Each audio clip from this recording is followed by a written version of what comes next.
Chapter 1. You can be wealthy without being rich, and rich without being wealthy. You walk into a room filled with people. Laughter echoes, glasses clink, the air smells of money, expensive perfume, polished wood, charcuterie flown in from a continent away. In the center of it all, a man tells a story. His watch gleams under the lights, the logo on his cufflink quietly shouts its price. His voice is magnetic. People lean in, but there's something else too, something you notice only if you stop to really look. His eyes, they dart. His phone buzzes again and again. His laughter is slightly delayed, as if waiting for approval. He excuses himself to take a call, his smile flickering like a neon sign with a loose wire. He is rich. Now picture someone else. She's in a small kitchen, brewing tea in silence. The window is cracked open. A breeze carries the scent of rain. Her table is marked by use, not neglect, but life. There are books stacked in uneven towers, not for display, but for reading. Her cat naps near the heater, purring softly. She has nowhere urgent to be, no one she needs to impress. She closes her eyes and breathes deeply. She is wealthy. And here lies the paradox. Richness is about having more. Wealth is about needing less. Our culture rarely makes this distinction. From early childhood, we're shown the glittering images: money as power, money as freedom, money as meaning. Fairy tales end with princes and castles. Success stories are told in dollar signs. Social media becomes a curated stage where richness is the star, visible, enviable, loud. But wealth is quieter. It's not a spectacle. It's a state of being. You can walk past a wealthy person and never know. Because real wealth isn't a thing you show. It's a way you move through the world. Let's pause here and define the terms. To be rich means to have financial abundance, assets, investments, income, the external manifestations of monetary success. Richness can be counted, measured, flaunted. To be wealthy, in this deeper sense, is to be abundant in things that can't be easily quantified: time, purpose, health, love, peace. True wealth lives in how you spend your days, how you sleep at night, and whether you feel free or trapped in the life you've built. Now let's imagine two lives. In one, a man earns $500,000 a year. He has a mortgage on a 5-bedroom home, 2 cars, private school tuition, and an ever-increasing collection of essentials that somehow keep multiplying. He spends most of his week working to keep all of this afloat. Vacations are rare. Time with family is often interrupted. He wakes up tired, goes to sleep anxious, and has no time to wonder why. In another, a woman earns $50,000 a year. She lives in a small house she owns outright. She grows her own vegetables. She works part-time doing something she enjoys. She spends evenings with friends, weekends in nature. Her days are slow, deliberate. She feels full. Ask yourself, who is wealthier? It's easy to say both or neither, but the core of this paradox lies in the quiet revolution it proposes, that being rich isn't the same as being wealthy. In fact, sometimes they are in direct conflict. Many people get rich by sacrificing wealth. They give up time, freedom, health, trading these for status, security, or accumulation. It's a dangerous game because the world applauds them for it.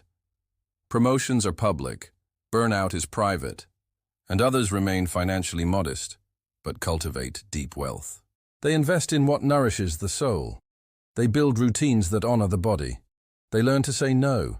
They live within their means, not out of limitation, but out of choice. Of course, this isn't to demonize money. Money in itself is neutral. It can enable beauty, generosity, safety. It can be a tool for immense good. But when it becomes the only definition of success, we lose the plot. The problem is not money. The problem is mistaking money for meaning. You can be rich and wealthy. That is possible, even admirable. But not if you only pursue richness. Because chasing money without clarity about what it's for is like gathering wood without ever building a fire. And the consequences of that mistake are everywhere. People with seven-figure salaries who have no idea who they are. People who achieve everything they ever wanted and feel nothing. Wealth without grounding is like drinking salt water. The more you consume, the thirstier you become. So how do we move through this paradox? We start by asking better questions. Not how much do I make, but how much of me is left at the end of the day. Not what do I own, but what do I cherish. Not how can I afford more, but what can I let go of. We stop treating life like a shopping list and start treating it like a garden. Richness is the soil, but wealth, real wealth, is the growth. And here's the most radical idea of all, that you might already be wealthy, even if you're not rich. If you have people who love you, time to think, energy to create, freedom to rest, you are living a life many rich people dream of. If you can walk outside, feel the sun on your face and not feel like you're wasting time, you are wealthy. If you can live without performance, love without conditions, rest without guilt, you are wealthy. Wealth is the art of enough. It is a rebellion against the hunger for more. And perhaps that's the deepest challenge of this paradox. To realize that everything the world tells us to chase might not be the thing we're actually hungry for. Because you can be rich without being wealthy, and you can be wealthy without being rich. The difference isn't in your wallet, it's in your days. Chapter 2. Wealth often hides in silence, not in flashy displays. It begins with a whisper, not a roar. You might miss it if you're not paying attention. A soft rustling of leaves, the sound of a kettle reaching its boil, the gentle hum of a refrigerator late at night. These are the quiet places where true wealth hides. Not in applause or the glare of spotlights, but in corners most people overlook. This is the paradox, that the richest lives, the most fulfilling experiences, and the deepest forms of wealth often dwell in silence, not in flashy displays, not in grand declarations, not in things that sparkle or shout. But we live in a world that has made a spectacle out of success. Imagine two people. One posts photos of his new car, the kind that rumbles when idle, with leather so polished it reflects the skyline. He writes captions in all caps. Hard work pays off. Blessed. Dream big. Every achievement is documented, every purchase narrated, every corner of his life turned into a showroom. The other doesn't post much. She walks through her days with calm assurance. You might see her at the farmer's market or on a quiet street, pushing a bike with a basket full of books. She wears no logos. There is no press release for her joy. But when she laughs, it's from the gut, free, unguarded. And when she sits in silence, it doesn't feel awkward. It feels like presence. So who is wealthier? We've been trained to associate noise with value. We assume that if something is important, it must be loud. If someone is successful, they must flaunt it. And if we are not seen, we must not matter. But wealth, real wealth, doesn't perform. It simply is. Wealth is the ability to sit in silence without discomfort. It's having enough financial security that you don't need to talk about money. It's waking up without dread, eating slowly, talking deeply, resting without guilt. These moments don't come with hashtags. They don't draw crowds, but they are immeasurably rich. There's a scene from an old movie. A character, having just achieved everything he ever wanted, fame, riches, power, stares out of a window. Rain falls. The room is grand but hollow. And then, without warning, he says, "It's too quiet." He says it like it's a bad thing, but what if it isn't? What if quiet isn't a void, but a presence? What if the silence he feared was the very thing that could have saved him? If only he'd learned to listen. In silence, we meet ourselves, without distraction, without validation, without applause. And that can be terrifying. Because in those moments we see the truth, whether the life we've built actually fits us, or whether it was built for someone else to admire. Flashy displays, by contrast, often distract us from these questions. They give us something to show instead of something to feel. We buy things not because we need them, but because they allow us to say, "Look, I matter." But wealth that must be seen to be felt is brittle. Its power lives outside of you. It can be taken. Silent wealth, on the other hand, is unshakable. It doesn't disappear when the market dips, or when someone else gets more likes, or when the applause stops. It's yours, fully, quietly. Consider nature. A tree does not announce its growth. The roots do not demand attention. The richest soil is dark and still. A flower blooms without asking you to look. And yet, the beauty is there, waiting, enduring, thriving. Likewise, the people who live deeply, who know joy, who feel grounded, who move with integrity, rarely need to advertise it. Their lives don't require a spotlight. They become a quiet light themselves. Of course, silence is not the absence of success. It's the refusal to let success scream over serenity. You can be loud and broke, or quiet and rich, and vice versa. The paradox is not about volume, but about value. Some of the wealthiest people I've known wear the same clothes every day. Not because they can't afford variety, but because they've learned that decision fatigue is more expensive. They live in homes that are clean but unremarkable. They buy groceries without fanfare. But when they speak, people listen. And when they rest, they actually rest. These people don't need to prove anything. And that, perhaps, is the greatest wealth of all, to live a life that no longer depends on validation. But make no mistake, silence is not always easy. We avoid it because it asks hard questions. Who am I without my job title, without my wardrobe, without the approval of others? If I take all that away, what remains? We don't like that silence. It's uncomfortable. So we fill it with purchases, with posts, with plans. But real wealth invites us to empty that noise, to sit, listen, and ask, what do I really want? Who do I want to be? That answer doesn't need an audience, because here's what silence can hold: peace, reflection, depth, healing, truth.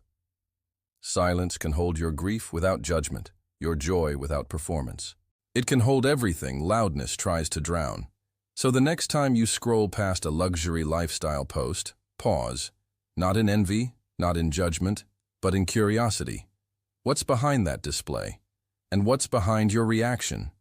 Are you chasing a life you actually want, or one that just looks good? And then, maybe turn off the screen, walk outside, breathe, sit in stillness. Not because it's trendy, but because it's real. You may find that what you've been chasing has been inside you all along. It just needed things to get quiet enough to be heard. In a world that shouts, choosing silence is a form of rebellion. In a world that displays, choosing privacy is power. In a world obsessed with more, choosing enough is radical. Because the deepest forms of wealth don't shout. They don't shine. They don't sell. They whisper. And only the quiet can hear them. Chapter 3. True wealth is invisible. Health, love, wisdom, time. There's a moment, a strange, quiet moment, that many of us have lived but few have named. You're lying in bed, staring at the ceiling, nothing obviously wrong, but something missing. You scroll past news of celebrities buying islands, friends buying houses, influencers buying attention. You pause. You wonder. You calculate. You ache a little. But then, somewhere in the stillness, you hear your child laugh in the other room. Or a friend sends a message that simply says, I'm thinking of you. Or the pain you once carried, physical, emotional, isn't there today. You take a breath, a deep one, and just for a second, you remember what wealth really is. Because here's the paradox. True wealth doesn't wear a price tag. It doesn't come in certificates or currencies. It often goes unseen, not because it isn't there, but because we've forgotten how to recognize it. Health, love, wisdom, time. These are the cornerstones of a rich life, yet they slip through our fingers unnoticed, uncounted, until something reminds us, usually by absence. Wealth, in its truest form, is invisible. Let's begin with health. You don't think about your knees until they hurt. You don't notice your lungs until you can't breathe.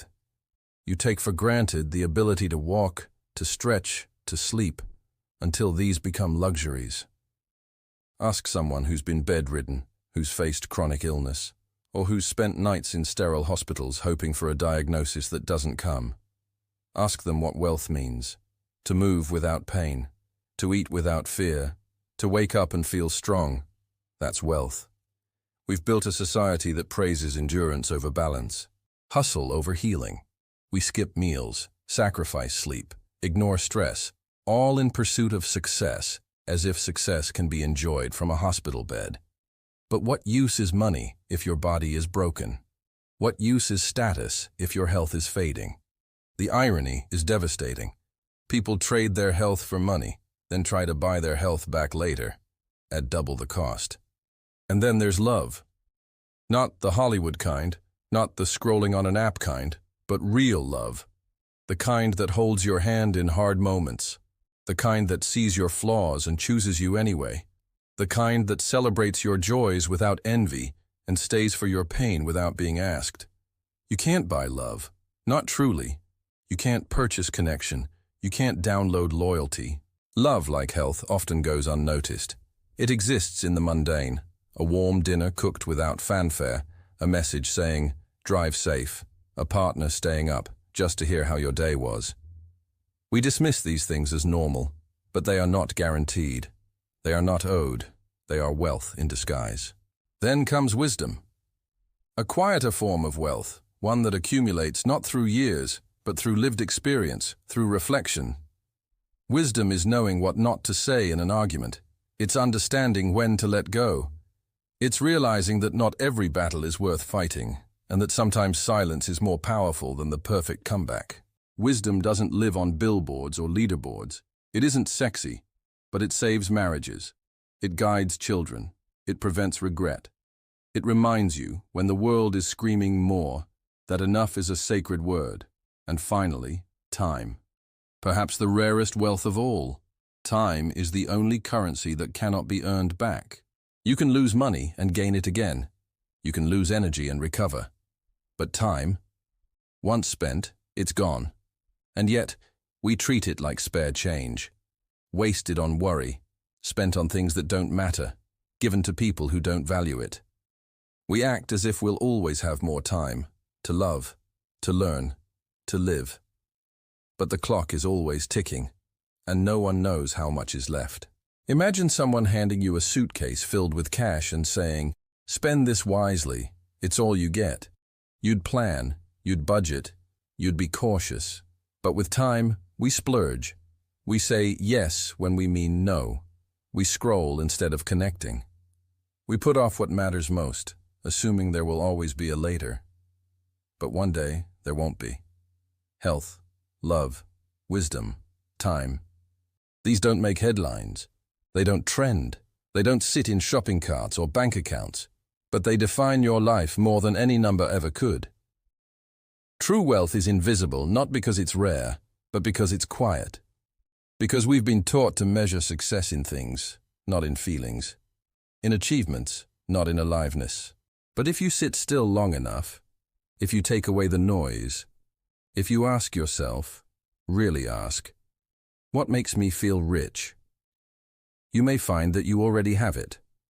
You may realize that the morning sunlight through your window, the smell of coffee, the hug of a child, the absence of pain, the ability to read these words, to think, to reflect, these are all acts of wealth. Invisible, yes, but undeniable. So how do we honor this kind of wealth? We start by noticing. We stop waiting for loss to teach us value. We thank our bodies when they carry us. We hold the people who love us, even when we're tired. We make time for presence, for real, unhurried, unfiltered time. We listen to the wise instead of the loud. We forgive, not because it's easy, but because we know peace is a form of wealth too. And we stop chasing every shiny thing the world dangles in front of us, long enough to look around and see the silent riches already present. The paradox of invisible wealth is this: you might already be rich in all the ways that matter, and not even know it, because real wealth doesn't need to be seen. It just needs to be lived. Chapter 4. The wealthiest people are sometimes the most generous, or the most frugal. There is a strange moment that happens when you meet someone wealthy. Not Instagram wealthy, not borrowed money, fast car, leased lifestyle wealthy, but truly wealthy, the kind that does not flinch when the bill comes, the kind that owns time, not just things, the kind that could stop working tomorrow and still be fine, not just financially, but emotionally. You sit across from them, maybe at a quiet restaurant or in their home, which is understated in its elegance. The conversation drifts toward money, slowly, naturally, the way real conversations do. And then they say something that stops you cold. They mention reusing Ziploc bags, or refusing to buy bottled water, or still using a 10-year-old phone that works just fine. You blink. You wait for a punchline. But they are serious. And in that moment, the paradox unfolds, that the wealthiest people are sometimes the most generous, or the most frugal. And sometimes both. How can this be?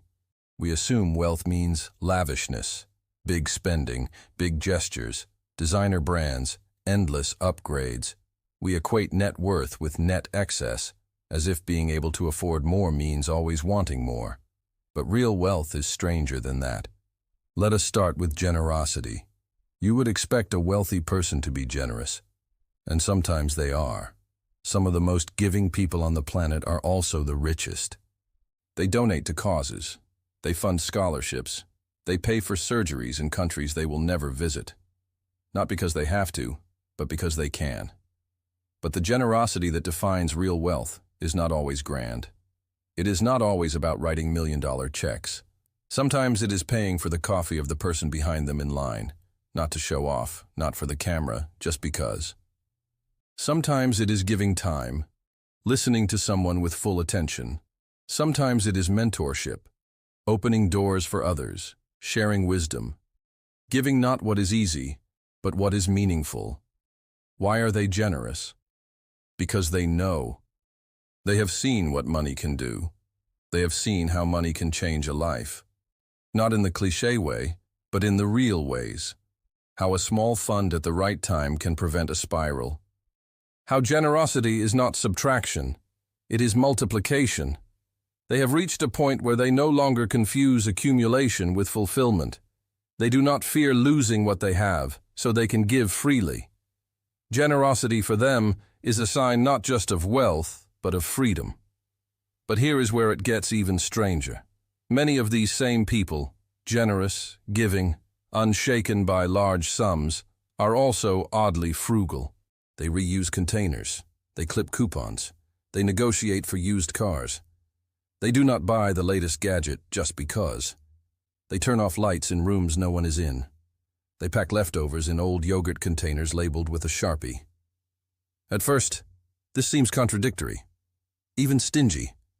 But it is not about stinginess. It is about value. Because the truly wealthy, especially those who built their wealth, who remember life before it, often see money not as a symbol, but as a tool. They have trained their minds to question impulse, to ask, is this worth it? Not in terms of cost, but in terms of principle.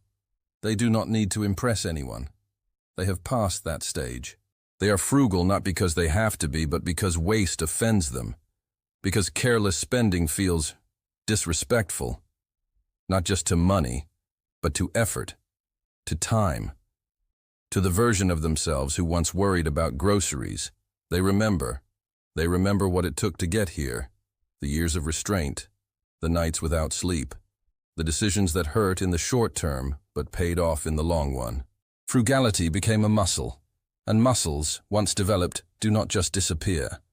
Some of the wealthiest people alive still order the cheapest item on the menu, not because they cannot afford better, but because they have learned that better is not always about price. They find comfort in simplicity. They do not need extravagance to feel alive. But is that not too a kind of generosity? A generosity toward their future, toward the earth, toward the values they have chosen.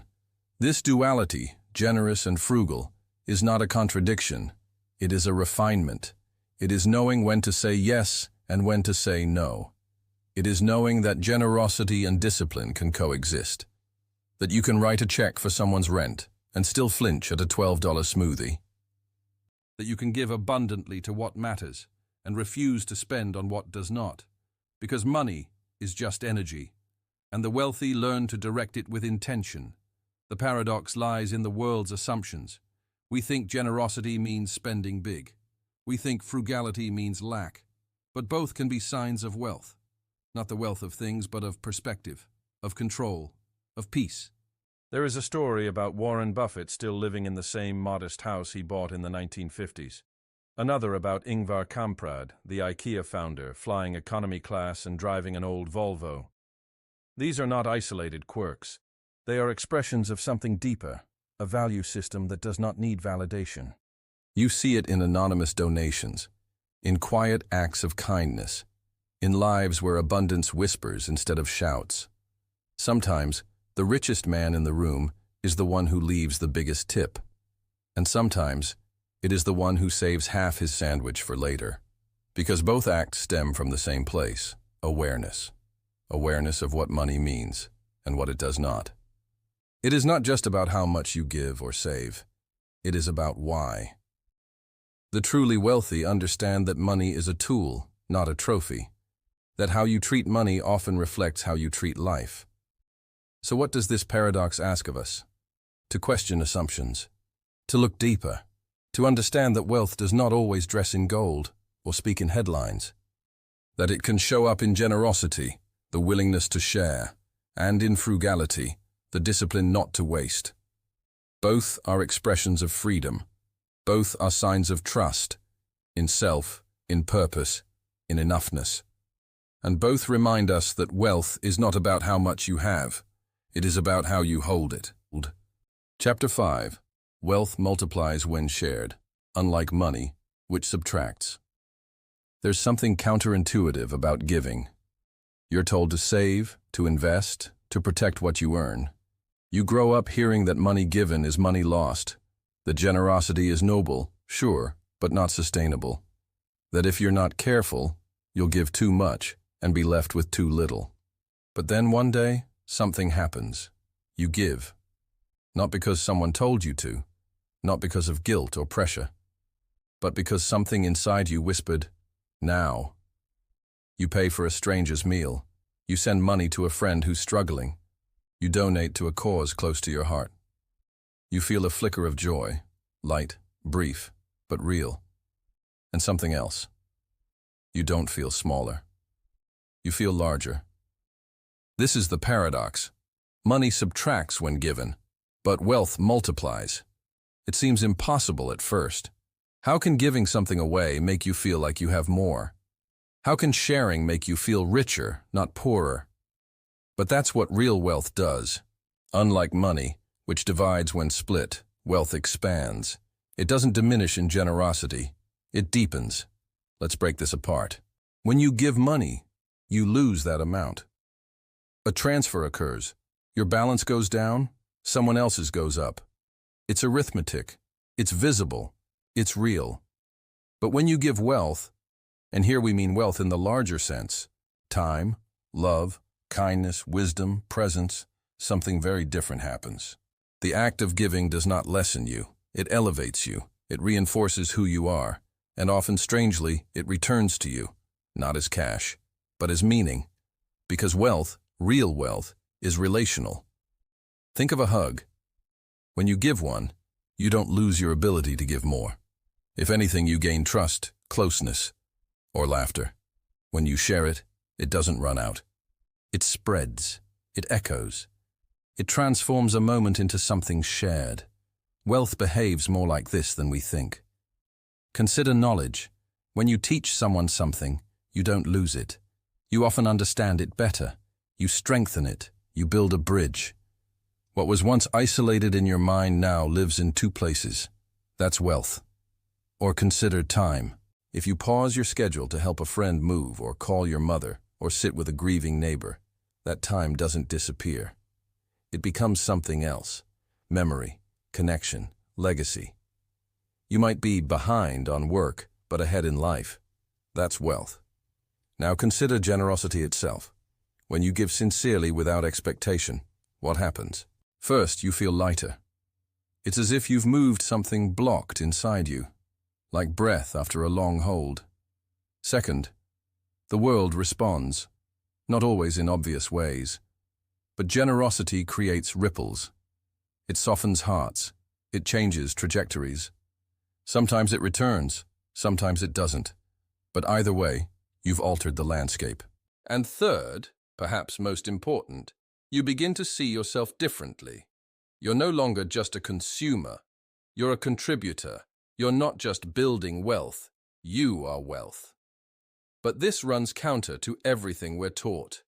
We're trained to hoard, to compete, to protect, because we're told there's not enough of time, of love, of opportunity. That if you give, someone else gains and you lose. That life is a ledger and generosity is a liability. But the truly wealthy, the ones who understand abundance, see things differently. They give because they know they can, and they give because they know that what matters most in life doesn't deplete. You don't run out of joy by spreading it. You don't run out of kindness by practicing it. You don't run out of meaning by sharing it. In fact, it's often the opposite. The more you give, the more you feel. The more you offer, the more whole you become. Now, does this mean you should give away everything? Of course not. Boundaries matter. Sustainability matters.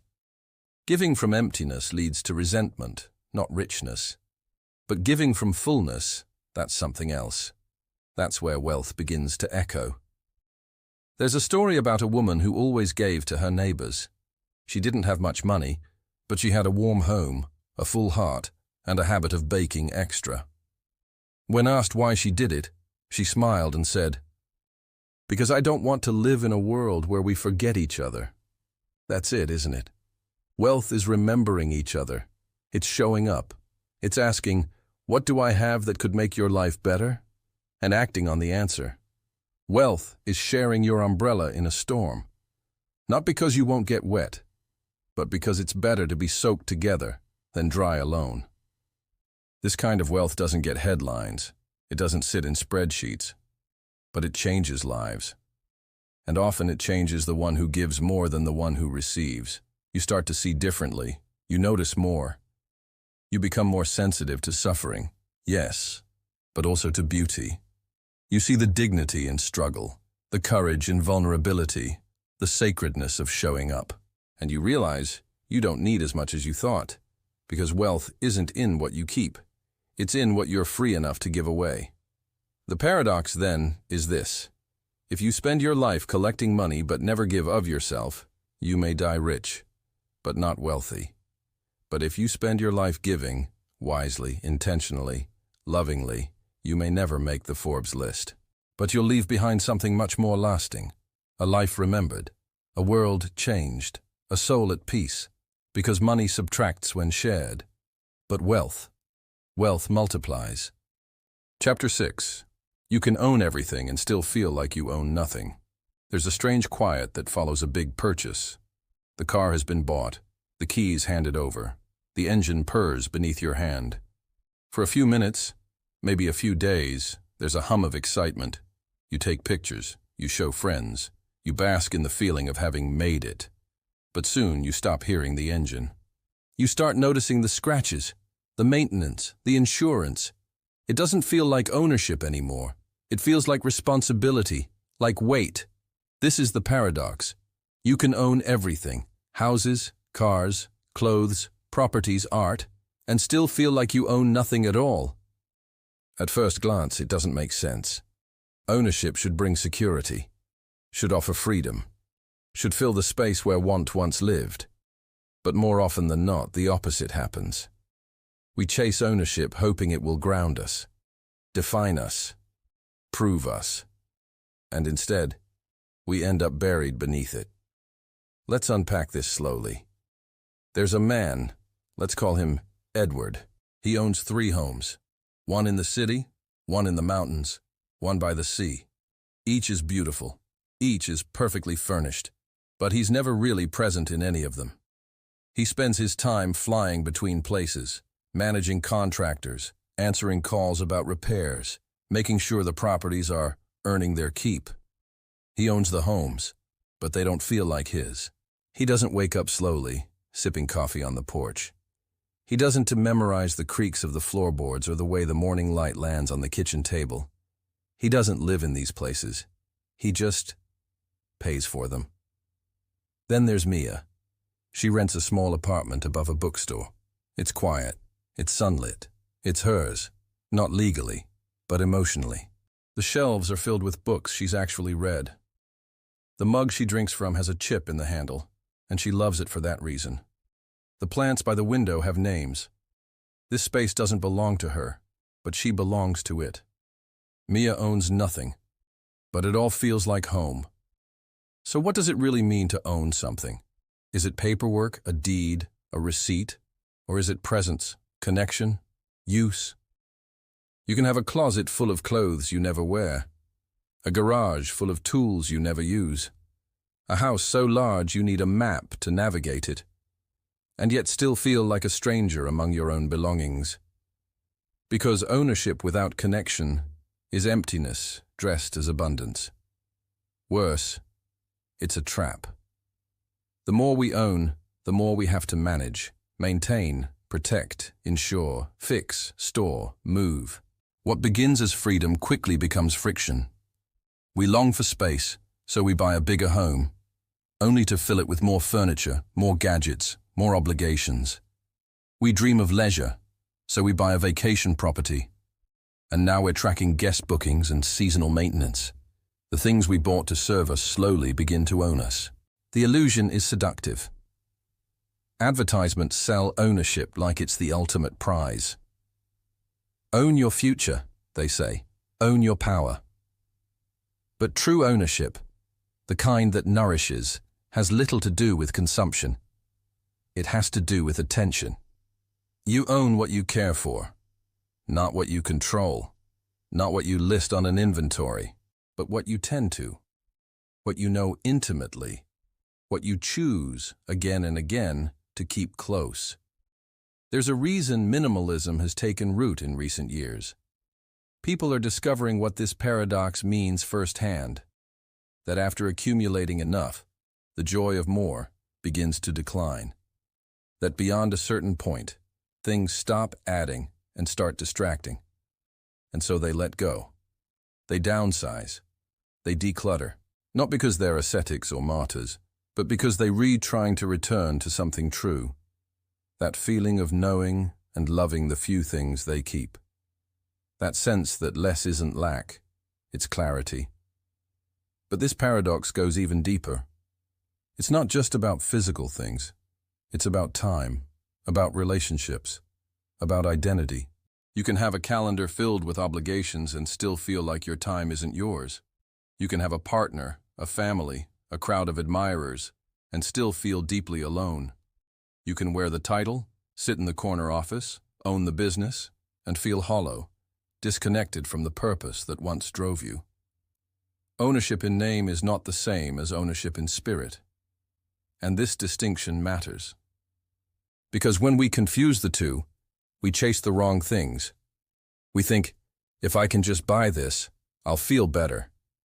If I can just lock this down, I'll feel safe. But these thoughts rarely hold true. Safety isn't found in ownership. It's found in connection. Joy isn't found in accumulation. It's found in presence. Freedom isn't found in control. It's found in alignment with what matters, with what fits, with what feels alive. So what can we do? We can pause. We can ask, do I actually use this? Do I actually love this? Does this thing, this subscription, this commitment, this habit, bring me closer to the life I want? We can reclaim ownership as an act of care, not as possession, but as participation. We can own our mornings by protecting them from chaos. We can own our relationships by investing time and truth. We can own our emotions by feeling them fully, not outsourcing them to distractions.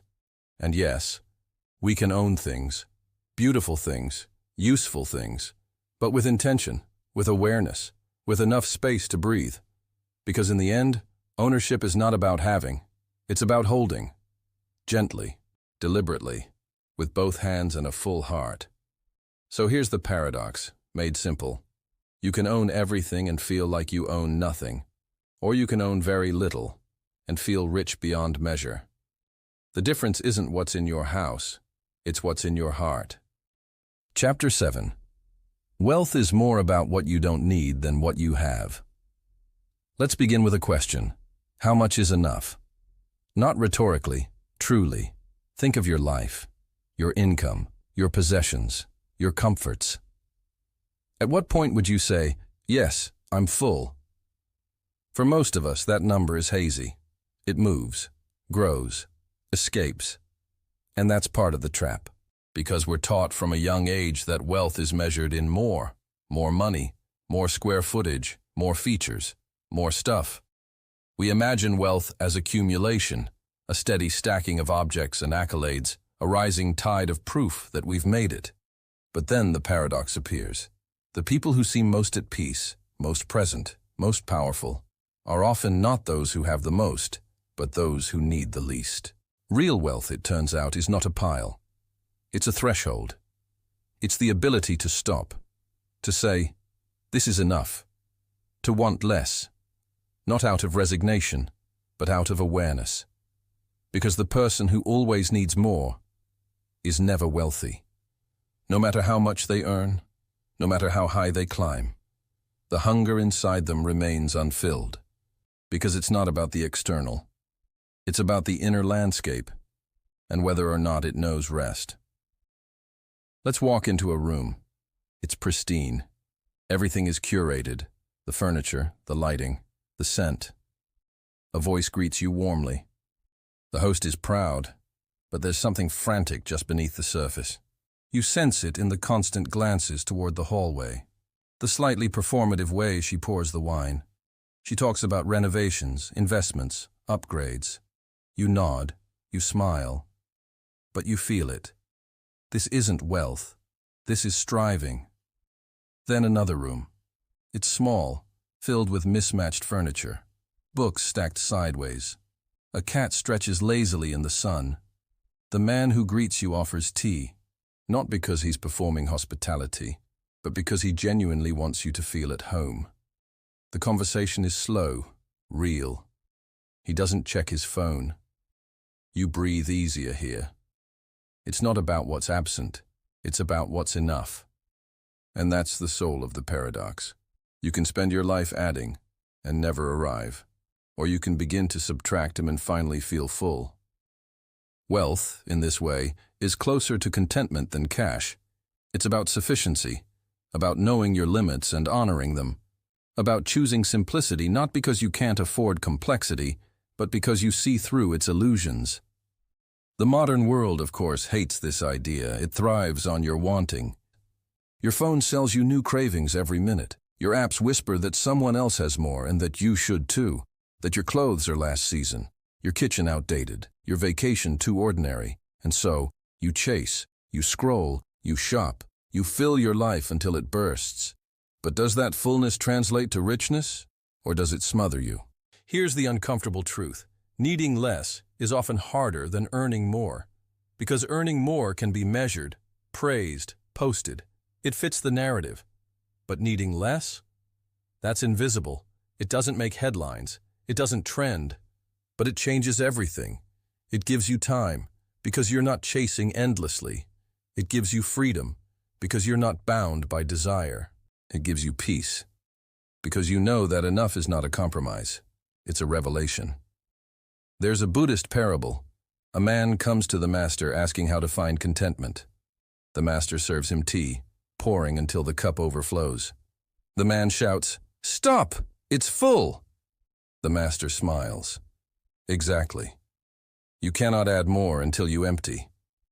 Our lives are like that cup, always pouring, never stopping. But what if wealth isn't the overflow? What if it's the quiet moment after, the pause, the space? That's where this paradox points us, toward a wealth defined not by possession, but by freedom from need. toward a life where you don't count what you have, but feel how little you require. This doesn't mean you reject luxury or success. It doesn't mean you shouldn't strive, achieve, grow. But it does mean redefining what drives you. Are you chasing growth to expand your life, or to escape the silence inside it? Are you building something real, or decorating a void? The wealthiest people I've met rarely talk about money. They talk about mornings, about art, about relationships that make them feel seen. They value time more than toys, simplicity more than status. They live below their means, not because they have to, but because they want to, because their lives are full, not with things, with meaning. There's a strange kind of confidence that comes from needing less. It's not loud, it doesn't seek validation, but it's undeniable. You see it in the person who turns down a promotion because it would cost them their evenings. In the couple who lives in a modest home despite being able to afford more, choosing community over isolation. In the artist who stops painting for money and starts again for joy. They know something others don't, that when you're always reaching, you miss the beauty of where you are. That when your needs shrink, your world grows. That the richest life may not be the one filled with treasures, but the one where nothing feels missing. So here's a thought experiment. What if, instead of measuring wealth by accumulation, we measured it by sufficiency? What if every year you asked not, how can I earn more, but how can I need less? What if your to-do list included the line, release 3 unnecessary wants? What if your goals were framed not by gain, but by liberation? It would change everything. You might still grow your income, but now from a place of curiosity, not desperation. You might still own beautiful things, but they wouldn't own you. You might still strive, but gently, wisely, with your soul intact. Because here's the secret the world rarely tells you. The person who needs nothing is invincible, not because they're immune to desire, but because they've befriended it. They don't fear not having. They don't fear losing. They've learned the rarest skill of all, to be full, while still open, to want, without clinging, to build, without being bound. This is what the paradox teaches, that real wealth is not about what sits in your account, but about what sits lightly in your heart. That to need less is not to settle, it is to soar. Chapter 8. Those who feel wealthy tend to act it even before they are. She walks into the room like she owns the sun, not in arrogance, not in spectacle, but in stillness, in grace, in the way her shoulders don't collapse inward, in the calm around her eyes. She doesn't wear labels. She doesn't need to. You wouldn't guess her bank balance by her boots or her bag. They were worn but chosen.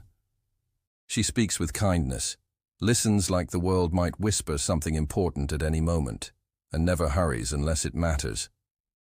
People ask what she does. She smiles. A few things. What they don't ask, but sense, is that she feels wealthy. And that, somehow, is more powerful than being rich. This is the paradox. Those who feel wealthy tend to act wealthy, even before they actually are. It's a quiet phenomenon, unspoken, incurious to the headlines. But it happens again and again, in cafes, in classrooms, in boardrooms. The individuals who walk with a sense of inner abundance often end up building external abundance, and not always through strategy or inheritance or hustle, but through alignment, through presence, through trust in the enoughness of now. Let's slow this down. We tend to think of wealth as a result, a destination reached after a long, hard climb. Once I have the salary, we say, once I buy the house, once I clear the debt, once I prove myself, then I'll feel secure, then I'll breathe. But what if that sequence is backward? What if wealth, or at least the essence of it, begins not in your bank account, but in your posture, not in your holdings, but in your habits? What if feeling wealthy is the seed, not the fruit? It's not about pretending. It's not about playing dress-up or faking success. It's not about recklessness either. Buying what you can't afford, trying to mimic a life you haven't built yet. No, this kind of acting wealthy looks different. It means tipping generously, even when the amount is small, because you're not trapped in scarcity. It means eating slowly, savoring your food, not rushing through the meal because time is always clawing at your heels. It means resting without guilt, asking without apology, declining without fear. It means trusting. Not that money will always come easily, but that you are more than your income. That you are worth space, even when the world tells you to shrink. That you are allowed to feel whole, even in the middle of building. The person who feels wealthy doesn't always have more, but they often make more powerful choices. Why? Because they aren't acting from fear. Fear is a costly master. It makes you say yes when you mean no. It makes you take jobs that drain you, stay in rooms that hurt you, accept terms that shrink you. Fear whispers, "This is your only chance." And so you act small. You grab crumbs. You give up time for pennies. You perform instead of live. But the person who feels wealthy walks differently, not carelessly, but with discernment. They ask, "Does this serve me?" Not just, "Can I afford it?" They know when to save and when to spend. They invest in books, friendships, sleep. They let go of what's not aligned, not because they're reckless, but because they know that wealth is a current, and holding onto the wrong things clogs the flow. This mindset doesn't guarantee immediate riches, but it builds something more valuable, a foundation. It builds the habits, the relationships, the opportunities that often lead to financial success, not as an accident, but as a side effect. Because when you feel whole, people notice. When you walk into a room grounded, people listen. When you live like your time matters, people respect it. And over time, those things compound. You stop leaking energy into scarcity. You stop giving away your worth for validation. You start aligning your outer world with your inner sense of value. And that changes everything. Of course, this isn't easy. We live in a culture that teaches the opposite. That you must look rich before you feel rich.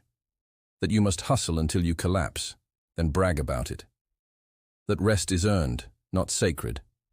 That worth is proven, not innate. So we build lives filled with noise, always doing, always chasing, always proving. We wait for wealth to validate us, instead of letting worthiness guide our way. But those who flip the script, they live differently. They don't wait for a promotion to dress with care. They don't wait for retirement to take a walk at noon. They don't wait to be important before they set boundaries. They carry wealth not in their wallet, but in their decisions. And in time, sometimes quietly, sometimes suddenly, the world begins to mirror what they carry. Because people respond to confidence, not arrogance, but real confidence.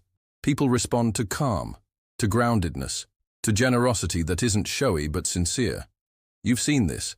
The artist who treats their craft with respect, even when they're not yet known. The entrepreneur who honors their vision, even when the revenue is low. The single parent who lights candles at dinner, not because it's fancy, but because the moment matters. That's wealth.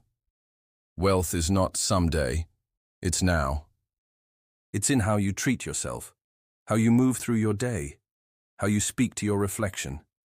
And this paradox, that those who feel wealthy often act wealthy, reveals a deeper truth.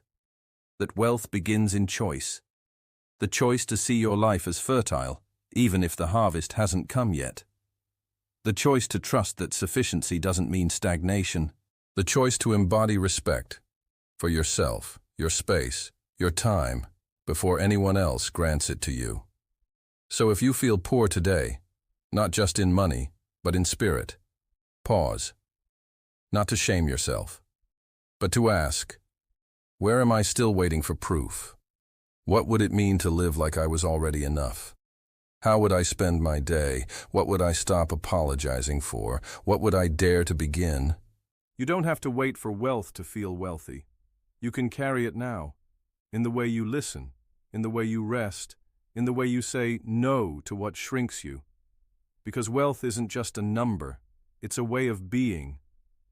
And the beautiful irony is this: when you live like you're already valuable, the world begins to treat you that way. Chapter 9. Real wealth makes you less dependent, yet we often use it to bind ourselves. There's a moment many dream of, standing at the edge of choice.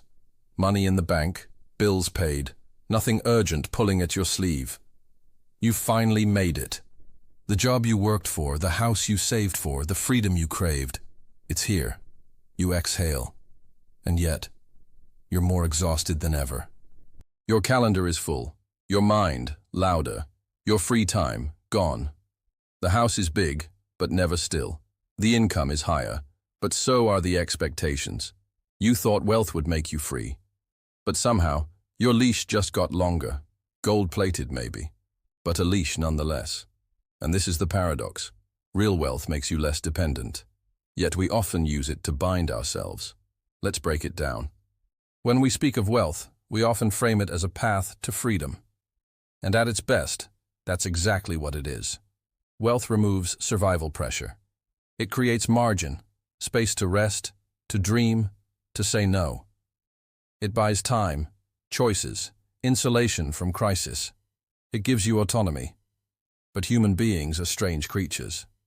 Instead of using that freedom to live more freely, we often use it to trap ourselves in more commitments, more responsibilities, more layers of complexity. We start with the dream of liberation, but somewhere along the way, we confuse ownership with identity. We begin to build cages out of everything we once wanted. Take the house, for example. At first, it's about shelter, then comfort, then status, then guest rooms, then upgrades, then landscaping, then maintenance contracts, then smart locks, alarms, and solar panels. Suddenly, your dream of home becomes a small business you manage evenings and weekends. The mortgage is paid, but the peace, gone, or the job. You wanted security, then success, then a title, then a team, then bigger targets, then visibility. Now you make 5 times what you used to, and sleep half as well. You make decisions that feed shareholders, not your soul. You no longer own your schedule. You answer emails while on vacation, while at dinner, while brushing your teeth. You are free, technically, but your phone owns you. The irony is brutal. Wealth gives us a key. But we often build the door around ourselves before we use it. Why? Because freedom is frightening. When you are truly free, free to leave, to change, to rest, you face something most people avoid: responsibility. Not to employers or debts or obligations, but to yourself, to your time, to your joy, to the uncomfortable question, now that I can choose, what do I choose? It's far easier to remain bound, to disguise our wealth as need, to pretend we can't say no, when in truth we're just afraid of the silence that might follow. So we fill the space, we take the call, we sign the deal, we overextend, we overown, we overcomplicate. Because if we stopped, if we actually embraced what wealth allows, we'd have to face a terrifying freedom. The freedom to change, the freedom to disappoint others, the freedom to be misunderstood, the freedom to redesign our lives. And that's a freedom many people aren't prepared to use. There's a quote, unattributed, passed around like secret wisdom. The chains of habit are too light to be felt until they are too heavy to be broken.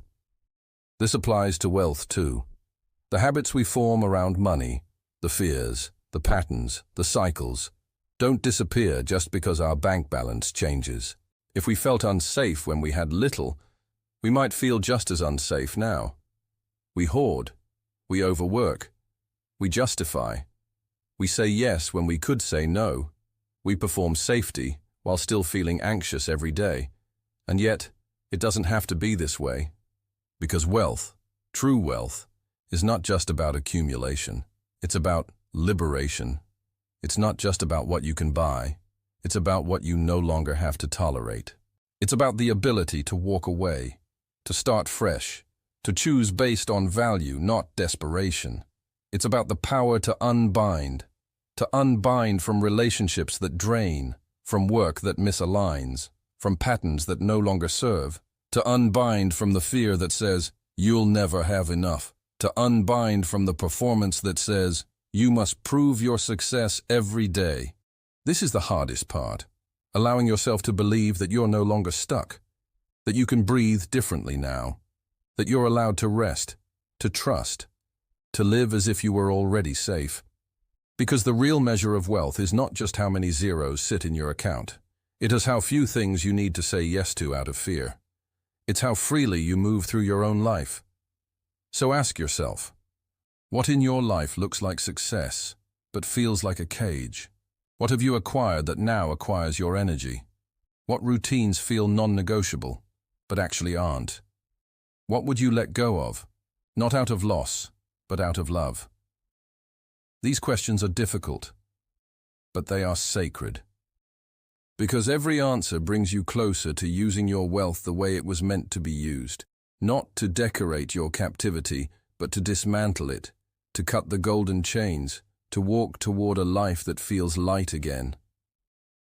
There's a story, simple, old, about a fisherman lying on the beach. A businessman approaches, scoffs, and asks why he's not out fishing to earn more. The fisherman says he has enough. The businessman insists, you could buy more boats, build an empire, retire early. The fisherman asks, and what would I do then? The businessman says, whatever you want, lie on the beach, relax, enjoy your day. The fisherman smiles, but I'm already doing that. The difference? He used his freedom. The businessman only imagined it. So here's the paradox, finally laid bare. Wealth can buy your freedom, but only you can spend it. And if you don't, you may find yourself owning more than you ever dreamed, but feeling owned by all of it. The goal, then, is not just to be rich. It's to be unbound, to use your wealth not to prove your value, but to protect it, to let your success loosen your life, not tighten it. To wake up one day, in a life you chose with both hands, and realize you're not carrying it, you're being carried. Chapter 10. Wealth builds freedom. Yet it requires discipline to sustain it. Freedom. The word alone feels light, like wind on your face or the sound of a door unlocking. It's what so many people chase when they chase wealth. The freedom to travel, to say no, to wake up without anxiety, to build something meaningful, to rest. But if you speak to those who've reached it, the business owner who finally sold the company, the artist who can now live off her work, the couple who's reached financial independence, you often hear something unexpected. They say, it's not as simple as I thought. Because freedom doesn't stay without effort. It's not self-sustaining. It has gravity, not pulling you toward rest, but toward drift. It can disappear quietly, without an announcement, slipping through cracks you didn't know you had.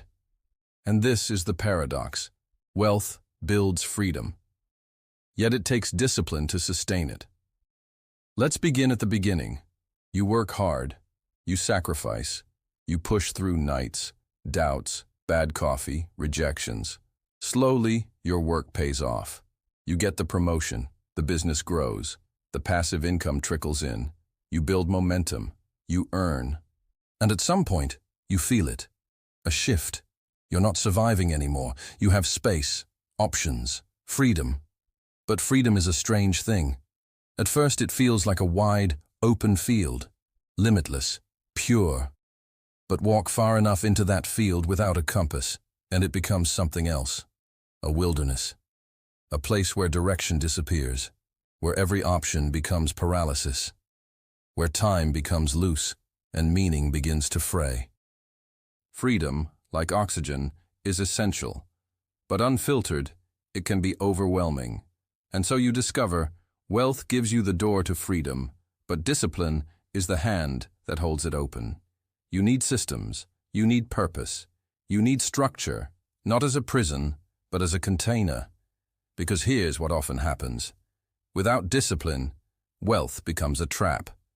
Not a dramatic one, but a slow, subtle erosion. You start spending more than you planned, not because you need to, but because you can.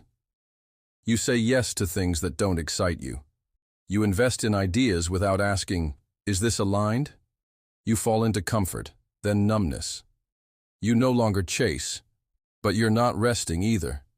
You're drifting. This is the paradox of success. It removes the immediate need to be disciplined, just when discipline becomes most important. Before, when you had little, you were forced to be intentional. Every dollar had a name. Every hour mattered. You tracked, planned, sacrificed. You knew what you were building. Your actions had urgency. But now you have enough. And enough is where many people stop being careful. They stop budgeting. They stop prioritizing. They stop asking the hard questions. What's this for? Is this serving me? Is this building or distracting? And that's when freedom begins to slip away, not in one grand collapse, but in a series of tiny compromises. Wealth, like a garden, thrives under care. Not micromanagement, not fear, but attention, thoughtfulness. The discipline required is not about restriction, it's about alignment. Discipline is how you keep your wealth from becoming your burden. It's how you protect your time from being devoured by obligations you never meant to accept. It's how you say, just because I can, doesn't mean I should. It's how you choose to build with your freedom, not just float in it. You see this most clearly in those who sustain wealth across generations. Families that go from riches to ruin within a few decades often do so, not from a lack of money, but from a lack of values, of systems, of clarity. They confuse freedom with indulgence. They raise children in abundance, but forget to teach restraint. Discipline isn't about denial. It's about direction. It's about knowing what you're aiming for. It's about waking up and saying, this day matters, even when you don't need it to. It's about continuing to budget, not because you're afraid of running out, but because you want to stay conscious. It's about continuing to learn, not because you're behind, but because your growth didn't end when your income reached a certain level. It's about saying no, not out of scarcity, but out of clarity. And here's the twist. Discipline, when chosen, doesn't feel like a burden. It feels like care. It feels like self-respect. It feels like telling your future self, I've got you. Because freedom without discipline is chaos, and wealth without discipline is fleeting. So how do we build this balance? Start by defining your why. If you've reached a point of comfort, don't let that lull you into laziness. Ask, what does freedom mean to me now? Maybe it means time with your family. Maybe it means building something you believe in. Maybe it means helping others. The point is, don't let comfort become your compass. Let meaning be the guide. Then build systems that honor that purpose. Automate savings. Set spending thresholds. Create no lists, not just to limit yourself, but to protect your energy. Discipline also means boundaries, with people, with work, with yourself. You might be able to say yes to every opportunity now, but should you? Will it serve your mission or just your ego? Discipline, at its highest level, is the ability to be honest with yourself, especially when no one else is watching. And perhaps most importantly, choose rituals over rules. Don't build a life that feels like punishment. Build one that feels like reverence. A morning walk instead of a mandatory workout. A weekly budget check-in paired with good music and a glass of wine. A regular practice of gratitude, reminding yourself that wealth is not a finish line, but a tool. Freedom is not something you own once and for all. It's something you maintain, like health, like trust, like clarity. And maintenance requires discipline, but if done with intention, it doesn't feel like discipline. It feels like devotion to yourself, to your future, to the rare gift you now hold, a life of possibility. So the next time you feel the pull to drift, to spend out of boredom, to say yes out of guilt, to use your freedom without direction, pause. Remember, you built this life. Now protect it. Let your discipline be the hand that keeps your freedom sharp. Let your clarity be the guardrail that keeps your wealth moving forward, not sideways.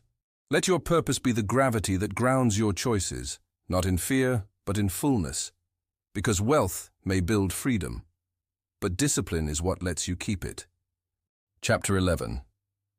Time is wealth, and it's running out for everyone. You wake up, reach for your phone, and see it. A clock. Digital numbers blinking on a screen. A reminder that another day has begun. You get up, start moving, cross things off a list. You tell yourself there's time. Always time. Maybe later. Maybe tomorrow. You rush, pause, scroll, postpone. But then someone dies. Maybe someone close, maybe someone far. But it hits you, a jolt, a cold, breathless kind of realization. Time is finite. And just like that, the illusion shatters. We treat time as though it's abundant, something we can waste, stretch, borrow, save, kill. But the truth is, time is the only thing we're running out of. Every minute that passes is gone forever. You don't get refunds. You don't get repeats. And this is the paradox. Time is the greatest form of wealth, and it's quietly vanishing for all of us. Let's start with the myth we live under. We often think of wealth as money, as property, as investments that grow in value. And yes, these can bring comfort, options, power, but all of them are meaningless without time. You can have millions in the bank and no time to enjoy it. You can own 5 homes and not be able to sit still in any of them. You can build empires and miss the fleeting magic of ordinary days. Wealth, at its core, is about access. Access to joy, to freedom, to peace. And time is the currency that makes that access possible. Yet we spend it like it's infinite. We give hours to people who drain us. We trade days for tasks that don't matter. We fill calendars with obligations we don't question. We think, it's just a Tuesday, or it's just one weekend, and in doing so, we miss the sacred truth. Every moment is unrepeatable. There's a story, maybe apocryphal, maybe true, of a man who reached 90 years old and said, "I didn't live 90 years. I lived the same year 90 times. He had time, but he didn't live it. And that's the wound, isn't it? We're so busy chasing life that we forget to live it. We promise ourselves presence once things settle down, but things rarely settle. The to-do list replenishes, the notifications keep coming, the deadlines never pause. And so we delay joy as if it were something we could schedule. But time doesn't wait for readiness, it moves on. So how do we honor this paradox? How do we begin to live like time is wealth? First, we acknowledge what we're spending. Every yes costs you time. Every hour you give is an hour you don't get back. So you ask, is this worth the trade? Am I spending this minute wisely, not efficiently, but meaningfully? Efficiency has its place. But don't confuse movement with meaning. You can be productive and still feel empty. You can check off boxes all day and still wonder, as the sun sets, what did I do with my life today? The shift comes when we begin to think of time not as a resource to manage, but as a treasure to protect. Imagine you're given a vault of gold coins, but the number inside is a secret. You don't know how many you have. Each day, someone removes a few. You don't know when the vault will be empty. How would you spend differently? How would you savor? That's your life.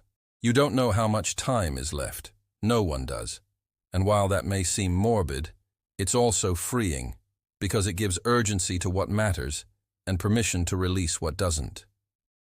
The people who live with time awareness often seem different. Not anxious, not panicked, but grounded, clear. They know what they're building toward, but they also know how to pause. They don't rush through breakfast. They laugh longer. They listen more fully. They invest their hours the way others invest money, thoughtfully, intentionally, aware of the cost. They show up, and that's the real richness of time. The ability to be present, to sit with a friend without checking your phone, to watch a child sleep without rushing to the next thing. To walk, not for steps, not for metrics, but for the miracle of moving through space. But presence is hard in a world that monetizes your attention. You're sold urgency constantly. Alerts, deals, trends, fear of missing out. And so you scatter your time piece by piece across apps, tabs, and tasks, hoping to feel caught up, but always feeling behind. Because the world is designed to steal your time, but you can reclaim it. Start with boundaries. Say no more often, not out of defiance, but out of devotion to your limited hours. Block off time not just for work, but for rest, for wonder, for doing nothing, which is often where the soul speaks loudest. Then look at your habits. Are they life-giving or life-leaking? Does that extra scroll bring joy or just distraction? Are you using time to escape your life or to engage with it? And finally, forgive yourself. We all waste time. We all look back and wish we had done things differently. But guilt is a poor teacher. Grace is better. Use your regrets as reminders, not to punish yourself, but to sharpen your sense of what matters. Because sometimes it takes losing time to see its value. Sometimes it takes grief, a parent's death, a sudden illness, a missed goodbye, to realize how fragile and precious it all is. And while we can't rewind, we can return to the present, to this breath, to this hour, and say, I am here. I choose to live this day, not just survive it. Because if time is wealth, then attention is the way we spend it, and presence is the interest it earns. So ask yourself gently, am I wealthy with time? Not in quantity, but in quality. Am I choosing how I spend my days? Or am I letting the world choose for me? Because one day, and none of us know when, your vault will be empty. The question is, will you have lived? Not just existed, not just worked, not just saved, but lived, fully, boldly, kindly, with your whole heart. That's what it means to be truly wealthy, not rich in things, but rich in time, and richer still in how you choose to use it.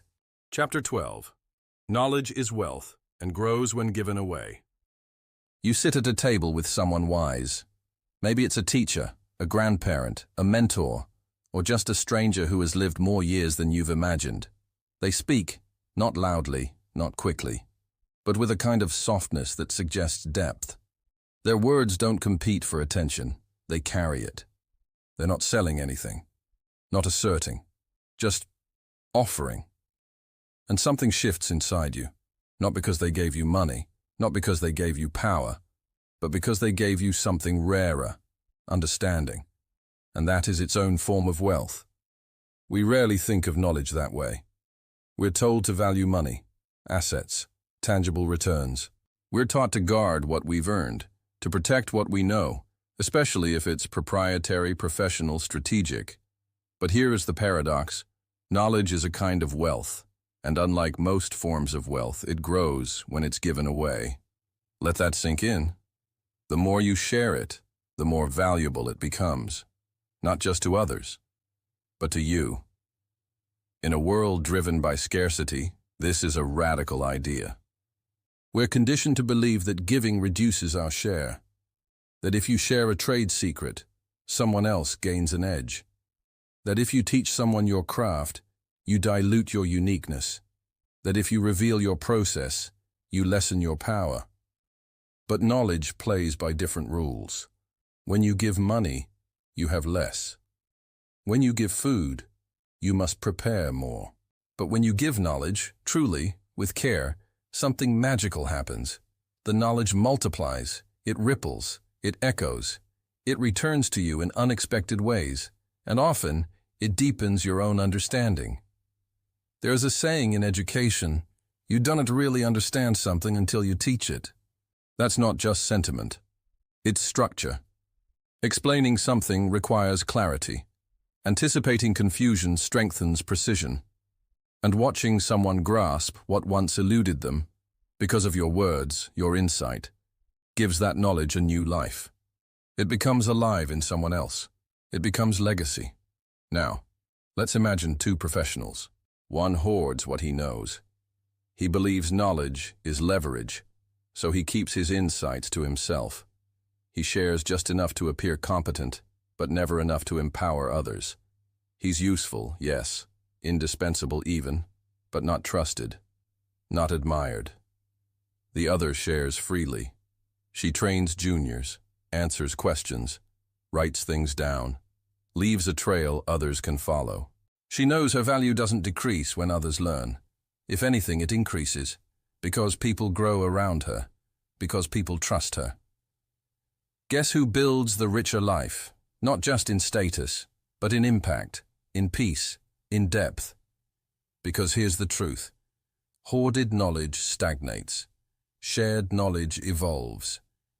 When you hide what you know, it stays limited, boxed in by your own experience, your own assumptions. But when you share it, others add to it. They question, refine, challenge, extend. Suddenly, what you thought was the way becomes one step in a longer journey. Knowledge becomes a collaboration, a living organism. But why do we resist this? Fear. Fear that someone will outshine us. That they'll take our secrets and leave us behind. That we'll become replaceable. That we'll lose our advantage. And yes, sharing knowledge comes with risk. Not everyone will reciprocate. Some may take without credit. Some may mimic without mastery. That happens. But the greater risk is hoarding what should grow. The greater risk is building a castle of ideas that no one enters, not even you after a while. Because unshared knowledge decays. It becomes rigid, defensive, lonely. True knowledge, the kind that liberates, that transforms, wants to move, wants to connect, wants to become something more. And the people who share what they know, not for status but for service, don't become less powerful. They become teachers. And teachers change the world. You see this in small ways every day. The musician who uploads tutorials for free. The engineer who open sources her code. The chef who shares his family recipe with strangers. They don't lose their magic. They expand it. They don't empty their vault. They build bridges with it. This isn't just idealism. It's strategy. Because when you share knowledge, people remember. They come back. They trust you. They invite you into bigger rooms, not just because you know things, but because you help others know. And there's no wealth more enduring than that. But it goes deeper still. Sharing knowledge isn't just an act of generosity. It's an act of defiance against the myth that power must be protected, that truth must be monetized, that wisdom must be kept exclusive. You're saying, there's enough to go around. You're saying, we rise together. You're saying, I want you to thrive, not just survive. That is wealth. To lift someone, not because you expect a return, but because you remember how it felt to be in the dark. To not know, to reach for answers that no one would offer. So you offer them, and something sacred happens. Not every time, not perfectly, but over time, over years, your life becomes a source. Not a vault, a well. And when people drink from it, they don't drain you, they deepen you, because their growth becomes part of your story, because their success includes your fingerprints, because their light was once sparked by yours. That is a wealth beyond numbers. That is legacy. So the next time you're tempted to hold back what you know, pause. Ask, am I protecting my power, or am I stunting its reach? Ask, who could be changed by what I've learned? Ask, what would the world look like if we all shared just a little more? Because knowledge isn't static, it's soil. And the more you plant it, the more it grows. Chapter 13. Many chase wealth, few define it. There's a moment in nearly every life, usually quiet, usually unnoticed, where a question begins to take root. It might happen on a late-night commute, alone in a car you worked hard to afford. Or at the end of a long week, sitting in a home that once felt like a dream, but now feels too big, too quiet, too far away from something you can't name. The question is this: what am I actually chasing? You've worked hard. You've done what they told you. Study, climb, save, invest. You've said yes when it mattered and no when it was wise. You've accumulated things. You've become someone, and still, the horizon keeps moving. You're chasing wealth, but have you ever stopped to define it? That's the paradox. Almost everyone is chasing wealth, but almost no one takes the time to define what wealth truly means to them. We say we want to be wealthy, but what does that look like? What does that feel like? What does that cost, and what does it give back? These are not abstract questions. They are the difference between a life spent building and a life spent wandering. Let's unpack this. From childhood, we're sold a version of wealth. Commercials show fast cars and sprawling homes. Social media flaunts champagne celebrations, exotic vacations, curated success. Stories, both fiction and real, associate wealth with arrival. A place where problems stop, love is easy, and life is finally smooth. So we absorb that image. We chase it. We design our lives around it. But that image isn't wealth. It's marketing. It's a symbol. And chasing symbols without meaning is how people end up rich and hollow. It's how people earn everything they ever dreamed of and feel like they're still missing something essential. Because wealth, real wealth, is personal. It's not universal. It doesn't come in one shape or size or currency. For some, wealth is peace. The ability to wake up slowly, drink coffee in silence, and never feel rushed. For others, it's time to write, to travel, to be with family. For some, it's security, knowing the bills are paid, the future is stable, the roof won't collapse. For others, it's creativity, the freedom to make things that may never be profitable, but always feel alive. It might be solitude, or community, or space, or legacy. The point is, wealth must be defined, not by magazines, not by mentors, not even by your younger self, but by you, now, honestly, intimately, vulnerably. Because if you don't define it, the world will define it for you. And the world's definition is loud. It's flashy. It's addictive. It says, more is better. It says, when you get there, then you'll be happy. It never explains where there is, and so you chase. You work weekends, you upgrade, you optimize, you climb ladders without looking where they lead. And if you pause, really pause, you might hear a whisper. I don't know why I'm doing this anymore. That whisper, that's your soul asking for a definition. Without it, you're not chasing wealth. You're chasing momentum, chasing approval, chasing someone else's dream. And momentum, unchecked, becomes a treadmill. Approval fades. Dreams borrowed from others rarely fit when worn. So how do you define wealth? You stop. You sit. You ask real questions. What do I want my days to feel like? When do I feel most alive? What parts of my life feel light? What feels heavy? What would I keep doing if money weren't a factor? What have I sacrificed in the name of wealth? And was it worth it? These questions aren't comfortable. They might dismantle some goals. They might challenge your version of success. They might force you to grieve a vision you've been chasing for years. But they also open something beautiful: clarity. Because once you define wealth, you can begin to build toward it, deliberately, tenderly, powerfully. You can align your work with your values. You can make decisions not based on more, but on enough. You can say no without guilt, yes without fear. You can design a life instead of defaulting into one. Let's imagine two people. One chases wealth as it's commonly sold: 6 figures, corner office, luxury car, second home. They get there. The milestones come. The salary impresses. But their days are crowded. Their relationships are brittle. Their inner life is quiet. But not the good kind of quiet. Just empty.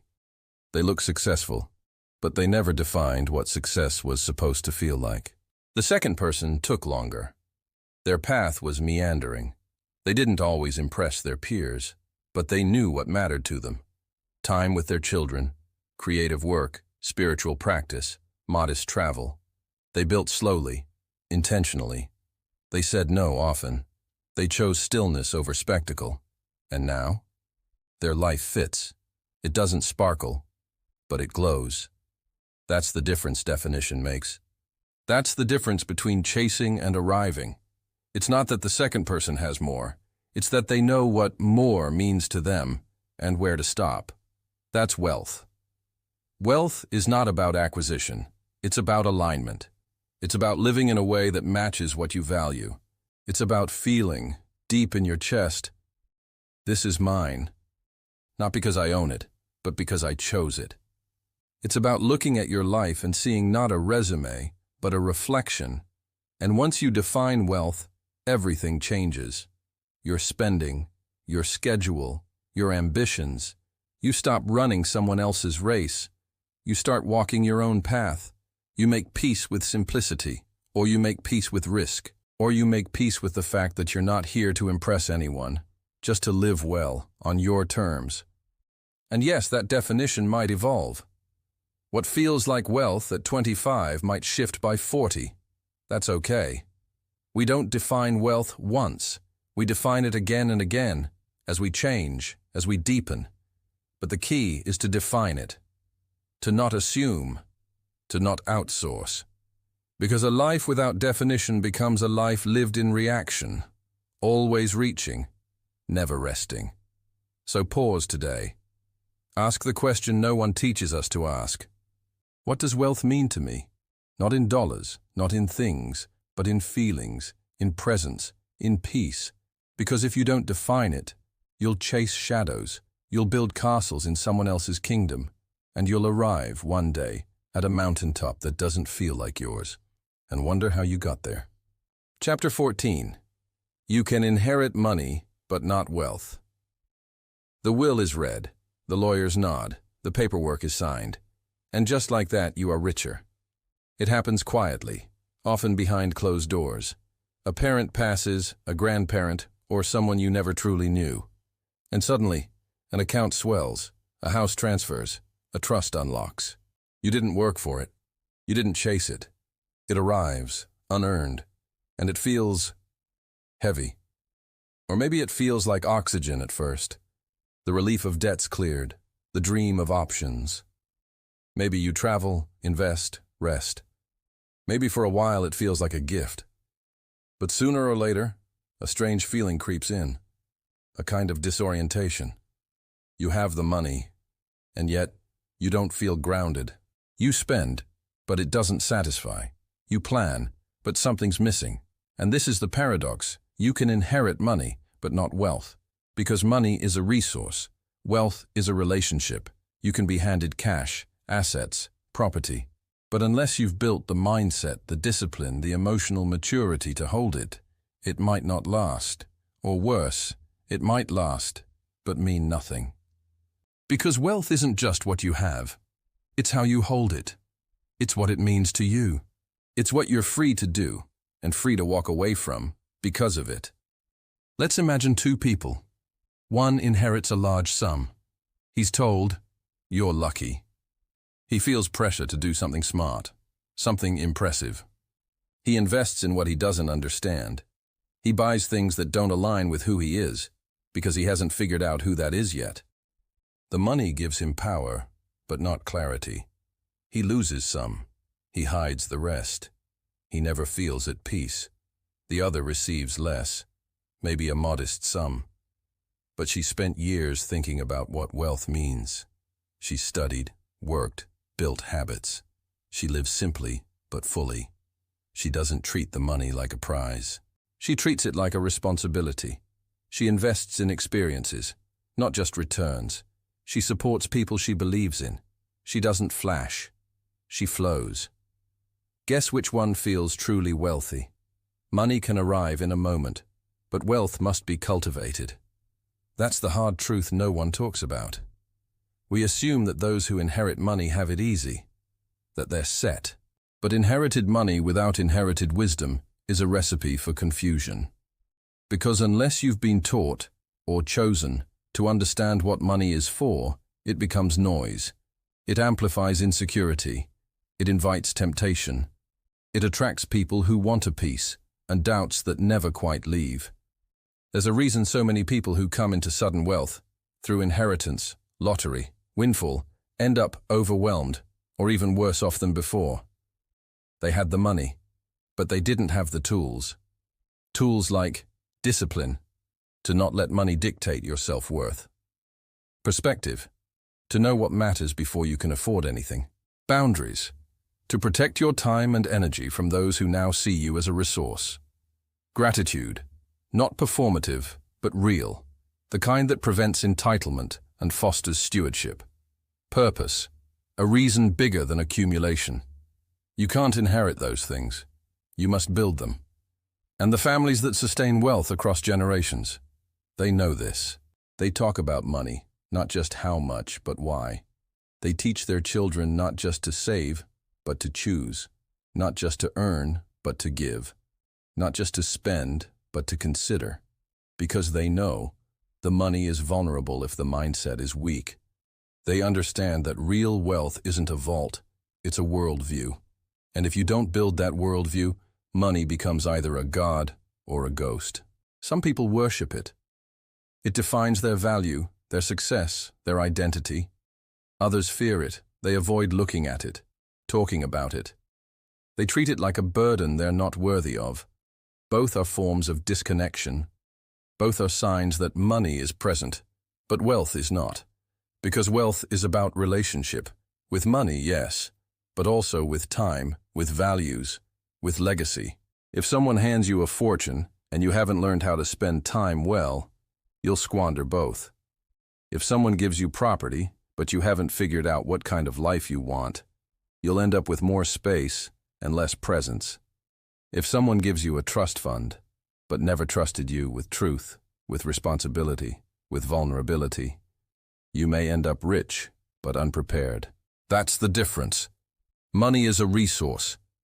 Wealth is a readiness, and readiness can't be transferred. It must be earned. Sometimes the people who've inherited the least end up the most wealthy, not because of how much they make, but because of how much they've grown. They've fought for every dollar. They've questioned every choice. They've developed resilience, patience, perspective.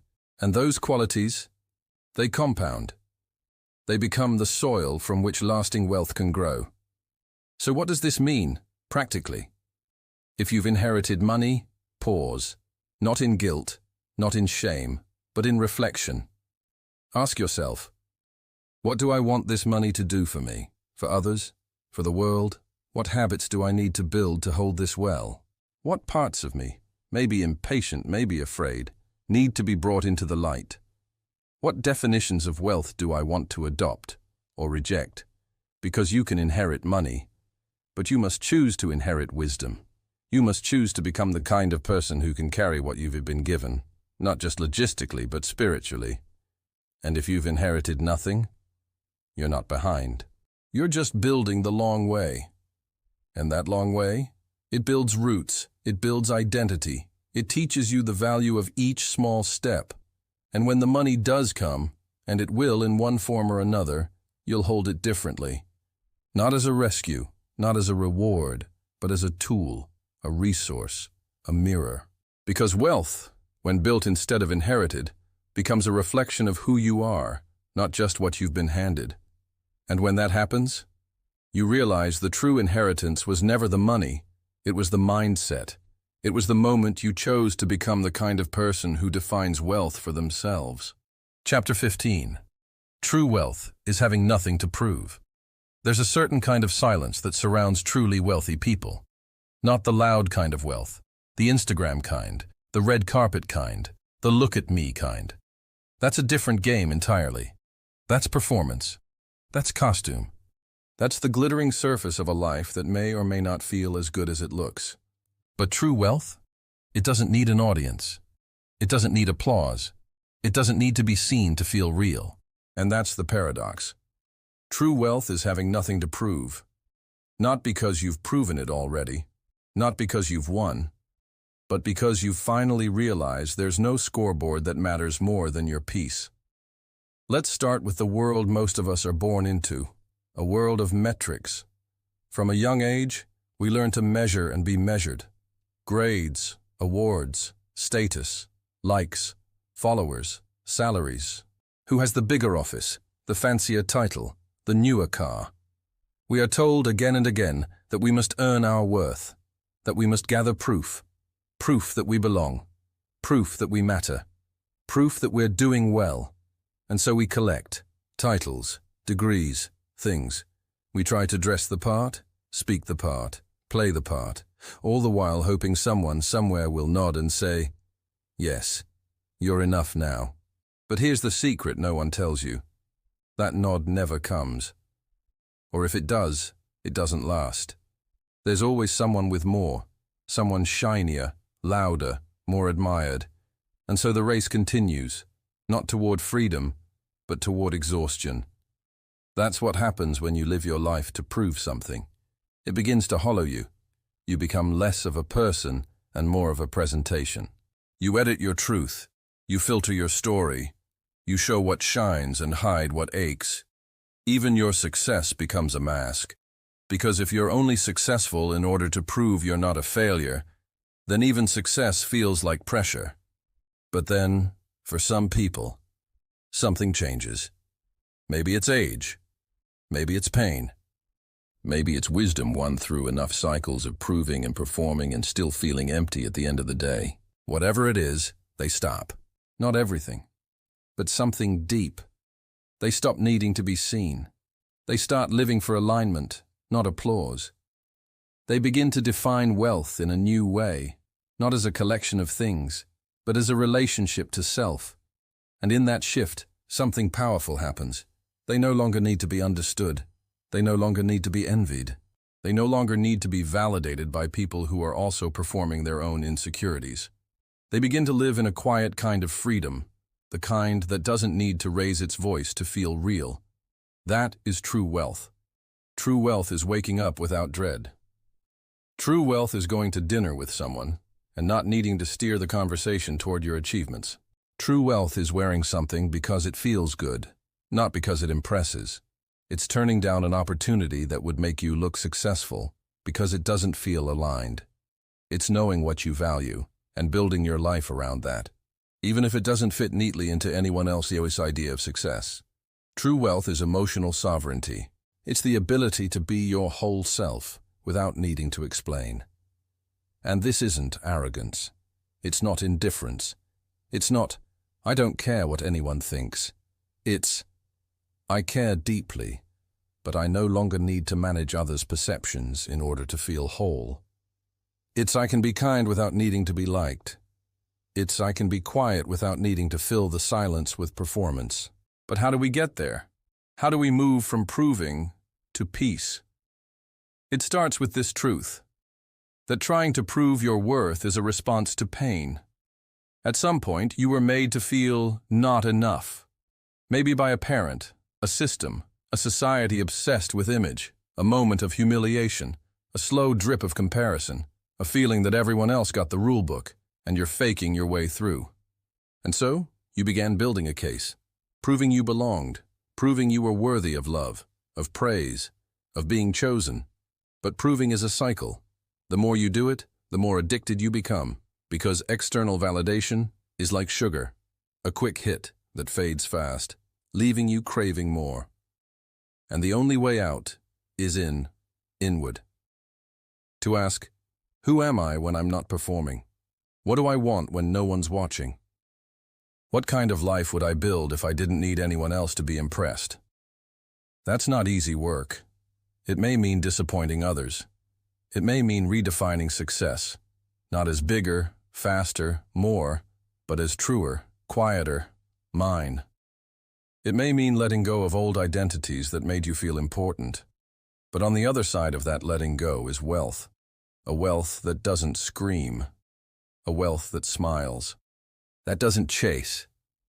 That sits. That shows up as yourself in every room.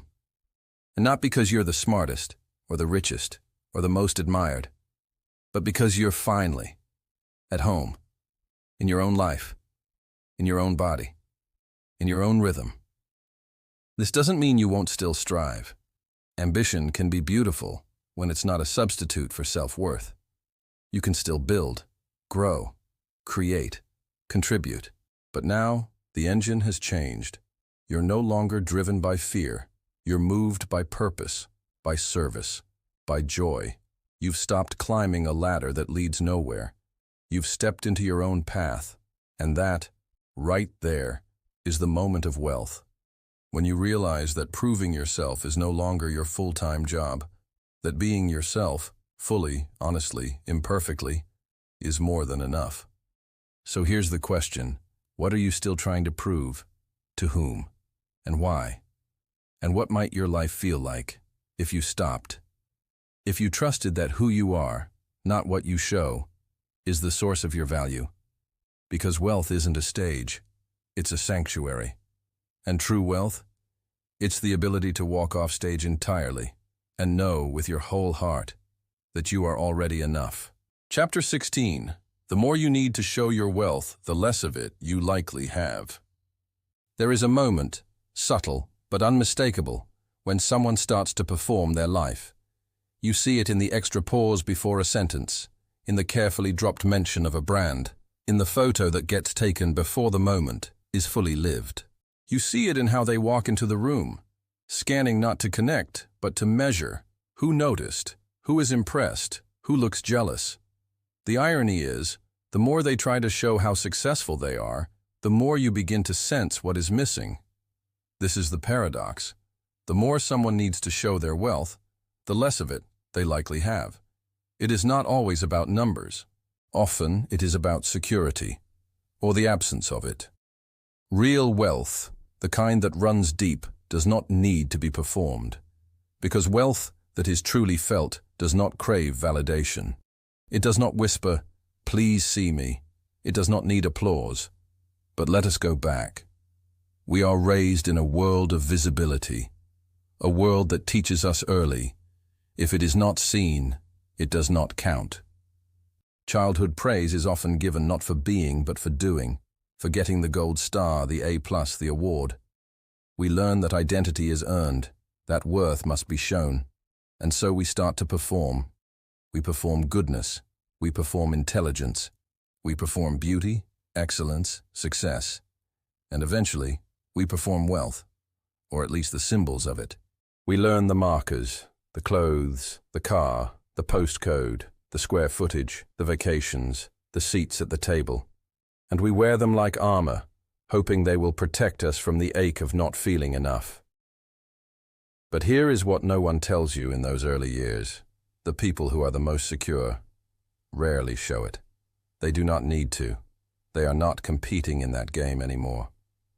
Let us imagine two people. One enters the room and makes sure you see her watch. She drops the hotel name where she just stayed. She subtly pivots every conversation back to her latest success. She is polished, practiced, precise, but something about it feels strained, not dishonest, but not free. The other walks in wearing something simple. She listens more than she speaks. When she does talk, it is from curiosity, not performance. She mentions her garden, a book she is reading, the long walk she took this morning. You would not guess her net worth, and she would not think to tell you. But somehow you know, she has more than enough. That is the difference between wealth as appearance and wealth as embodiment. One needs to be constantly affirmed. The other simply exists. The one who has to show their wealth often has not fully internalized it. They do not feel it in their bones yet. They need mirrors, eyes that reflect status, value, power, to remind themselves they are okay. And that is the tragedy of performance. It always depends on an audience. Without witnesses, the performer disappears. But true wealth, it needs no audience. It does not need to be Instagrammable. It does not need to be explained. It is quiet, not because it is hiding, but because it is rooted. And things that are rooted do not shout. They grow. Of course, it is not wrong to celebrate success. It is not wrong to enjoy beauty, design, luxury. The problem is not the watch, the home, the trip. The problem is needing those things to tell the story you have not yet learned to tell yourself. The problem is forgetting that wealth is not about display. It is about direction. Wealth is not what you show. It is what you are free to choose. You see this paradox most clearly when you look beneath the surface. Some of the flashiest people are drowning in debt, not just financial, but emotional. They are trapped by the life they have built, the car payments, the designer clothes, the pressure to maintain a lifestyle they secretly resent. They are living in a golden cage, and the bars are made of expectations. Meanwhile, others live with quiet abundance. They have investments that no one sees. They pay in full. They leave big tips. They sit in coach even when they could fly first, not out of frugality, but because they have realized what actually matters to them. They are not trying to impress. They are trying to align, and that difference is everything. Because real wealth shows up in freedom, the freedom to not perform, the freedom to wear what you want, to say no when it does not fit, to walk away when the energy feels off, to define success in your own terms, and not in the borrowed language of status. But in a culture of comparison, this is hard. We are constantly told to level up, to fake it until you make it, to curate a life that looks better than it feels. And so we are surrounded by illusions, people who appear wealthy but are anxious, people who look powerful but are afraid, people who seem to have it all and do not sleep well at night. Because what they have is appearance, not peace, and peace is the truest wealth. Peace does not perform. It does not need sequins. It does not need validation. It just breathes. So how do we begin to live this paradox? We start by asking, what am I trying to prove? And to whom? Is the house for me, or for the version of me I think others admire? Is the brand on my bag a reflection of my taste, or of my need to belong? Is the story I am telling about my life honest, or optimized for praise? These are hard questions. They strip the performance away. They reveal what is real.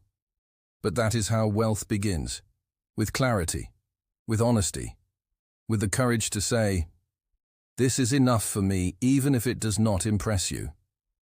With the power to sit in a room and not try to be the most anything, not the richest, not the smartest, not the most admired, just present, grounded, whole. That is wealth. The kind that does not need lighting or lenses, the kind that holds you when the world forgets to clap, the kind that knows, deeply, unwaveringly, that value does not live in attention, it lives in alignment. So the next time you feel the pull to show, to prove, to broadcast your life as a highlight reel, pause, ask, what would it feel like to simply be?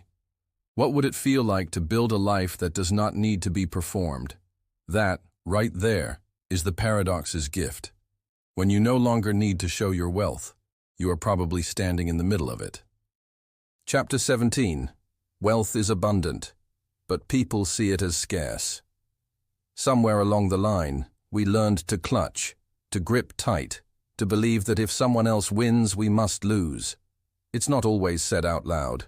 Sometimes it's just a glance, the way someone looks at a neighbor's car, or someone else's promotion, or the life they imagine behind someone's social media feed. It's that tightening in the chest, that subtle flinch. They have it. I don't. There isn't enough to go around. That's the story we've been sold. That wealth is limited, that prosperity is a ladder, and there are only so many rungs, that there's a finite pie, and if someone takes a slice, there's less left for us. But here's the paradox. Wealth is actually abundant. It's possibility, it's potential. It's not fixed. It grows, it regenerates, it shifts shape. But most people, most of us, still see it as scarce, and because we see it that way, we act accordingly. We hoard, we compare, we compete for crumbs instead of baking more bread. Let's pause here. Why do we see wealth as scarce? Some of it is history. Our ancestors lived with true scarcity, of food, safety, opportunity. They passed on that mindset, that life is survival, and survival means protecting what's yours. That imprint runs deep. Some of it is culture. We're trained to believe that success is a competition, that someone else's rise threatens our place, that the economy is a zero-sum game, that we must get ahead, even if we don't know what we were racing toward. Some of it is media. We're shown wealth through a narrow lens, yachts, penthouses, extravagant vacations. And when we don't have those things, we assume we're poor, even if our lives are filled with richness of another kind. And some of it, perhaps, is fear. Fear that we're missing out. Fear that we're falling behind. Fear that we are, at our core, not enough. So we adopt a scarcity mindset, not just with money, but with everything. We think love is scarce, so we cling.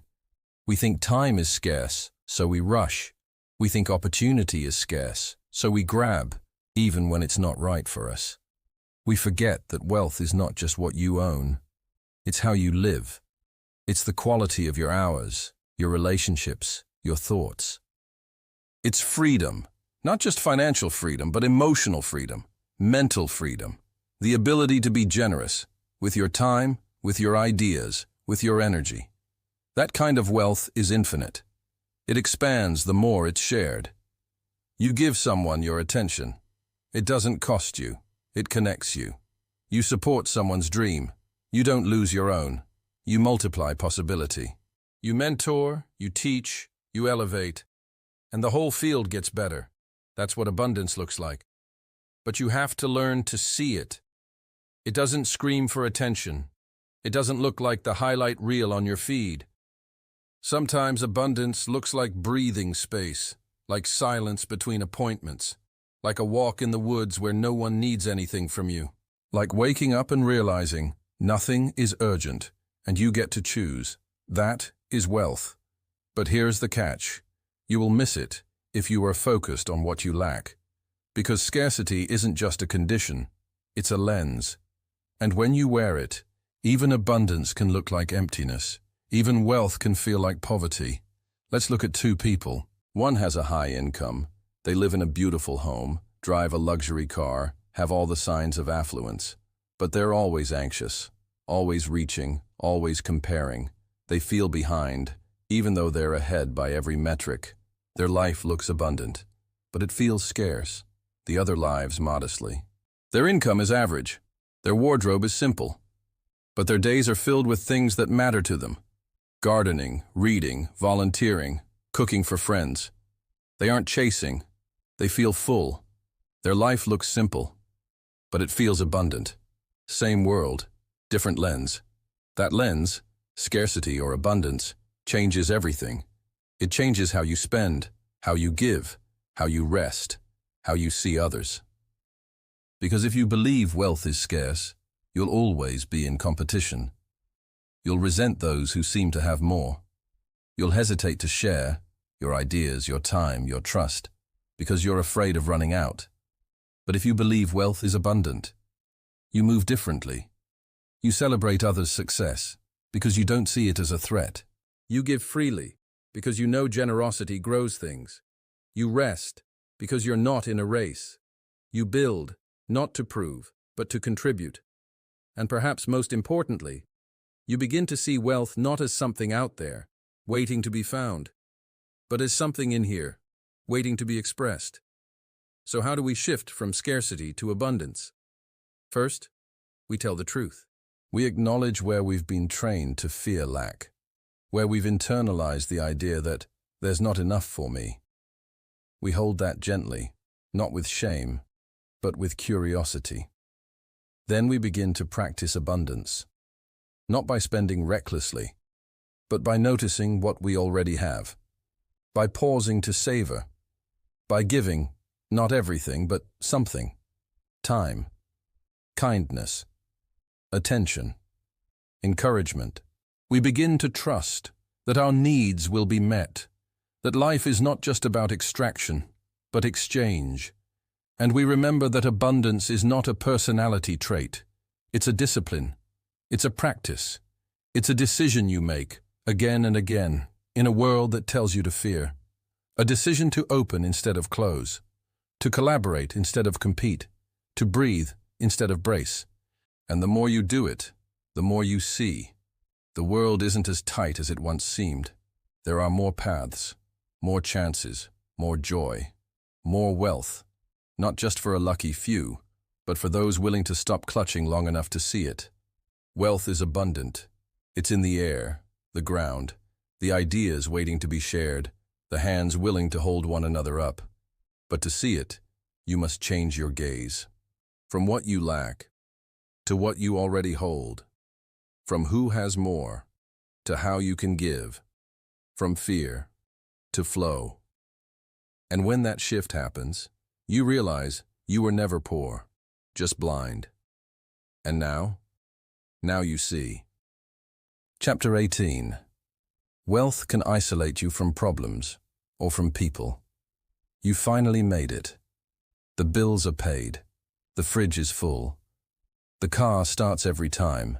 The decisions you once made out of desperation, the do I have enough kind, are now replaced by preferences, not panic. You do not worry like you used to. You have money now. Or maybe just enough distance from lack to breathe easier.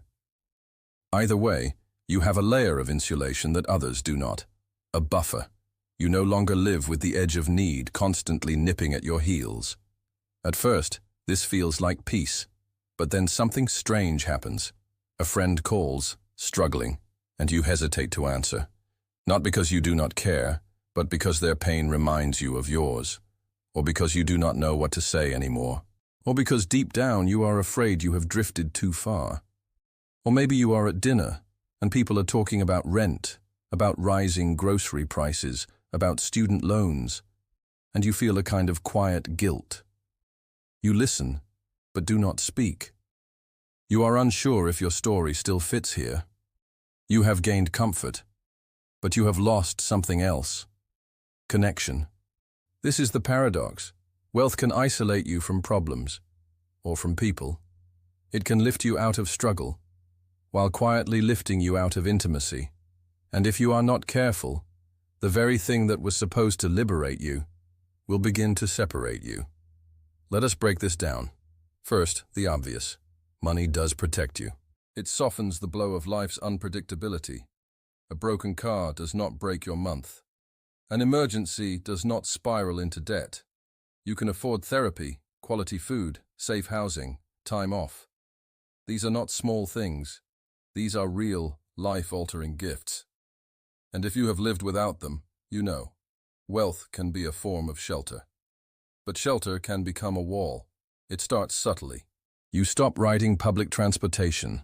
You move to a quieter neighborhood. You go to different restaurants, different gyms, different schools. You stop seeing things, not because you do not care, but because they are no longer part of your daily experience. You stop hearing things, not because you are indifferent, but because no one says them around you anymore. And the result? The world begins to narrow. Not in terms of what you can afford, but in terms of what you can understand. You become comfortable, but removed. You are no longer in the storm, but you are not in the street anymore either. This is where isolation begins, not through intentional withdrawal, but through unintentional drift. And this drift has a cost, because connection requires shared reality. It does not mean you have to struggle to relate, but it means you must remember. It means you must stay curious. It means you must stay close, not physically, but emotionally. You must choose to stay human in a system that wants to turn wealth into hierarchy. Because once money becomes the only language you speak, you start losing fluency in other forms of communication. Empathy, humility, solidarity. You start thinking your experience is universal, or worse, deserved. You start believing the world bends toward your ease because of merit, and not just circumstance, privilege, luck. And that is when wealth becomes dangerous, not just to others, but to your soul. Because wealth that isolates eventually hardens, and you cannot love well from behind glass. So how do we live this paradox well? How do we enjoy the protection wealth provides without letting it isolate us from the very people who made us who we are? It starts with awareness. You name the privilege. You acknowledge the shift. You admit, my life is easier now, And I want to stay connected, not out of guilt, but out of love.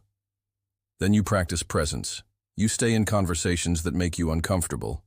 You listen without fixing. You offer without rescuing.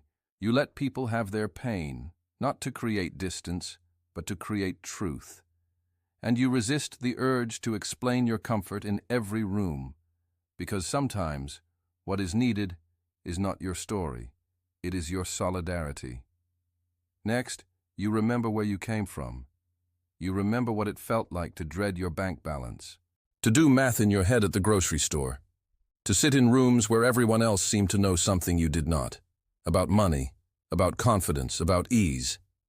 You remember not to drown in nostalgia, but to stay grounded, because remembering breeds humility, and humility is the bridge that keeps you connected.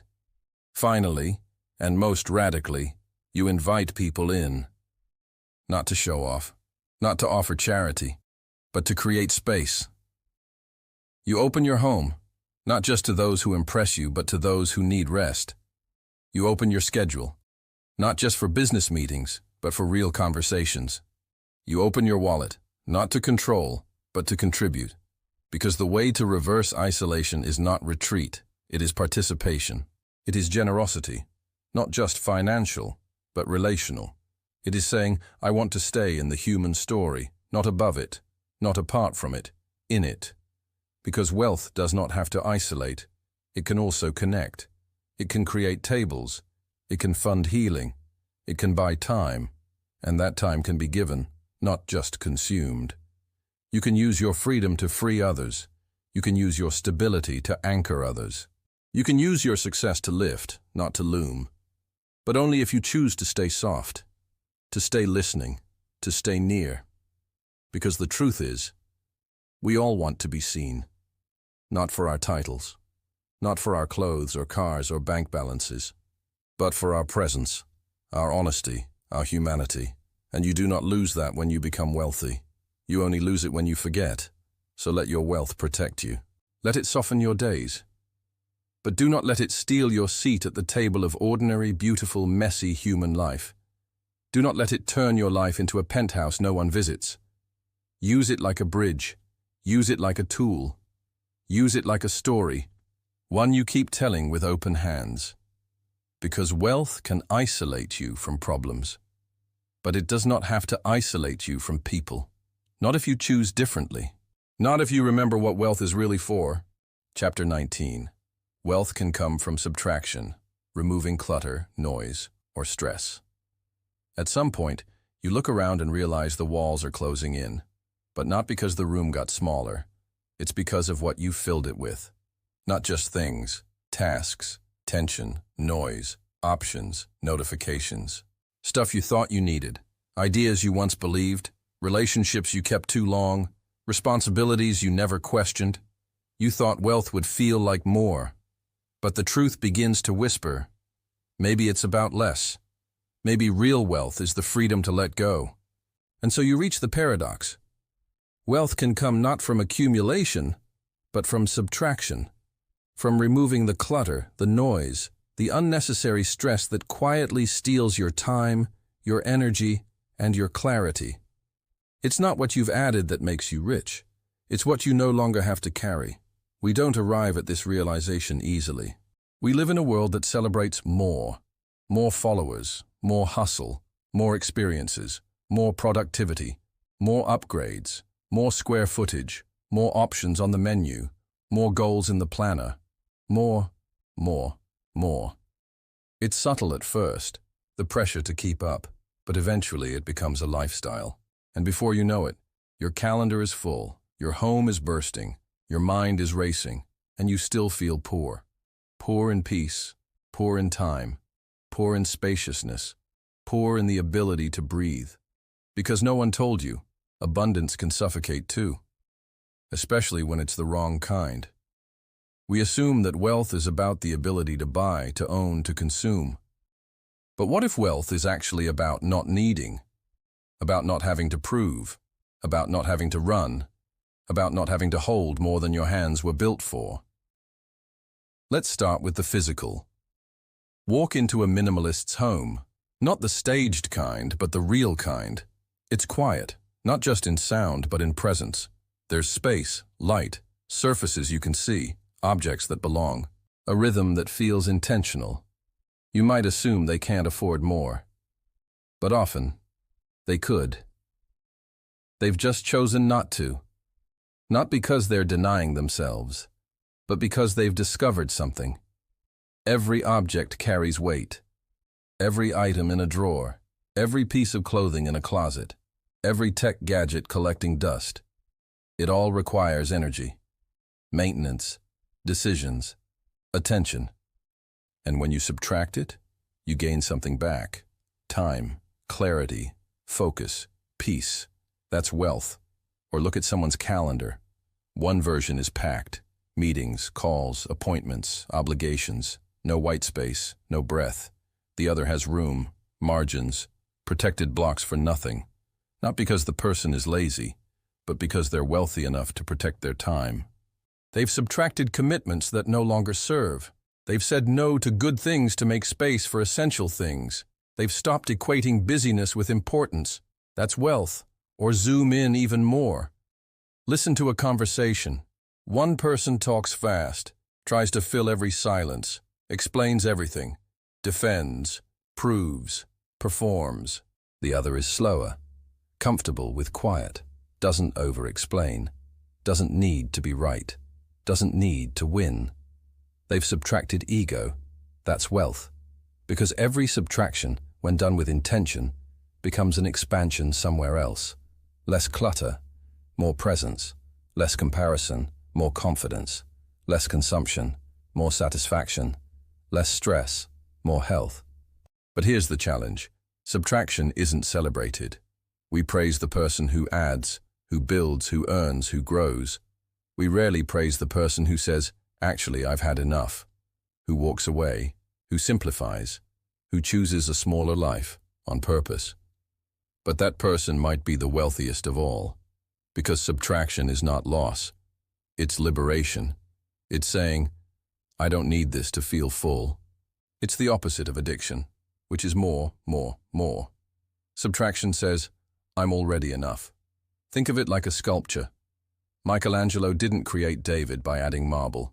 He removed what wasn't needed. That's what subtraction can do to your life. It reveals. It refines. It returns you to something truer. But we resist it, because subtraction feels like surrender. It feels like failure in a world that equates doing less with being less. So we hold on to stuff, to roles, to expectations, to clutter, physical, emotional, spiritual, because we're afraid of the quiet that follows letting go. But here's what lives in that quiet. You, your actual life, your values, your peace, and wealth, real, grounded, sustainable wealth, grows in that soil. It grows when you stop chasing, when you stop performing, when you strip away everything that isn't essential, and find that what remains is more than enough. But how do you begin? Start small. One drawer, one commitment, one assumption. Ask, do I need this? Not just, can I afford this? Or could I fit this in? But, does this serve me? Does this nourish me? Does this align with who I want to be? If not, subtract. With kindness, with clarity, with the knowledge that letting go is not deprivation. It's devotion to a life that breathes. Subtract a toxic relationship, and you gain dignity. Subtract a draining job, and you gain possibility. Subtract an outdated identity, and you gain evolution. And yes, sometimes subtraction comes uninvited. A loss, a breakup, a failure, a stripping away. It hurts. But even then, especially then, the question becomes, what does this make room for? Because wealth isn't just what stays. It's what arrives when space is made. The people you finally have time for. The ideas you finally have clarity to hear. The stillness you finally learn to trust. So the next time you feel heavy, stuck, cluttered, ask yourself, what can I subtract? Not because you have to, but because you're wealthy enough to choose what stays. Wealth is not in what you carry, it's in what you're free to put down. and in what you finally have space to hold. Chapter 20. Being wealthy in love or time often feels better than being rich in assets. She does not have much in the way of possessions.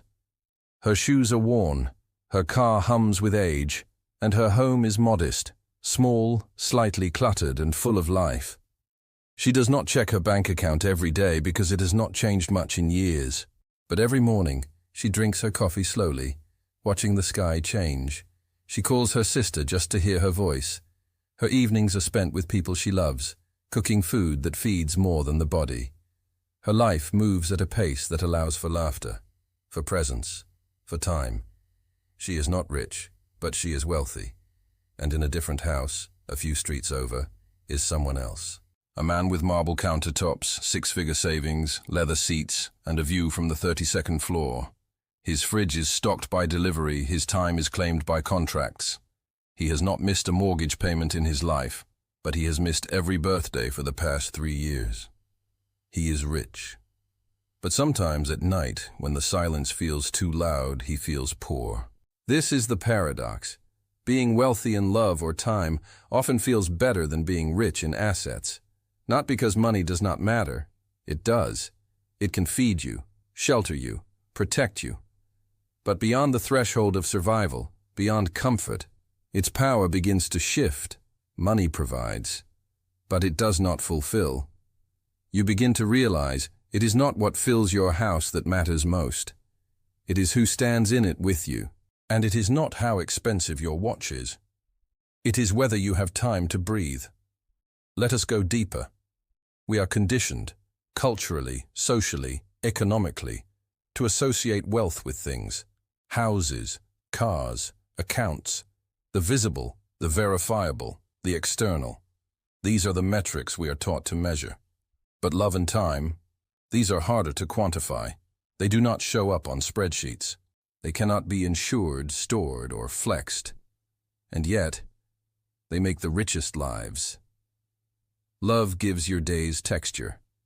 It reminds you that you are not alone in the world, that someone would notice your absence, that your laughter lives in another's chest, that your pain is someone else's concern. To be known, to be seen, to be held, that is wealth. Not metaphorically, viscerally. You can be sitting in a tiny kitchen with chipped plates and second-hand mugs and feel like royalty if you are wrapped in love. Likewise, time, real, uninterrupted time, is luxury. Time to wake up gently. Time to be fully with your children, not just near them. Time to walk without rushing, eat without checking your phone, speak without glancing at a clock. Time to make art. Time to rest. Time to notice your life while you are still inside it. How many of us are wealthy in money, but bankrupt in time? How many of us have outsourced the very experience of being alive? We chase, collect, optimize. And slowly, we trade the hours we once lived for money that rarely makes us feel more alive. The paradox cuts deep, because at first, being rich feels like freedom. You can buy more, go more places, escape more stress. But often, you do not escape stress, you upgrade it. You do not gain time, you fill it faster. You do not feel more connected, you become more distracted. Meanwhile, the person with fewer assets but deeper roots in love and time might feel something different. Spaciousness, clarity, meaning, even joy. You cannot buy those, you can only make room for them. And this does not mean money and love are at odds. Nor does it mean poverty is virtuous. This paradox is not about glamorizing struggle or vilifying wealth. It is about recognizing that true wealth must include, things that cannot be bought. It is about asking, when I imagine a rich life, what am I really seeing? Is it granite countertops and frequent flyer miles? Or is it quiet mornings, deep conversations, time to heal, the presence of people who care? Because here is the truth. We have met people with millions who feel utterly alone, and we have met people with barely enough who overflow with connection. We have met people with full calendars and empty hearts, and people with nothing going on who are rich in joy. We have met executives with no time to grieve their own pain, and artists with no audience who still feel profoundly alive. This paradox asks us to tell the truth about what actually feels good, about what fills us, about what lasts. Love lasts. Time matters. And both are fleeting. Love requires attention, presence, vulnerability. It asks you to slow down, to stay, to listen. Time once gone cannot be regained. You cannot buy back your child's 4th birthday. You cannot reschedule your grandmother's last hug. You cannot rewind to when your health was whole. You only get now. And wealth, real wealth, honors that. It does not just secure the future, it beautifies the present. So how do we practice this? How do we begin to feel wealth beyond what we own? Start by noticing. Where do you already feel loved? Where is time already present? What moments in your day feel slow, sacred, real? Then, prioritize them. Protect your time as if it were money, because it is. Protect your relationships as if they were assets, because they are. Say no to things that pay in dollars but bankrupt your spirit. Say yes to things that nourish you, even if they do not make sense. And most importantly, redefine success, not as more, but as enough. Not as impressive, but as true. Let richness be measured not in your net worth, but in how often you feel joy, how freely you laugh, how gently you sleep. Let the metrics shift from visible to visceral, from show to soul. Because in the end, the most beautiful lives are not always the biggest. They are the most felt, and the ones that hold the most love, the most time, often hold the most meaning. So pause today. Ask yourself, where am I already wealthy? Is it in the friend who texts just to check in? The quiet hour with your dog curled beside you? The meal that makes you slow down? The walk that brought you back to your breath? The child who says your name with joy? The song that made you cry without warning? That is wealth. Even if your account says otherwise. Even if the world cannot see it. Even if no one claps. Especially then. Because being wealthy in love or time, that is the kind of richness that does not just decorate your life.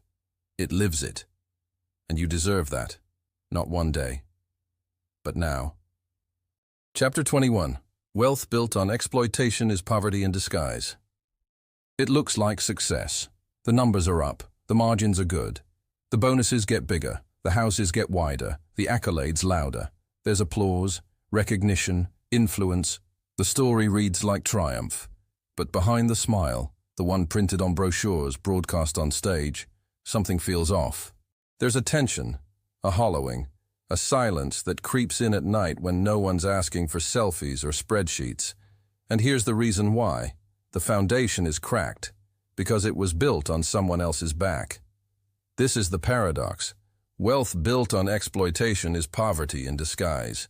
It might shine, it might grow, but it cannot nourish, not really.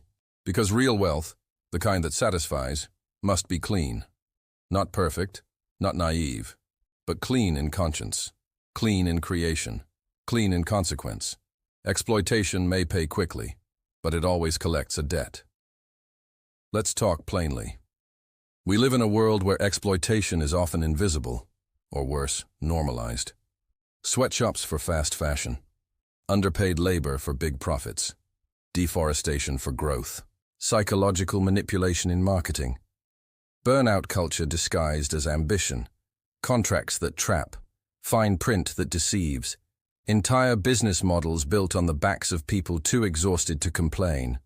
And when the profits come, we call it success. But is it? Is it success if your wealth requires someone else's suffering? Is it wealth if the food on your table came from the stolen time of someone who never sees theirs? Is it victory if the house you live in was funded by policies that quietly erase the dignity of others? The numbers may say yes, but the soul whispers no. Because here's the truth, we know when something is off, even when we don't say it, even when we cash the checks, even when the world claps. We know when the money came too fast. We know when we stepped over someone instead of walking with them. We know when a deal cost more than dollars, and that knowledge lingers. It pollutes, not just the balance sheet, but the being. You carry it in your stress, in your relationships, in your inability to be still. Wealth that harms others has a way of harming you too. Maybe not immediately, but inevitably, because conscience doesn't forget. Let's be clear. Not all wealth is corrupt. You can build well. You can grow honestly. You can succeed with integrity.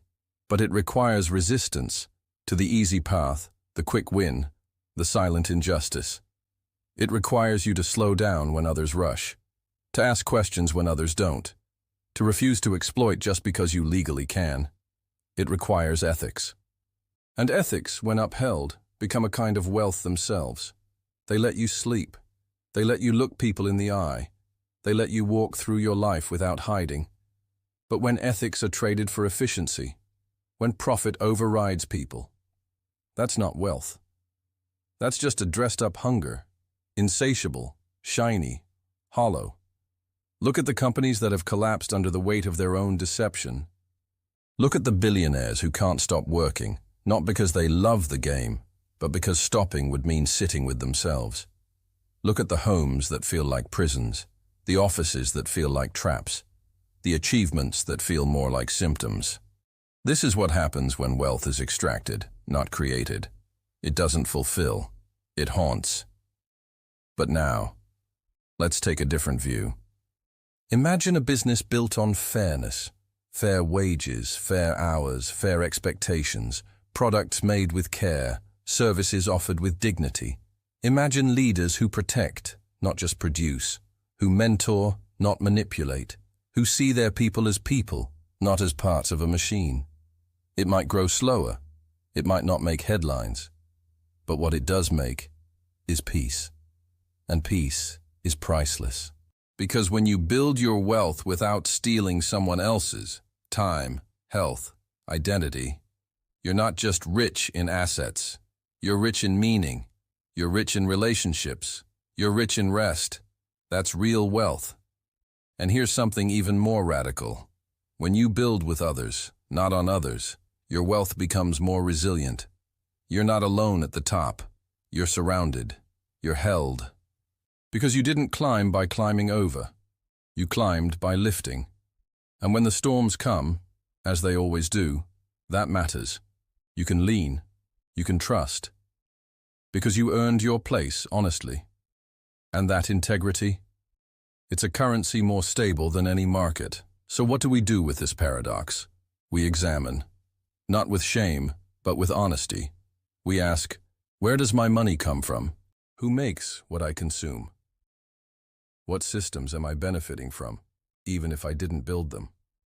We ask, could I build this differently? Could I succeed without leaving a wake of harm? Could I create value and protect the people who help me do it? These aren't easy questions, but they're sacred. They force you to define success on your terms, not the terms handed to you by capitalism in a rush. They force you to see the full picture, not just the profit, but the price. Because if your gain requires someone else's pain, is it really gain? Or is it just another version of loss? Wealth is not just about having more. It's about what you're no longer willing to trade. Your peace, your ethics, your soul. So yes, you can build fast, you can extract, you can climb quickly. But know this. If your wealth is built on exploitation, it may look like abundance, but it will feel like scarcity. Because you'll always be defending it, justifying it, apologizing for it, silently, even to yourself. And what kind of life is that? You deserve better. The people you lead deserve better. The world needs better. So let's build it, slowly, consciously, courageously. Let's create wealth that feeds us without starving others. Let's grow in a way that feels good when we're alone. Let's succeed in ways we're proud of. Because when wealth uplifts everyone it touches, that's not poverty in disguise. That's prosperity, for real. Chapter 22. Security is a form of wealth, yet we often trade it for growth. The job was good, stable, predictable. Every 2 weeks the paycheck arrived without surprises. The benefits covered most of what needed covering. The hours were clear, The expectations manageable. No one asked her to work weekends. No one expected midnight replies. And still, she left. Not because she was ungrateful, not because she didn't recognize the privilege of predictability, but because a voice inside her, quiet but persistent, whispered something else. There is more. And so she leapt into something less stable, less known, a dream, a possibility, a risk. Some might say she chose growth. Others might say she left wealth behind. Because here lies the paradox. Security is a form of wealth, yet we often trade it for growth.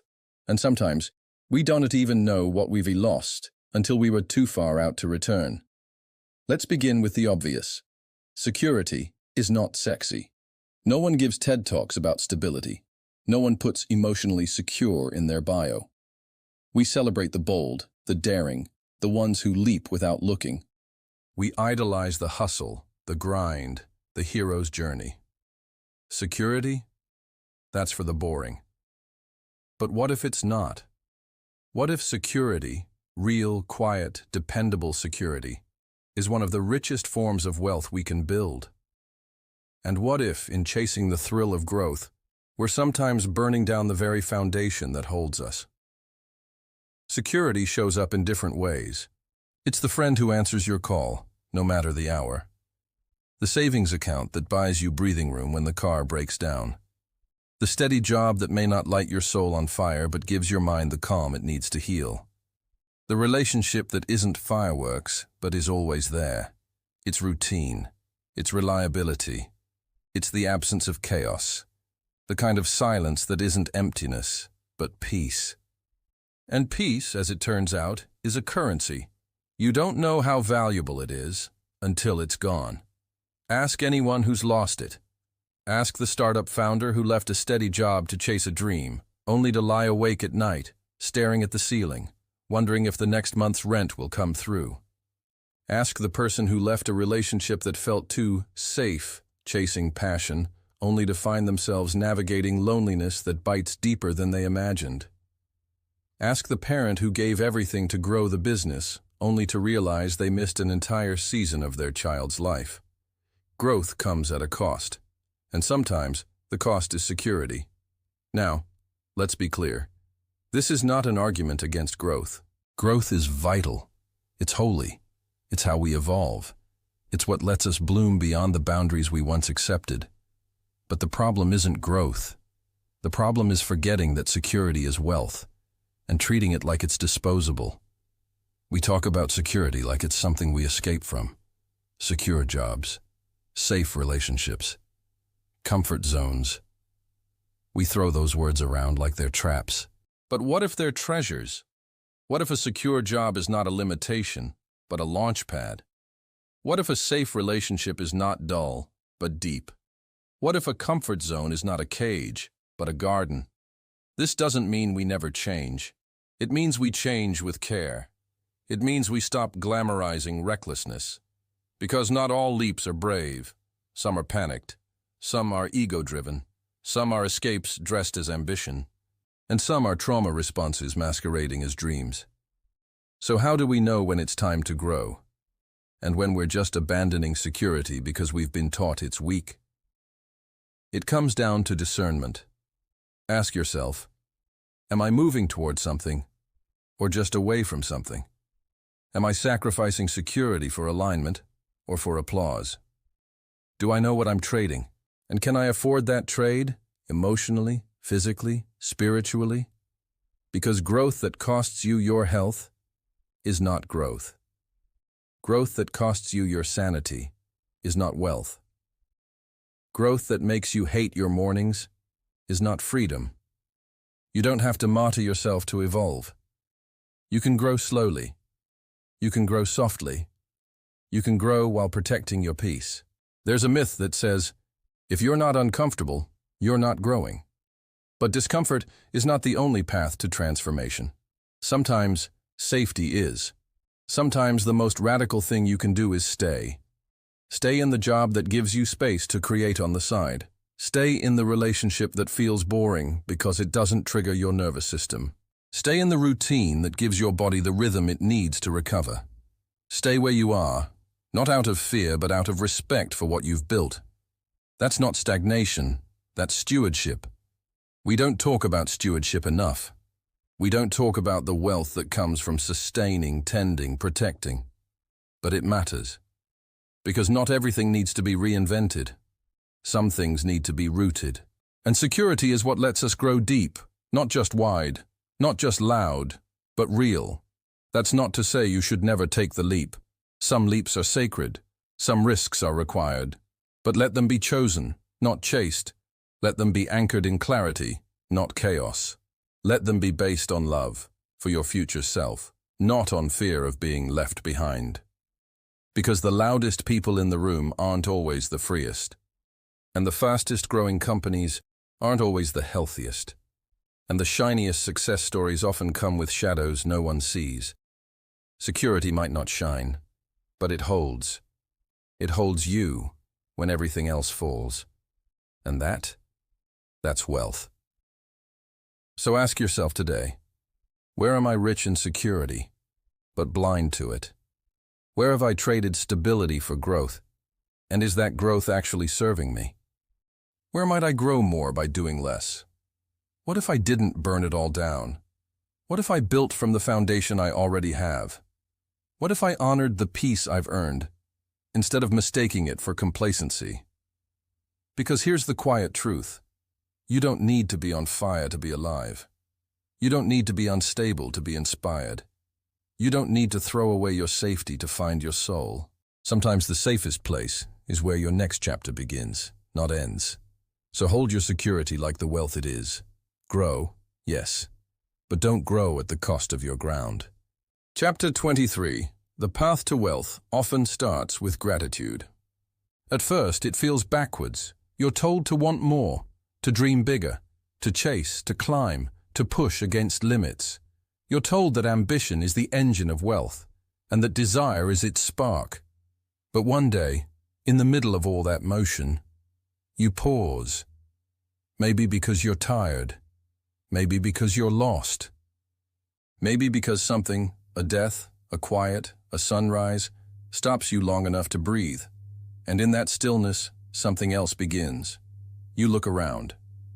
Not at what's missing, but at what's here. Your breath, your body, the people who stayed, the lessons you didn't think you'd survive but did. It's small at first, a flicker, but it grows. Gratitude. And that's where the paradox blooms. The path to wealth, real, grounded, sustaining wealth, often begins not with hunger, but with appreciation. Not with lack, but with presence.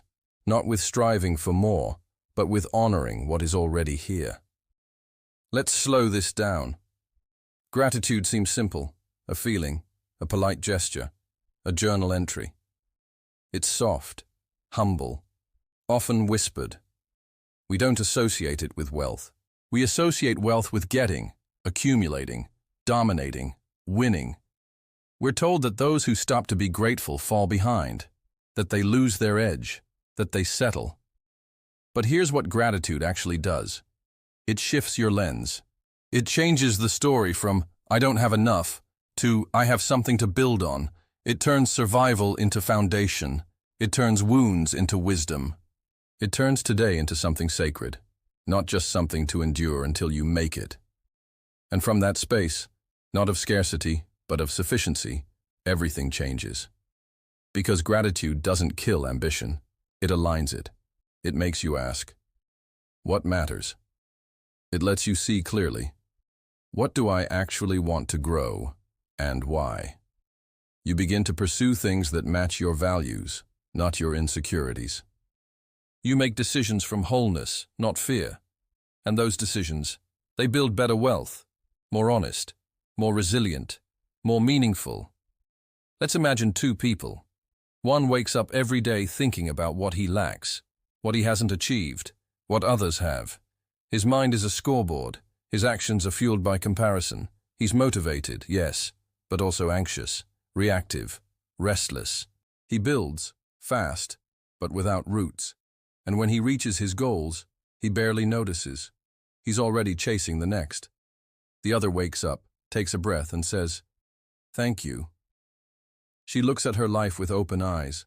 She sees her flaws, her gaps, but also her gifts, her growth, her tiny wins. She moves slower, perhaps, but she builds intentionally. Her goals are grounded in what she loves, not what she envies. She creates not to impress, but to contribute. And when she achieves something, she feels it, fully. Guess who feels wealthier? Guess whose wealth lasts? Because gratitude is not passive. It's active. It informs your attention, your choices, your investments. It helps you stay when it's time to stay. It helps you walk away when something's not aligned. It helps you resist unnecessary noise. It protects you from greed disguised as growth. But more than that, gratitude makes room for joy now. And joy is not a luxury, it's fuel. It's what makes the process sustainable. Because you can't white-knuckle your way through life forever. Eventually the climb becomes a burden. Eventually the not enough becomes a sickness. But gratitude, it heals. It softens. It lets you breathe again. And wealth that was built from breath, not panic, is a different kind of wealth entirely. Now, let's be honest. Gratitude isn't always easy, especially when you're in pain, when the bills are late, when the dream failed, when you feel left behind. In those moments, gratitude can feel like delusion. But it's not about pretending things are fine. It's about finding what's still good, even if it's small. It's about saying, "This moment hurts, and I'm still here. I lost that opportunity, and I still have people who love me. My bank account is low, but my spirit isn't empty." This isn't romanticizing hardship. It's reclaiming power. It's saying, even in the dark, there is light. And that perspective? It creates capacity. You stop spending energy on bitterness. You stop comparing someone else's chapter 20 to your chapter 3. You start building from your ground, not theirs. And from there, quietly, steadily, wealth begins to grow. Maybe not immediately in numbers, but in mindset, in alignment, in connections that actually matter, in decisions that don't require soul sacrifice. And eventually, often when you're not looking, that wealth becomes external too. Because the world responds to people who live from enough. They show up differently. They attract partnerships that aren't transactional. They lead without ego. They create without desperation. They rise and lift others. All because they started not with a hunger to have, but with the humility to see. So what does this look like in practice? Gratitude as strategy.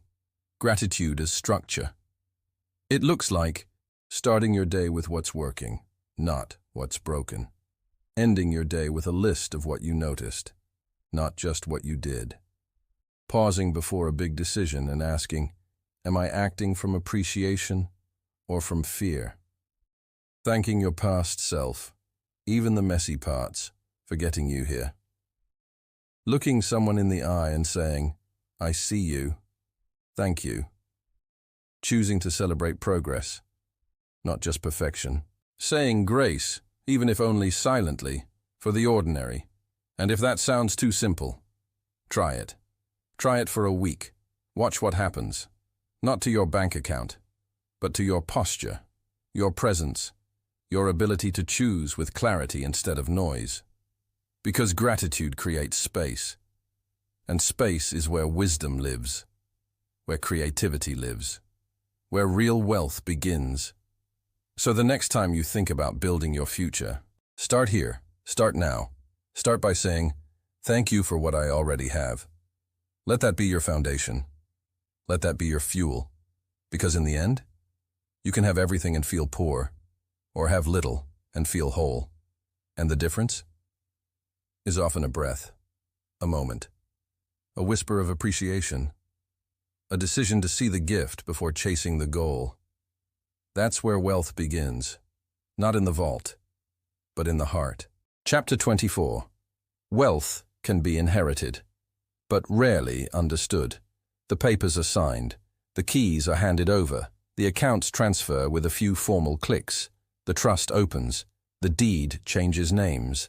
The title passes from one generation to the next.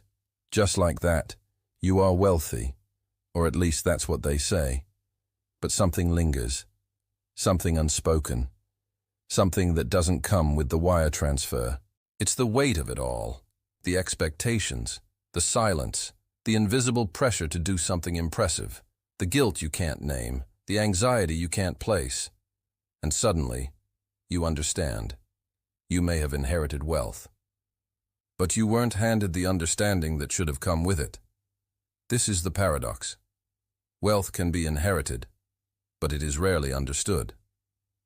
And without understanding, wealth becomes a mirror, reflecting not who you are, but what you don't know how to carry. Let's start with what inheritance looks like from the outside. It looks like luck, like a shortcut. Like an elevator in a building, most people have to climb floor by floor. And in some ways it is. Inheriting money or assets or opportunity does open doors.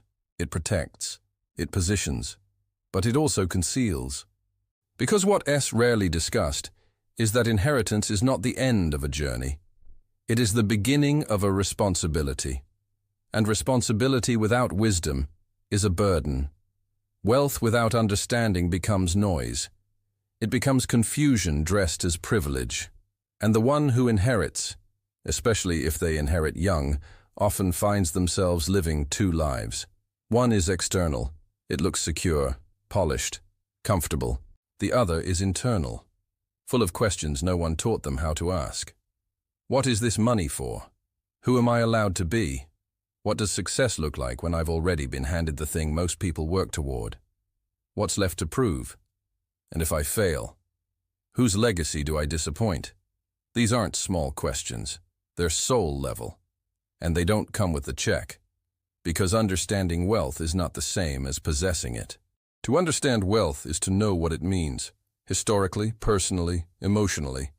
It's to see where it came from, how it was earned, what it cost, not just in dollars, but in time, in ethics, in generations. It's to learn its rhythms, how money moves, how markets shift, how investments grow, how greed whispers.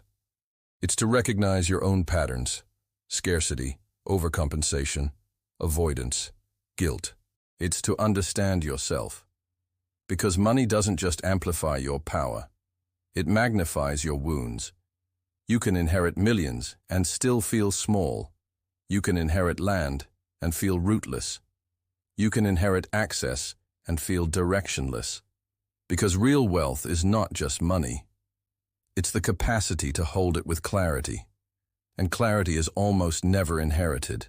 It must be cultivated. Let's imagine two people. One inherits a fortune, but no one talked to him about it.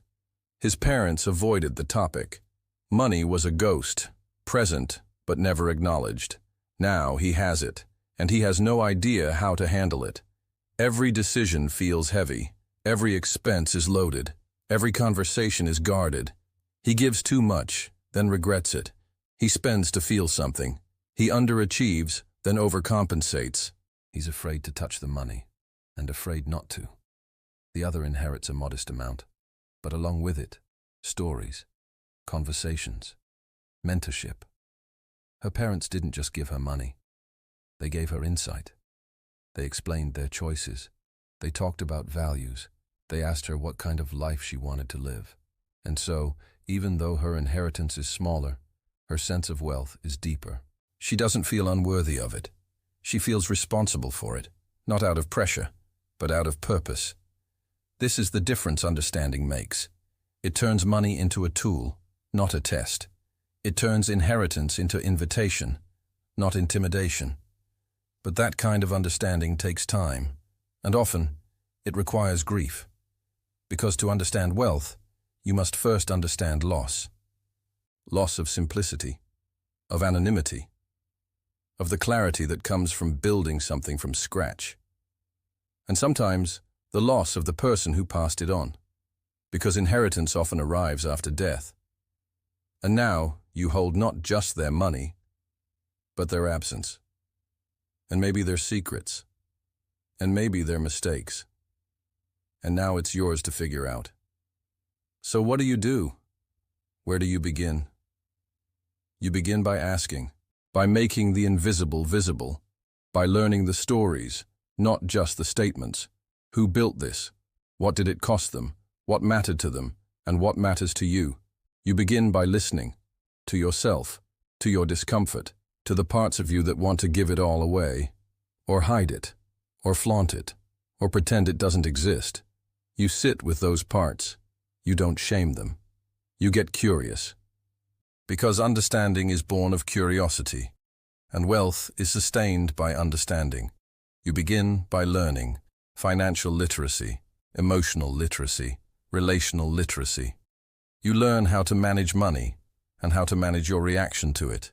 You learn how to say no and how to ask for help. You learn the difference between guilt and accountability, between impulse and intention. You begin by deciding, what does this money mean to you? Is it security? Is it fuel? Is it a bridge? Is it a mirror?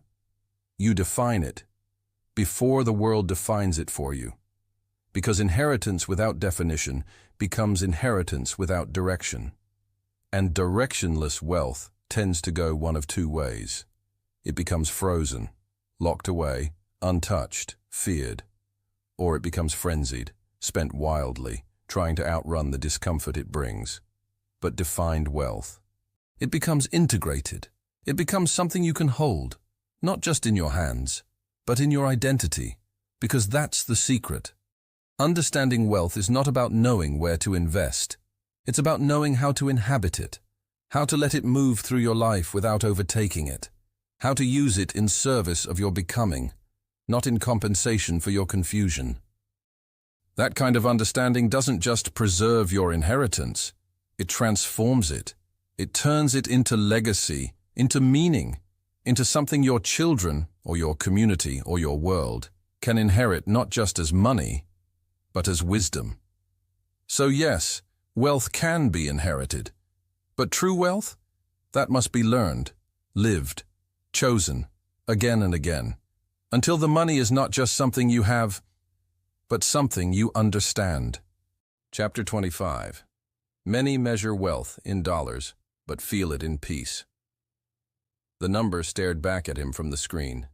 It was big, enough to feel proud of, enough to impress the right people, enough, technically, to feel safe. He closed the app, took a breath, and looked around the room.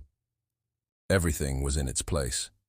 The floors polished, the furniture chosen with intention, the kind of elegance that whispers rather than shouts.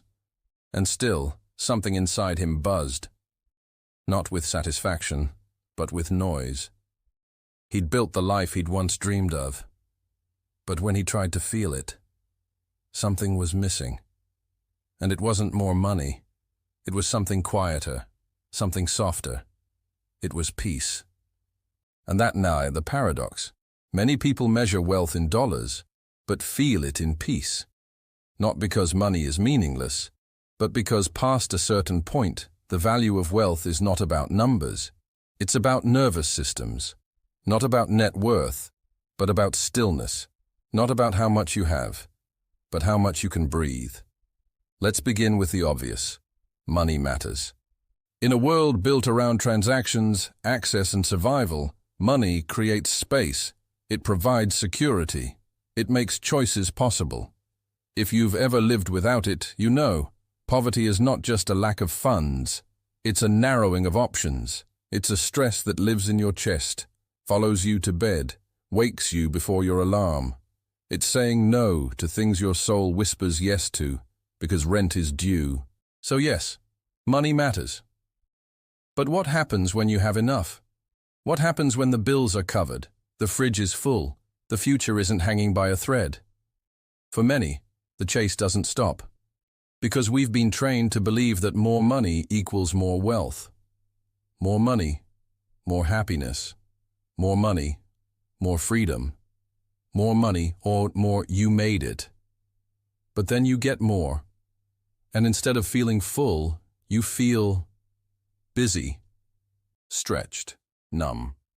Because somewhere along the way, You were taught to measure wealth by accumulation, not by experience. And so you counted dollars, but you didn't count moments. You tracked gains, but you didn't track calm.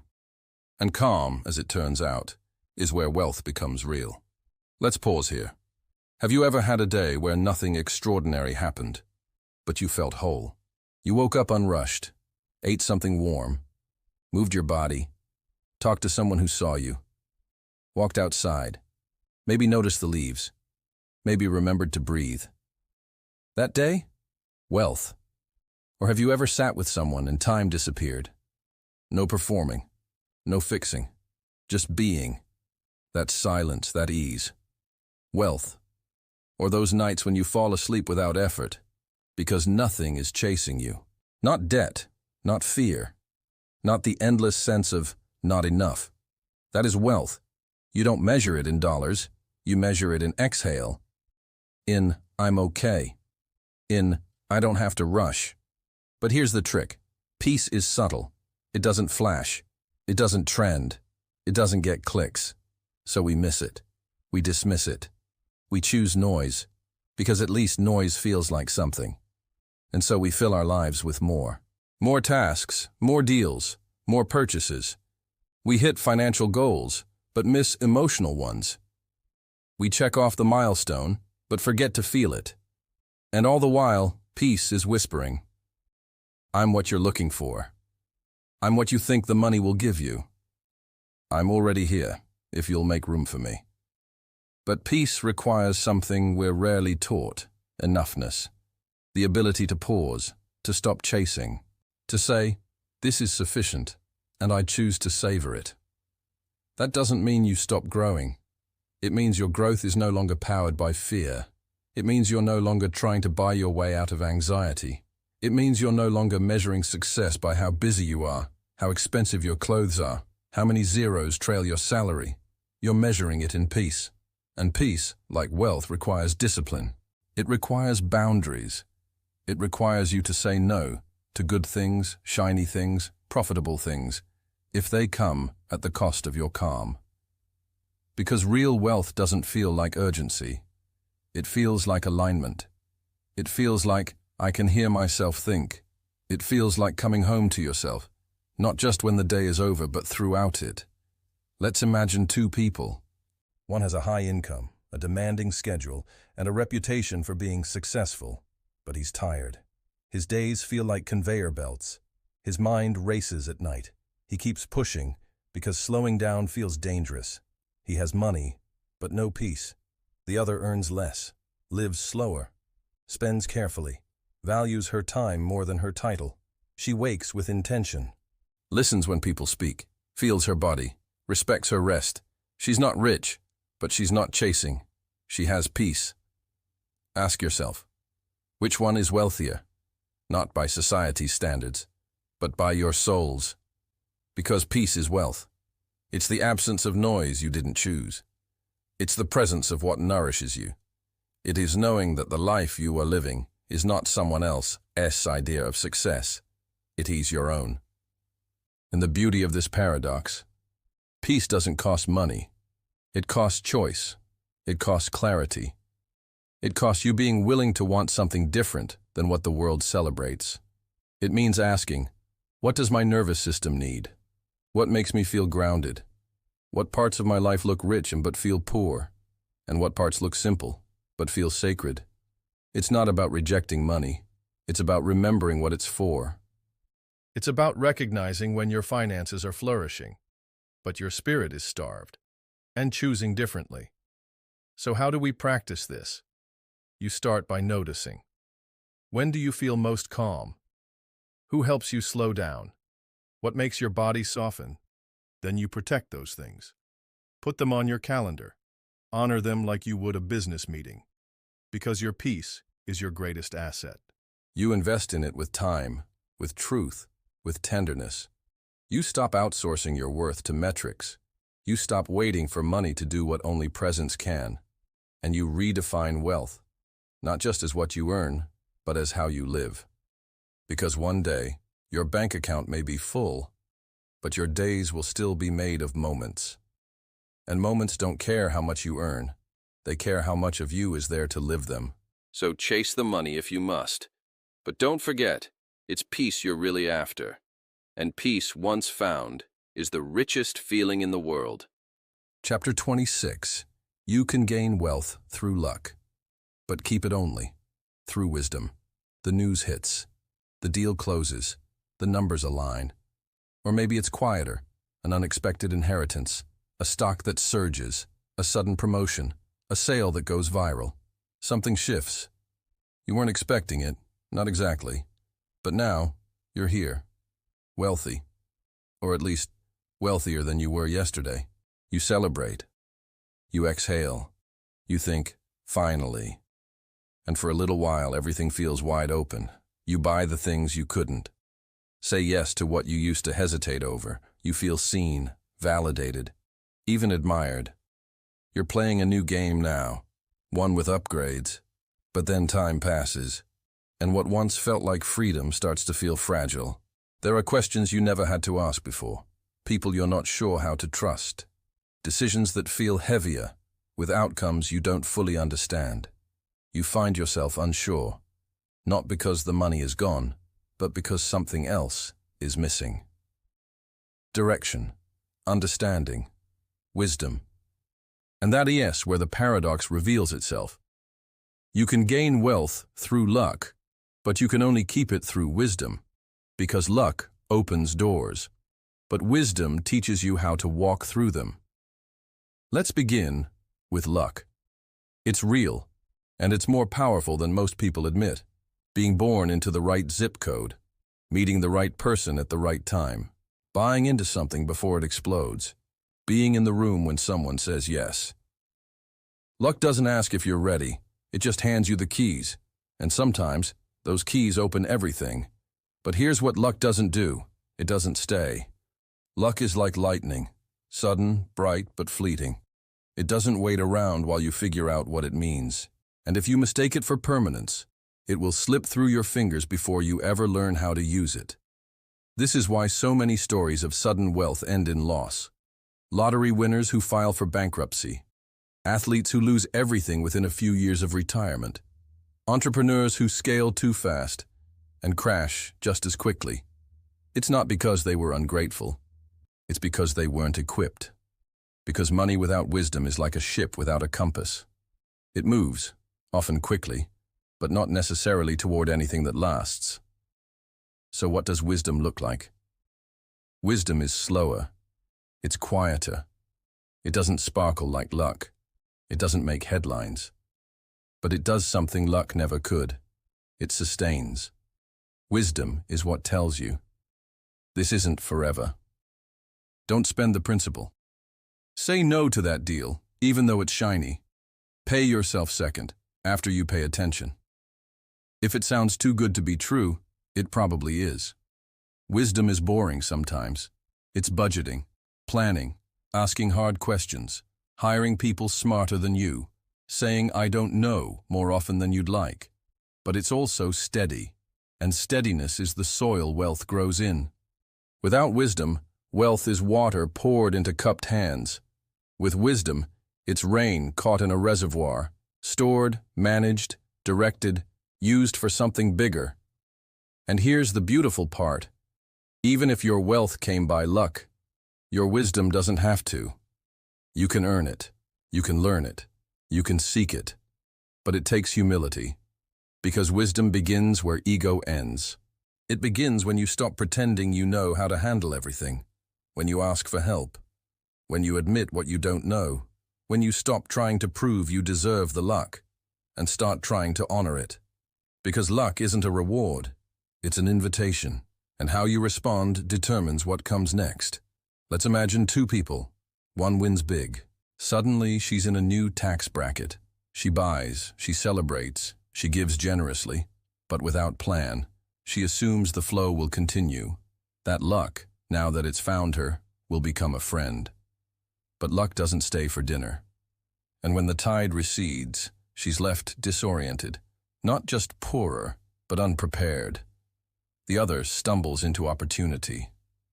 A deal, a windfall, a gift. She pauses. She studies. She listens.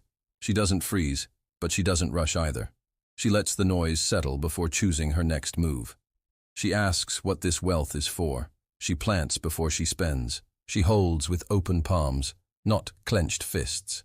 Guess who holds the wealth longer, not just in dollars, but in peace, in integrity, in legacy? Because wisdom doesn't just preserve money, it deepens meaning. It allows you to use your wealth in ways that don't just build you up, but ripple outward. Wisdom asks, what story am I writing with this? Who benefits from the way I move? What kind of ancestor am I becoming? Those aren't questions luck can answer. Those are questions wisdom lives for. And here's the irony. The pursuit of wisdom often feels unlucky. It's slow, sometimes painful. You don't win the headlines. You don't always get the dopamine rush. But you build something far more enduring. Something that doesn't vanish when the market dips. Something that doesn't collapse when the applause stops. Something you can stand on. And something others can stand on too. So, how do you cultivate wisdom? Start with curiosity. Be willing to be the student, even when people expect you to be the expert. Ask dumb questions. Admit when you don't know. Read the fine print. Listen to people who've lived longer, lost more, learned the hard way. Invest in understanding before you invest in anything else. Then, build slowly. Say no more often than yes. Ask not just what you can afford, but what your future self would thank you for. Make generosity part of the plan, but not the performance. Build a relationship with money that isn't reactive, but reflective. And above all, don't mistake noise for direction. Wisdom often sounds like quiet, and quiet is where wealth settles. So yes, you may gain wealth through luck. Celebrate it. Honor it. But don't rely on it. Because what you keep, what you grow, will come not from chance, but from care. From choices made slowly. From decisions rooted in truth. From wisdom earned and embodied. That's where the real fortune lies. Chapter 27. Wealth can grow silently, while others chase trends loudly. It's easy to miss. There's no announcement, no grand reveal, no viral post, no sleek launch, no bold rebrand. Just quiet days, consistent ones. The kind of rhythm that doesn't catch attention because it doesn't ask for it. But something is happening. Wealth is growing. Not loudly, not in neon, but patiently, persistently, in the shadows of the noise. While everyone else is chasing the next big thing, sprinting toward relevance, pivoting to stay visible, someone is building. They're not loud about it, but they're building something real. And that's the paradox. Wealth can grow silently, while others chase trends loudly. Let's sit with that. We live in a world obsessed with speed and spectacle. If you're not trending, you're invisible. If you're not scaling fast, you're seen as stagnant. We measure relevance by activity, presence by performance. The louder someone is, the more successful we assume they must be. But often the truth is upside down. The people who shout the loudest are the most afraid of being forgotten. The ones who pivot constantly are afraid to be still. The ones who need to be seen are often unsure of what they're actually building. Meanwhile, real wealth, in money, in meaning, in mastery, is growing somewhere else, quietly. Let's imagine two creators. One posts every day, reinventing themselves each week. New angles, new hooks, new buzzwords. Their audience grows fast, but so does their anxiety. They're running out of tricks. They can't rest. If they pause, they vanish. They don't own their growth. The algorithm does. The other rarely posts.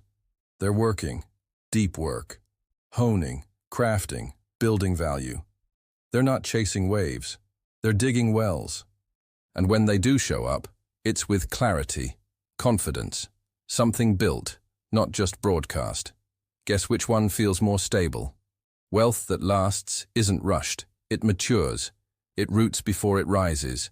It deepens before it dazzles. It trades volume for vision. It trades clout for clarity. And it grows, silently, while the world is busy refreshing its feed. Now let's be clear.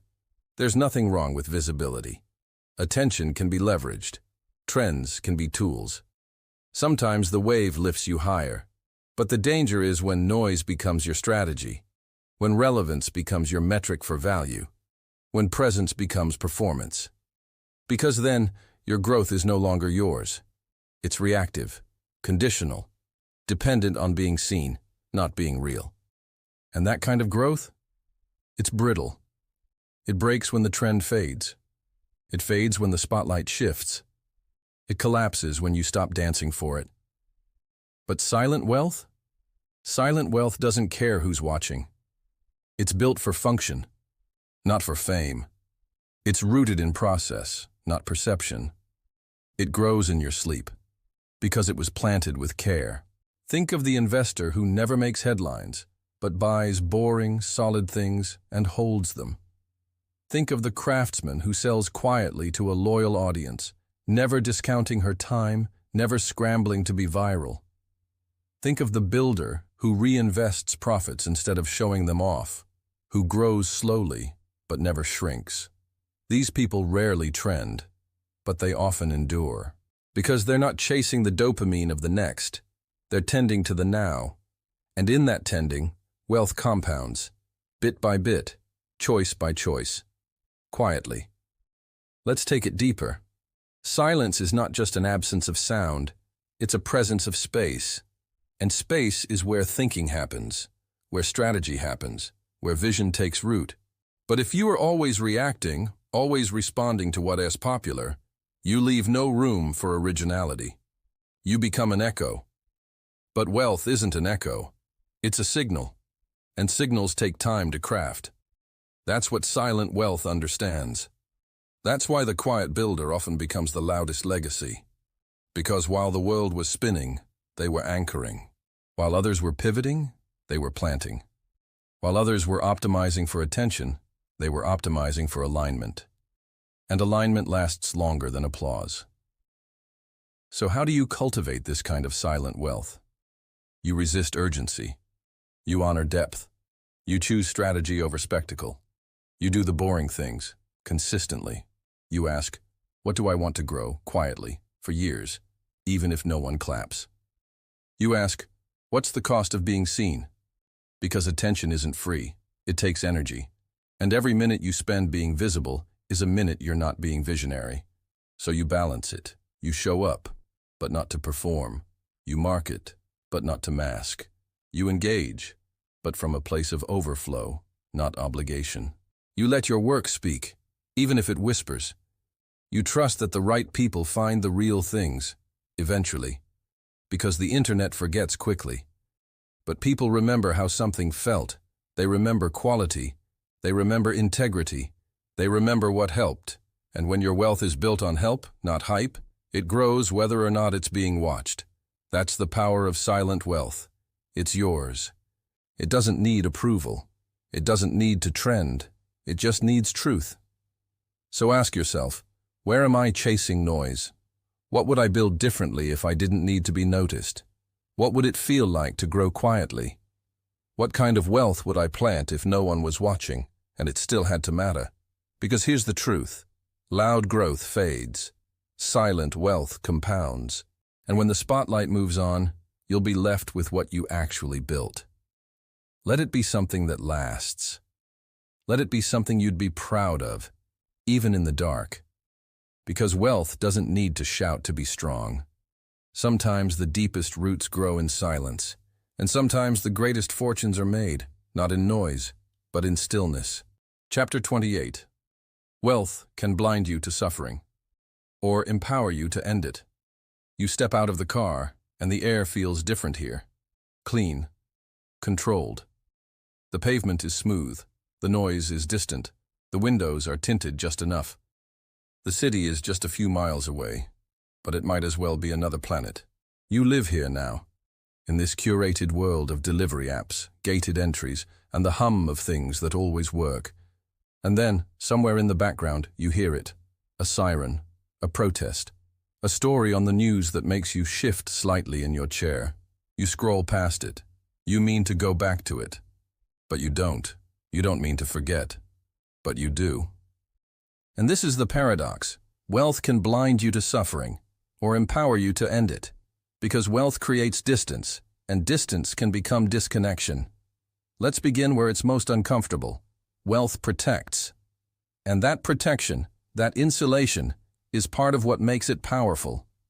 It buffers you from instability. It keeps you safe from crises that derail others. It means you can weather storms with fewer bruises. But insulation, if left unchecked, becomes ignorance. Not willful, not cruel, just habitual. You stop seeing, you stop hearing, not because you don't care, but because the suffering isn't in your way anymore. And suffering that doesn't block your path becomes easy to forget. You forget what it feels like to dread the bill that comes on the first of the month, to hear your stomach growl in a waiting room and not be able to afford both the medicine and the food. To take public transit at night, holding your keys between your fingers like a weapon, because the bus stop is dark and no one's around. To hear a child ask for something small and have to say no. Not because you don't want to, but because you can't.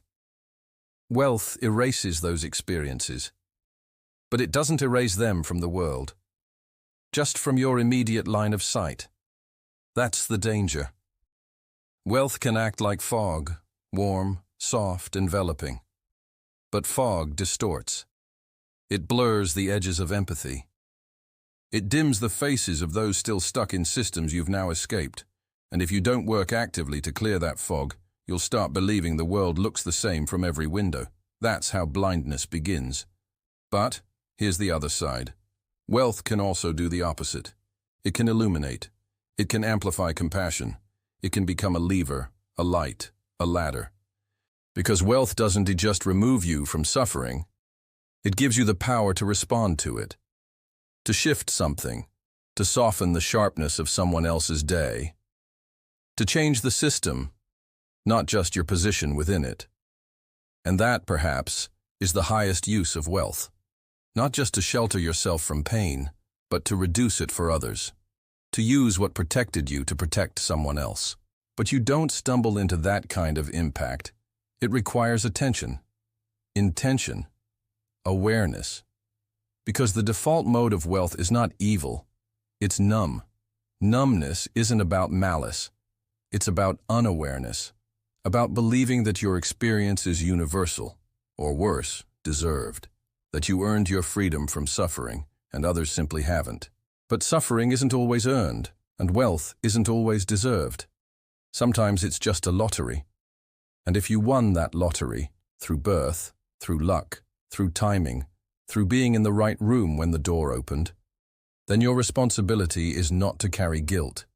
It's to carry awareness, and to choose what to do with it. Because here's the truth. Money magnifies. It doesn't make you better or worse. It just makes you more able to hide, or more able to help, more able to isolate, or more able to invest in people, in change, in community. The choice is yours. Let's imagine two people. Both have wealth. One uses it to build walls, keeps their circle small, their views narrow. Donates here and there, but mostly for the tax break or the press release. They live comfortably, but their world shrinks. The other opens. They read widely, listen deeply, show up without being asked. They fund food banks not because it looks good, but because they remember what hunger feels like. They invest in education because they know they got lucky. They understand the systems that helped them, and the ones that hurt others. They use their wealth to shift more than just their own life. Guess who sleeps better? Guess who feels wealthier? Not just in bank statements, but in belonging.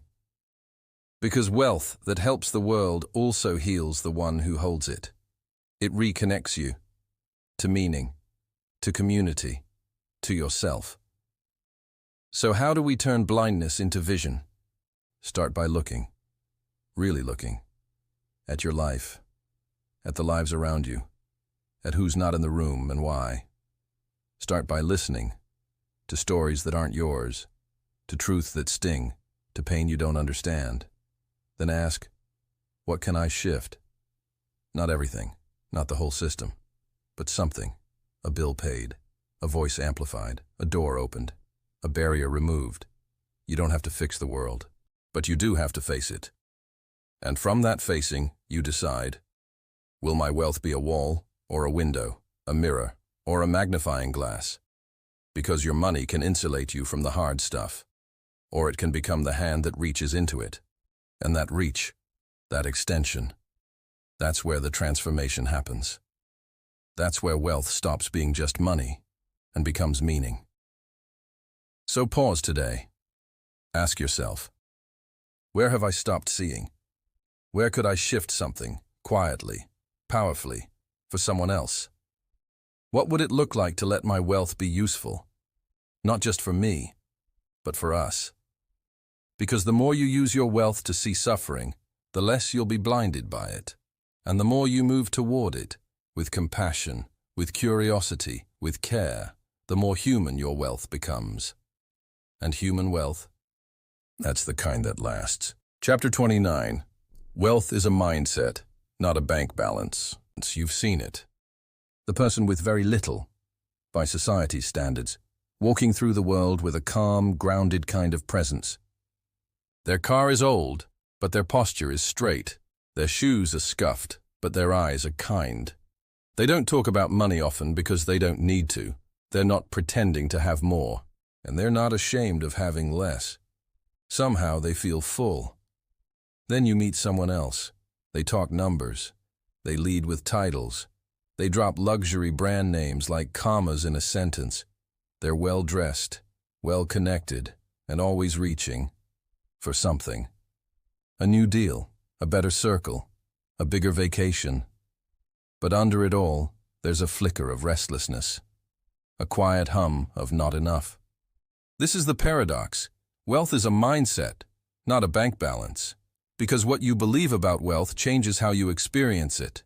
And that belief, it lives inside you, not your accountant's files. Let's start with what we're told. From early on, we learn that wealth is math, dollars, assets, investments, a number we can point to and say, see, this is my value, and so we chase it. We chase a number, a salary, a savings goal, a net worth. But no one tells you that when you hit that number, you might still feel poor. Because feeling wealthy is not about what you own. It's about how you relate to what you have. You can have $100 and feel rich, or 1 million and feel afraid. It's not the money, it's the mindset. Mindset is subtle. It's the story you tell yourself. When you buy something, when you turn something down, when you look at someone else's life and compare it to your own. It's the internal narrative that says, I always get by. I'll figure it out. I have what I need. Or, there's never enough. I'll lose this soon. I'm behind. Two people can live the same exact life, same income, same expenses, same opportunities, and feel entirely different, because one sees sufficiency and the other sees scarcity, and scarcity, no matter how wealthy you become, always wants more. Scarcity is not just about being broke. It's about being convinced that safety lives just beyond your reach. That peace is always one achievement away. That you have to prove your right to rest, again and again. But when wealth becomes a mindset, everything shifts. You stop measuring your worth by what you can buy. You stop comparing your pace to someone else's. You stop thinking more will fix what's broken. And you start listening. You start noticing. You start building from what you already have, instead of waiting for something more to arrive. Let's look at this practically. You can't always control your income, or your market value, or the economic tides, but you can control your relationship to money. You can decide to learn. You can decide to spend intentionally, not performatively. You can decide to save, not from fear, but from care. You can choose generosity, even when it's small. You can choose gratitude, even when it's quiet. That's wealth. Not what you spend, but how you spend. Not what you keep, but what you believe about what you keep. Not how much you make, but how you move through the world with what you make. Mindset is the multiplier. It turns every dollar into either a stressor or a stepping stone. It turns every financial goal into either a finish line or a path. And the best part? Mindset is accessible. You don't need a windfall to shift how you feel. You need reflection. You need truth. You need to sit with the stories you've inherited about money, the ones from your family, your culture, your childhood, and ask, are these still serving me? Is this story about wealth mine? Or did I absorb it, unquestioned? Did I learn that being rich meant being greedy? That poverty was shameful? That I had to struggle to be worthy? That ease was suspicious? Because so much of our financial mindset isn't ours. It's borrowed. But you can return what no longer fits. You can rewrite the story. You can decide that wealth isn't a number. It's a way of being. It's waking up and knowing, I am safe, I am capable, I am connected, I am allowed to rest, I am allowed to build slowly. I am allowed to say, this is enough for now. Because wealth as a mindset isn't complacency, it's confidence. It's trusting that you're not behind, that your value isn't volatile, that the life you're building has worth, even if no one claps for it. Let's imagine two people again. One earns high six figures, but they're always chasing, always performing. Their spending is reactive, their calendar is full, and their mind is never quiet. They feel trapped in the life they built to feel free. The other earns modestly, but they've learned. They've unlearned. They track their spending, not obsessively, but consciously. They live in alignment with their values. They share what they can. They know where their enough is. Guess who feels richer? Not on paper, but in presence. Because wealth, as a mindset, is measured not by acquisition, but by alignment. It's measured by how often you feel whole, how often you feel calm, how often you move through your day without a sense of panic chasing your heels. And this mindset, it builds wealth too. Because when you feel safe, you make better decisions. You take smarter risks. You invest in things and people that last. You stop leaking energy trying to keep up. You stop self-sabotaging out of fear. You let your nervous system settle. And from that settled place, you grow, not just financially, but emotionally, relationally, spiritually, because wealth as a mindset touches every part of you. It lets you be free in rooms that once intimidated you. It lets you be generous in moments that once made you shrink. It lets you feel proud, not of what you have, but of how you live. And that pride, that peace, that's real wealth. So ask yourself, what do I believe about money? Where did that belief come from? And do I still want to carry it? Then ask, when do I feel richest? What am I doing in those moments? Who am I with? How can I build a life that feels like that? Not just a life that looks good on paper? Because you don't need to be a millionaire to feel wealthy. You need to feel enough. You need to live aligned. You need to honor your time, your energy, your joy. That's wealth. And that mindset? It's free, but it changes everything. Chapter 30. Being wealthy doesn't mean being immune to pain. She sits on the edge of the hotel bed. The city lights glitter outside the window. Below, horns honk, laughter drifts up from rooftop bars, and the skyline pulses with the rhythm of a world that keeps spinning. Her suitcase is neatly packed. The minibar untouched. Her phone buzzes. Messages, invitations, a reservation reminder. She puts it down and cries, not loudly, not messily, just softly, as if the sadness has nowhere else to go but out. From the outside, everything is perfect. The job title, the clothes, the view. But inside, she feels empty. And that S where the paradox begins. Being wealthy doesn't mean being immune to pain. Not physical pain, not emotional pain, not grief, heartbreak, anxiety, or loss. Wealth can buy comfort, it can buy options, it can buy the illusion of safety, but it cannot buy immunity from what makes us human. Let's start with the myth. We assume, often unconsciously, that wealth protects us not just from discomfort, but from suffering. That once we make it, the pain stops. That heartbreak won't sting as much if you cry into 1,000 thread count sheets. That betrayal won't cut as deep if you recover on a private beach. That fear will dissolve when your savings account grows. But wealth doesn't silence fear. It just changes the shape of it. It doesn't cancel grief. It just changes the scenery. It doesn't prevent pain. It just sometimes makes people feel like they shouldn't be allowed to feel it. Because what happens when you suffer? While privileged, guilt arrives. Other people have it worse. I should be grateful. What right do I have to feel this way? So now you're not just in pain, you're ashamed of the pain. You hide it. You downplay it. You say things like, I'm lucky, I know, but pain doesn't care about context. It doesn't ask how much you earn before breaking your heart. It doesn't pause to check if your kitchen has marble countertops before waking you up at 3 a.m. with a knot in your chest. It just comes. Because pain is democratic. It visits everyone.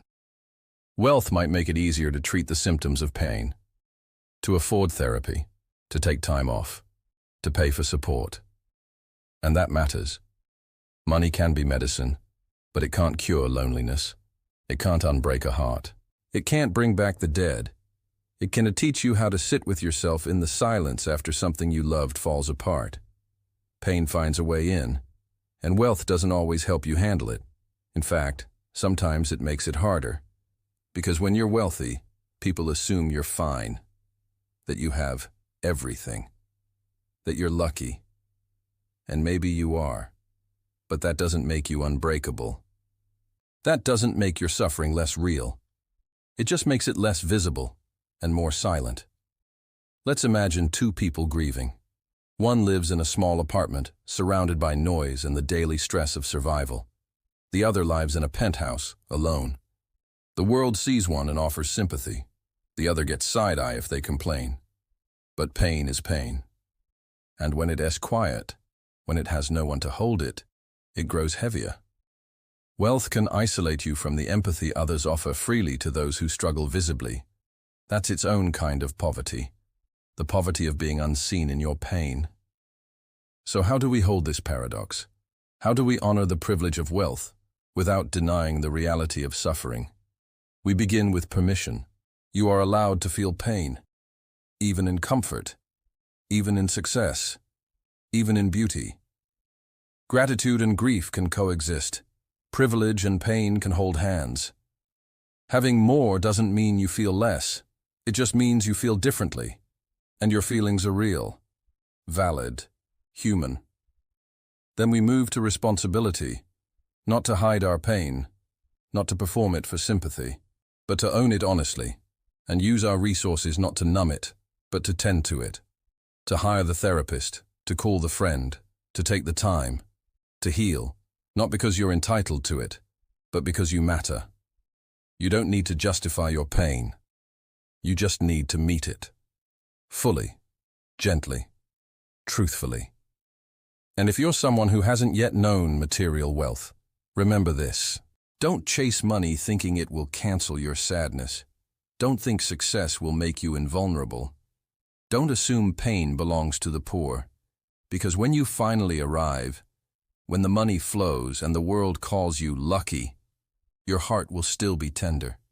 Your mind will still get cloudy. Your body will still ache. And you'll still need love, presence, understanding. Because no matter how high you climb, you are still made of skin and stories, of joy and longing, of hopes that get fulfilled, and some that never will. Wealth is beautiful. It can free you. But it doesn't complete you, and it doesn't exempt you from suffering. In fact, sometimes it sharpens it, because now you suffer and feel like you shouldn't. That's a heavy weight, and the only way to set it down is to tell the truth. The truth that says, I have so much, and still, I hurt. The truth that says, I'm grateful and grieving.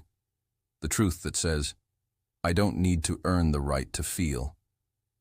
That's the beginning of healing, not just for you, but for a world that pretends money makes you bulletproof. It doesn't. It makes you buffered. And that's not the same thing. So what do? You soften. You let people in. You stop pretending you're fine just because you're fortunate. You show up, not with answers, but with honesty. You let your pain breathe. And in doing so, you let others breathe too. Because when you model what it looks like to feel fully, even in privilege, you give others permission to feel fully too. And that's wealth. The wealth of being human. The wealth of not needing to pretend. The wealth of presence. Because immunity isn't the goal. Integrity is. Connection is. Truth is. So let the world believe what it wants. But in your body, in your soul, know this. You can be wealthy and broken and healing all at once. That's not a contradiction. That's life. That's you. Chapter 31. You can live simply and still be wealthier than a billionaire. He walks the same path every morning, down the gravel road, past the garden gate, around the bend where the tall trees whisper as the wind runs through their arms. His shoes are scuffed. His coat is patched. His home is small, just 2 rooms and a stove that clicks twice before it lights.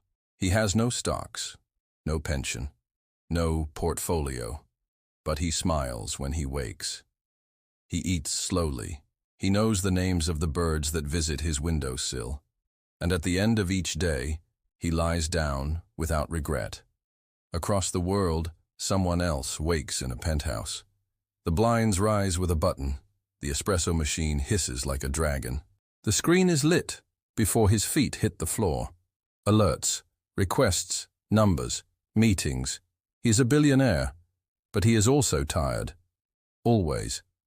And somehow, despite the billions, he finds himself asking, why do I still feel like I'm missing something? This is the paradox. You can live simply and still be wealthier than a billionaire. Because wealth, real wealth, is not counted in commas. It's measured in presence, in ease, in the freedom to be you without needing to perform for it. Let's unpack that.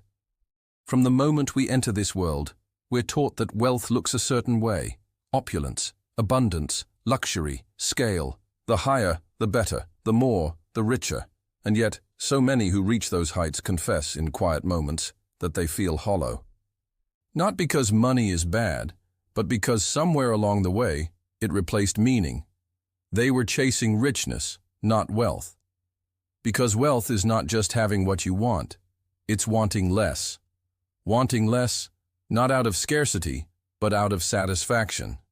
Out of enoughness. Out of peace. And peace? That's something billionaires often spend their lives trying to buy, but rarely find. Because simplicity isn't about lack. It's about clarity. Clarity of values. Clarity of desire. Clarity of who you are when no one's watching. To live simply is to know what nourishes you, and to choose that, again and again, over the noise of more. It's not anti-success, it's anti-excess. It's saying, I could have more maybe, but I don't need it, because I know what matters. That's where the wealth begins. Because what's the point of having millions if you don't sleep well? What's the point of having 20 rooms if none of them feel like home? What's the point of flying private if your heart feels public, constantly exposed, constantly defended? What's the point of building an empire if you lose your soul along the way? Simplicity is not smallness, it's spaciousness.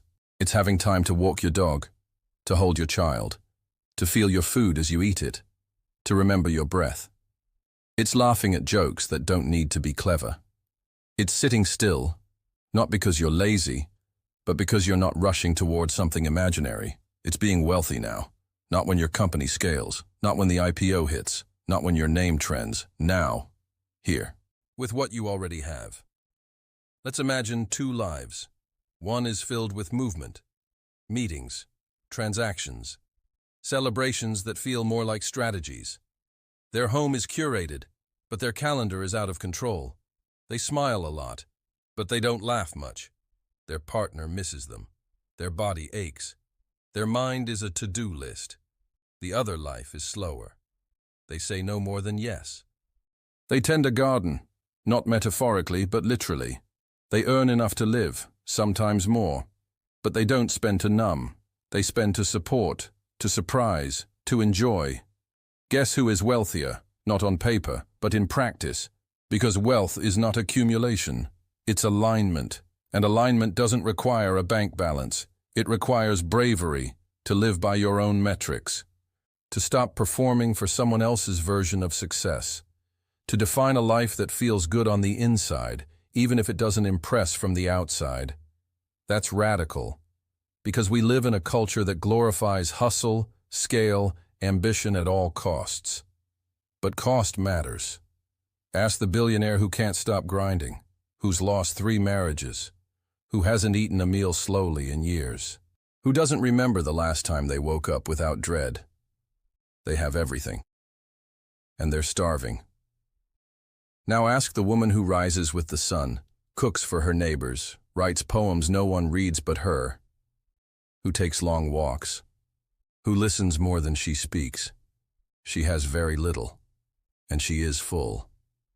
That's the paradox. That's the secret. You can live simply and be richer than anyone you know. Not because you gave up, but because you let go. Of the need to prove, of the urge to perform, of the lie that more is always better. You chose depth over decoration, soul over spectacle, stillness over striving. And in that choosing you found something most people miss, yourself. Because when you strip away the noise, what's left is the truth. And truth, when lived fully, feels like wealth. So how do we practice this? We pause. We ask, what do I truly need? Not to survive, but to thrive. We look at our calendar and ask, what on here aligns with my values? What could I subtract? What would I keep, even if no one ever praised me for it? We honor our limits, not as flaws, but as boundaries that protect joy. We celebrate enough, not as a consolation, but as a destination. And we stop pretending that happiness lives just beyond the next big win. Because sometimes happiness lives in a simple room with soft light and no noise at all. Sometimes it lives in ordinary days. And if you can feel that, if you can rest in that, you are already wealthy, even if the world doesn't recognize it, even if your bank account doesn't reflect it, because money can make you rich. But simplicity can make you whole. And wholeness? That's the kind of wealth that can't be counted, only lived. Chapter 32. Wealth is not measured in things, but in how little you need them. He once dreamed of the penthouse, of marble counters and imported wood, of floors so clean they reflected the ceiling, of keys that opened doors no one else could access, of closets organized like department stores, of shoes that never touched dirt. He reached it, the apartment, the view, the curated life. And yet, months later, standing in that silent, pristine kitchen, he felt a strange emptiness. Not because anything was missing, but because none of it felt like him anymore. It was beautiful, but it wasn't needed. And that's when the paradox revealed itself. Wealth is not measured in things, but in how little you need them. Let's pause with that. Not how much you can buy, but how much you can let go of. Not how much you own, but how little you depend on ownership to feel whole. This isn't about asceticism. It's not about rejecting beauty, comfort, or success. It is about redefining what makes you feel rich and realizing that needing fewer things can sometimes be the clearest sign you've arrived. Because for many, the pursuit of wealth is framed as acquisition. More items, more options, more upgrades. But what happens when you get them? You might feel a rush. You might feel powerful, seen, admired. But then, you might feel nothing. Because the newness fades. The novelty wears off. And what's left is the weight of what you now own, the maintenance, the cost, the decisions, the comparison, the subtle anxiety that whispers, if I lose this, who will I be? Wealth built on needing things is fragile, because the moment you need something to feel successful, whether it's a car, a phone, a lifestyle, you've handed your peace to that object.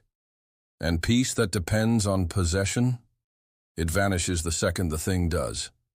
but peace that comes from knowing you don't need anything more, that's freedom. That's wealth. Let's imagine two lives. One is built around more. More square footage, more clothes, more features. Their garage looks like a showroom, their house like a magazine. They are admired, followed, envied. But inside, there's always a restlessness, because each new thing only satisfies until the next one appears. They need things not just to live, but to feel alive. Then there's another life. Smaller, perhaps, simpler. They wear the same clothes often, because they chose them carefully. They buy slowly, not because they can't afford it, but because they don't feel the itch. They walk more than they drive. Their furniture is old but loved. Their kitchen is quiet. They don't feel less than, they feel clear. Which life is wealthier? Not in terms of assets, but in terms of dependence. Because the less you need to feel whole, the more wealth you carry within. And that wealth can't be stolen, broken, or lost. Let's take it deeper. What do we really want from things? Status? Maybe. Comfort? Often, but mostly. We want a feeling, security, confidence, belonging. We think the item will deliver that. But often it's just a costume for a deeper need. The designer jacket becomes a proxy for self-worth. The luxury car becomes a shortcut to confidence. The house becomes a mask for the feeling that we made it, even if we re-exhausted, even if the silence inside it echoes. But when you heal the need beneath the thing, you stop craving the thing itself. You stop performing wealth and start living it. Because wealth is not about collecting symbols. It's about feeling safe without them. It's about walking into a room and not needing to be the most impressive. It's about choosing the simple option without shame. It's about unhooking your identity from your inventory. That's not poverty, that's power. Power to choose. Power to say, I could have more, but I don't need to. Power to rest without proving. Power to own your life, not your things. And here's the secret. The less you need, the more you enjoy what you have. Because it's not covering a hole. It's not masking a fear. It's just a bonus. You don't buy the wine to impress. You sip it slowly. You don't wear the outfit for approval. You wear it because it makes you feel you. You don't drive the car for clout. You drive it because it runs well. That's a different relationship with life. One based not on lacking, but on loving. And loving, fully, consciously, freely, is the richest experience there is. So how do we live this paradox? Start with one question. What am I using this thing to feel? And then ask, is there another way to feel that, without the thing? Could you feel confident without the label? Could you feel proud without the applause? Could you feel safe without the safety net? Then look at what you already have. What's sitting in your closet, your garage, your mind, that you don't actually need? Not because it's bad, but because it no longer serves. What could you release? What could you simplify? What would happen if you started measuring wealth not in objects, but in ease? Ease of decision-making, ease of movement, ease of being. You might find something surprising. You might find that subtraction adds something back. That every unneeded thing you let go of gives you space to breathe, to be, to choose. And that space? It's wealth. Not flashy, but full. Because in a world that teaches you to prove your worth through purchase, choosing simplicity is revolutionary. Choosing sufficiency is wealth, not the kind you show, but the kind you live, the kind that doesn't rust or rot, the kind that no market can touch. So yes, you can measure your wealth in things, or you can measure it in how little you need them. Because the richest person in the room isn't always the one with the most. It's the one whose joy needs the least. Chapter 33. The poor often understand the value of wealth better than the rich. She doesn't waste. Not the milk nearing its date. Not the threadbare socks that could last another winter. Not the scraps of food that turn into broth, or the envelopes saved to scribble lists on. Not the light left on in the next room. She doesn't waste, because she never had the luxury to. Her wealth is not in her wallet. It's in her wisdom, in how she makes things stretch, in how she remembers every cost, every sacrifice, every time there wasn't enough, and how, somehow, she made it anyway. Across town, someone else shops like water flows endlessly, orders food and forgets it in the fridge, upgrades phones before they slow, cancels plans on whims, tosses leftovers, books flights on a whim. He's not unkind, just unthinking, because he never had to count. And that is the paradox. The poor often understand the value of wealth better than the rich. Not in theory, in practice. Not because they romanticize lack, but because they lived it. They felt the weight of a dollar. They squeezed meaning from scarcity. They learned what it means to value something, not just have it. Let's pause here. This isn't about glorifying poverty. Poverty is hard. Poverty is unjust. Poverty grinds down the bones of people who deserve more. But in the harshness of survival, something happens. A kind of clarity. A sharp awareness. Every choice carries weight. Every meal means something. Waste is not an option. Gratitude isn't abstract. It's embodied. You see the value in everything because you've lived with the absence of it. And in that absence, you learn. You learn that a hot shower is wealth, that an unbroken morning is wealth, that food that fills and a roof that doesn't leak are treasures. Meanwhile, for those who have always had enough, more than enough, those things become invisible, expected, taken for granted. Because when abundance is all you've known, value becomes slippery. You forget that what you have is what someone else is praying for. You forget that comfort isn't guaranteed. You start chasing upgrades, mistaking them for needs. You treat blessings like defaults. This isn't about blame. It's about distance. Distance from lack dulls the memory of it. But for the poor, or those who remember being poor, wealth isn't abstract. It's vivid, palpable, personal. It's not yachts and jets and portfolios. It's stability. It's breathing room. It's the ability to say yes to something without sacrificing everything. It's not more. It's enough. And when you know what it's like to not have enough, you never forget the value of having just enough. There's a story behind every thrifted coat, behind every DIY project, behind every carefully saved receipt. It's a story of making wealth out of scarcity. Not in dollars, but in dignity, in discipline, in deep respect for the fragility of comfort. And that respect, it shapes you. Because when you've known hunger, you don't throw food.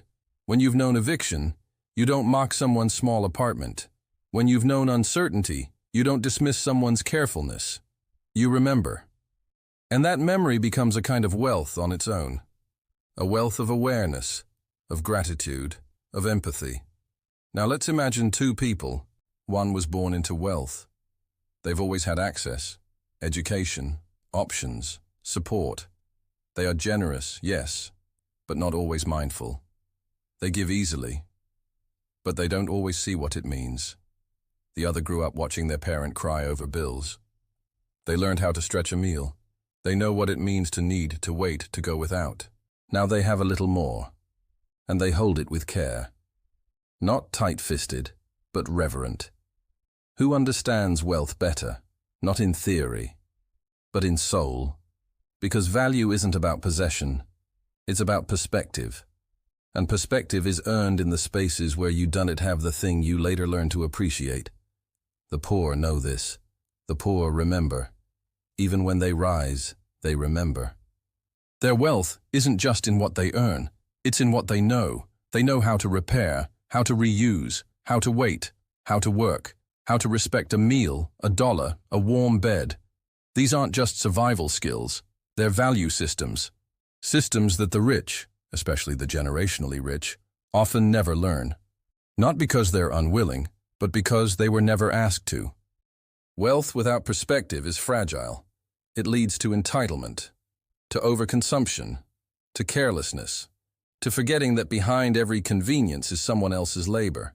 that behind every cheap product is a cost paid somewhere, even if it wasn't right by you. But wealth with perspective, that's power, that's sustainability, that's legacy, because you don't just spend mindlessly, you steward. You don't just donate, you understand. You don't just consume, you consider.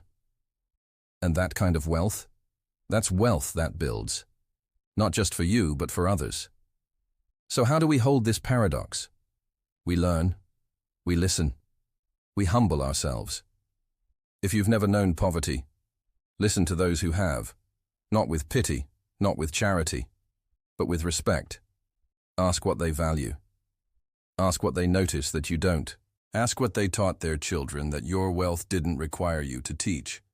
If you have known poverty, don't be ashamed of what it gave you. Yes, it was hard. Yes, it left marks. But it also sharpened you. It taught you truths about wealth that textbooks won't. And those truths, they are needed. In a world drowning in excess and still starving for meaning, we need the wisdom of those who've learned to live with less and still live. So celebrate that wisdom. Share it. Honor it. Because the paradox is true. You can have all the money in the world and not understand its value, and you can have almost nothing and know exactly what wealth really means. Chapter 34. Saving can be a form of wealth, or a sign you're afraid to spend it. He opens the banking app every morning. Not because he needs to, not really, but because it reassures him. The numbers are healthy. The savings account grows steadily. The investments are diversified. He reads finance blogs over coffee, skips vacations, says no to upgrades, packs his lunch every day. He's proud of his discipline. Proud that while others spend without thinking, he's building real wealth. Proud that he's always prepared. And yet, when he dreams about the future, it feels vague, undefined. Not because he hasn't planned for it, but because he hasn't actually imagined living it. In his world, later always wins over now. This is the paradox. Saving can be a form of wealth, or a sign you were afraid to spend it, because while saving is smart, essential, and often wise, it can also become a mask, a shield, a subtle, quiet fear, not of poverty, but of permission. Let's start with the basics. Saving is responsible. It's how you prepare for the unexpected, how you build security, how you give yourself options, space, and future freedom. For many, saving is the bridge out of survival. It's the safety net they never had. It's the first time they've ever breathed between paychecks. That's not just wealth, that's healing. But saving, when overextended, can become something else. It can become a place to hide, from uncertainty, from trust, from the discomfort of letting money move. Because money is energy. And energy, when locked away indefinitely, doesn't feel safe. It feels stuck.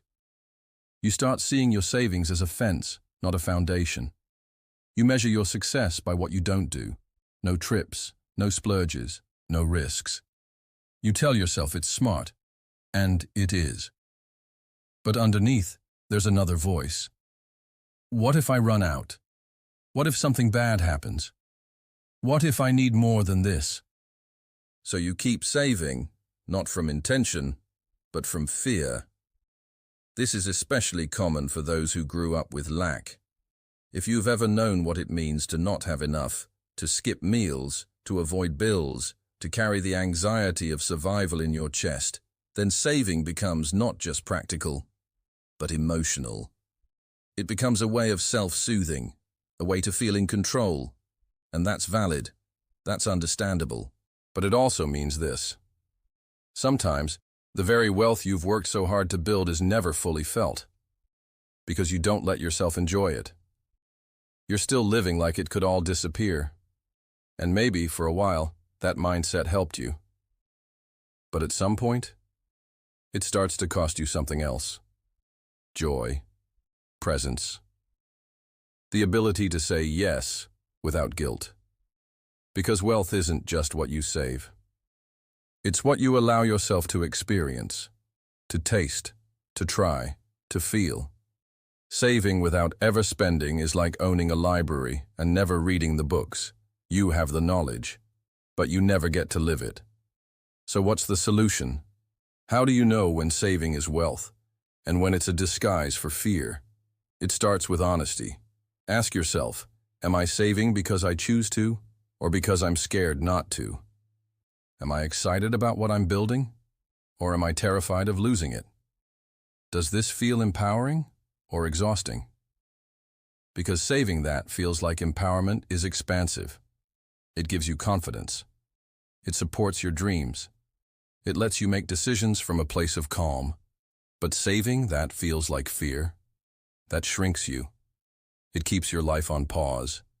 It tells you to defer joy, defer love, defer adventure, until some imaginary, safe moment that never quite arrives. Wealth built from fear isn't freedom. It's just a prettier cage. But here's the deeper truth. You can save wisely and live fully. You can prepare for the future and be present in your life now. You can hold on to your money with care, without gripping it so tightly that it leaves bruises. It's not either or. It's about balance. It's about remembering that the point of money is not just to protect you from life. It's to help you live it. Let's imagine two lives.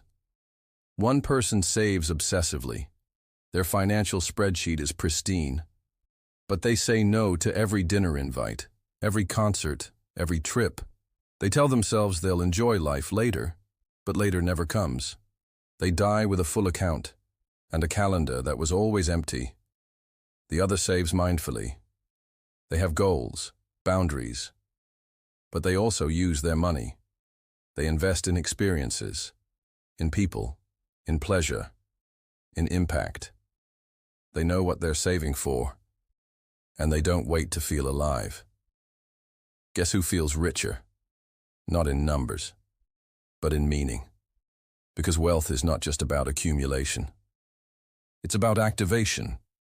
It is about letting your money move in ways that support the life you want, not just the fears you're avoiding.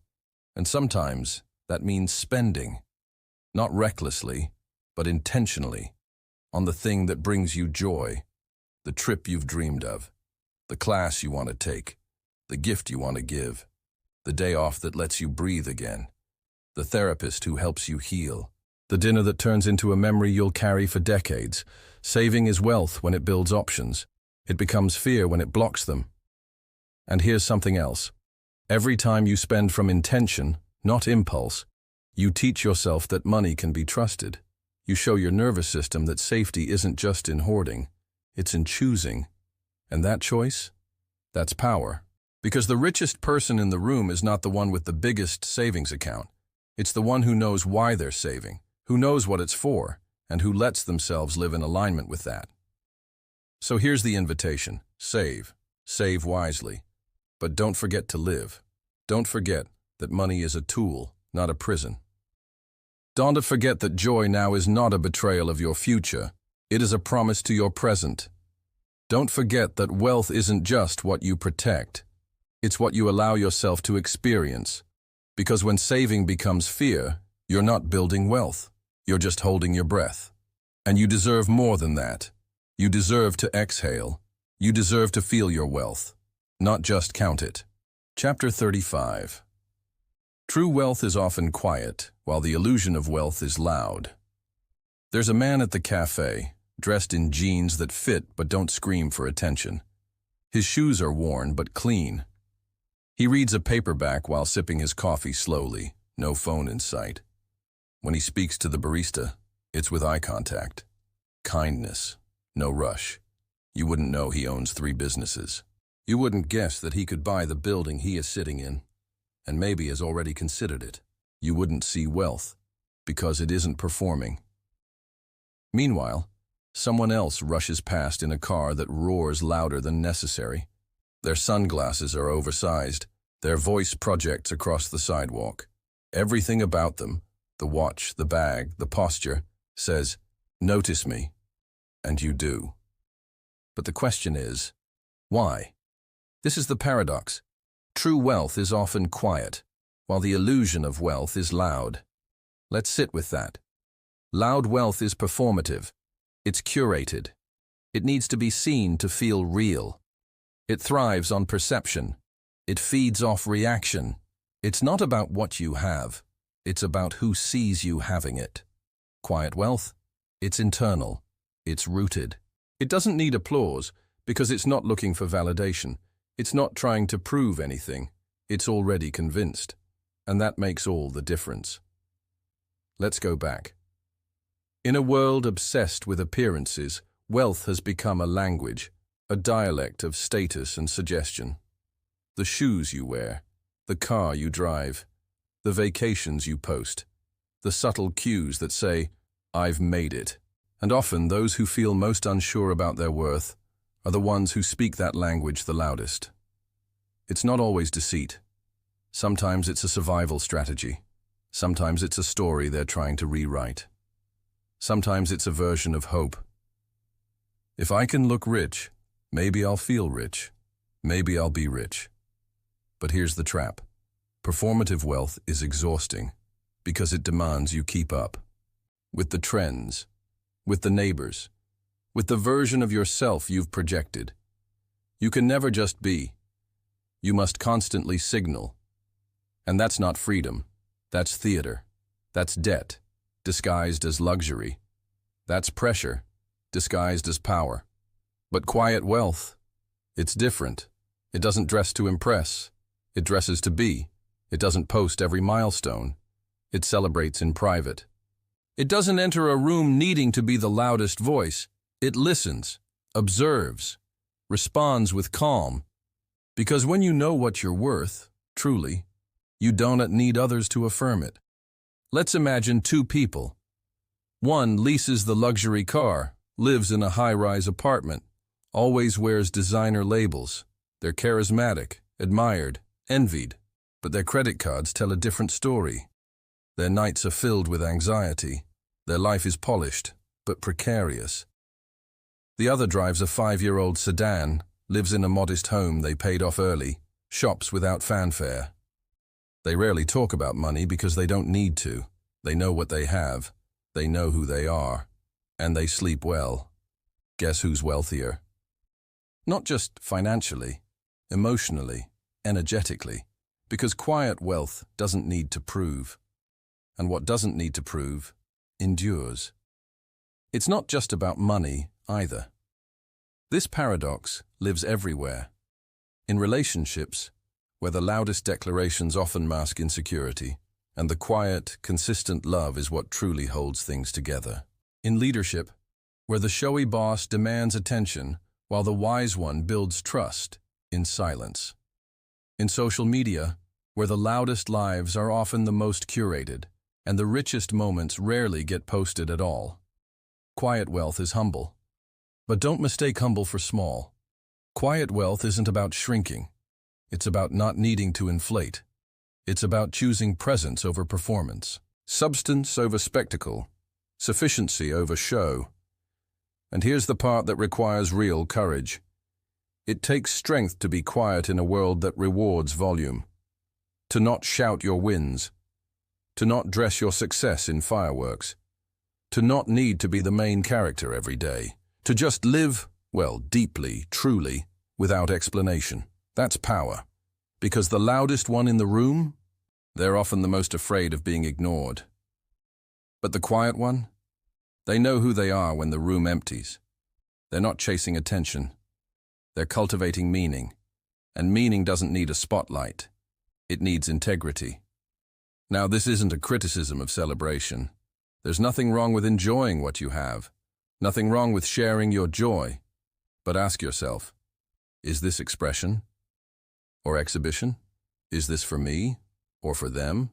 Does this nourish me or deplete me? Because if you need others to see your wealth in order to feel it, it might be time to ask if that's really wealth or just a performance waiting for applause. And applause fades. But alignment, that stays. So how do we live this paradox? We shift our focus from how things look to how they feel. We stop spending to impress and start spending to support. We stop curating a life for others and start creating a life for us. We stop chasing trends and start building trust with ourselves, with our values, with our instincts. We become intentional, and in that intention, we become quietly rich. Rich in choices, rich in time, rich in people who don't care what we wear, but care how we show up. Rich in sleep that isn't haunted, rich in days that don't require costumes. That's wealth, the kind that whispers, the kind that doesn't crash when markets do, the kind that doesn't wilt when no one claps, the kind that stands quietly, firmly, fully, in the truth of enough.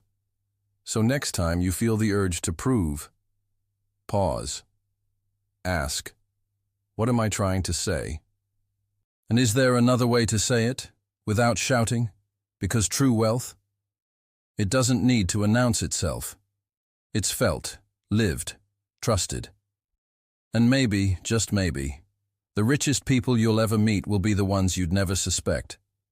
Because while the illusion of wealth wants to be seen, real wealth, it just wants to be lived. Chapter 36.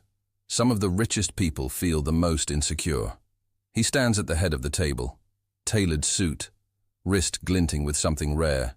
He commands the room, the market, the narrative. People lean in when he speaks. They laugh on cue. His life reads like a headline, successful, admired, wealthy. But when he's alone, when the calls stop, when the calendar clears, when he's left with nothing but his own reflection, something quiet arises. A question, a doubt, a voice that says, was that good enough? A whisper that asks, would they still respect me if they saw who I am beneath the shine? And so, the next morning, he polishes again, performs again, proves again. From the outside, he has it all. From the inside, he feels like he's still trying to earn it. This is the paradox. Some of the richest people feel the most insecure. Let's sit with that. We assume wealth brings certainty. That money is the great eraser of doubt. That success ends the search for self-worth. But often wealth, especially when it comes quickly or unexpectedly, amplifies insecurity instead of soothing it. Because wealth magnifies what was already there. If you were unsure before, wealth gives you more ways to cover it up, but not to cure it. It dresses the doubt in designer. It parks it in luxury garages. It upgrades the anxiety, but doesn't eliminate it. And here's the painful truth.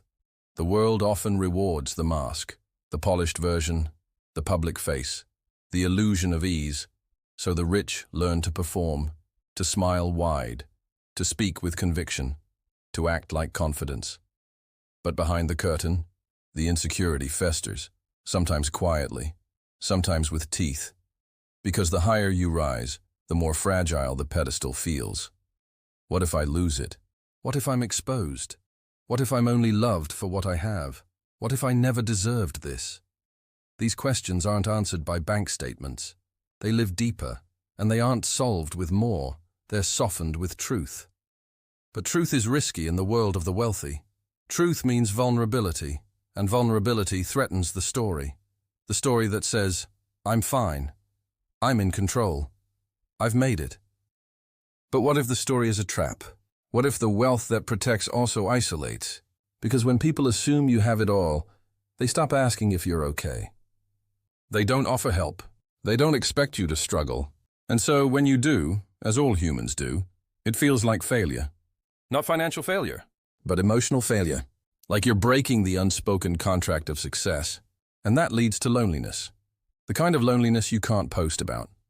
The kind that lingers, even in first class. Let's imagine two people. One works a modest job. Their life is simple, but their friendships are deep. Their identity is rooted in things that can't be bought. They know who they are, with or without applause. The other has more money than they ever dreamed of, but their relationships are transactional. Their value is tied to performance. They feel like a brand, not a being. Guess who feels richer? Not in assets, but in self. Because self-worth isn't about what you earn. It's about what you believe you're worth without the earnings. And that belief? That's where true wealth begins. But most people never pause long enough to find it, especially the rich. Because the world keeps clapping. And when the applause is loud, it's easy to confuse it for love. Easy to confuse admiration for acceptance.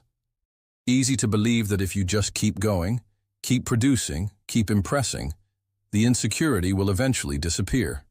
But insecurity doesn't leave when you perform. It leaves when you stop performing, when you dare to be seen, not as the rich, successful version of yourself, but as the full version, messy, uncertain, real. And ironically, that's where freedom lives, not in the net worth, but in the self-worth, not in proving, but in being. But here's the catch.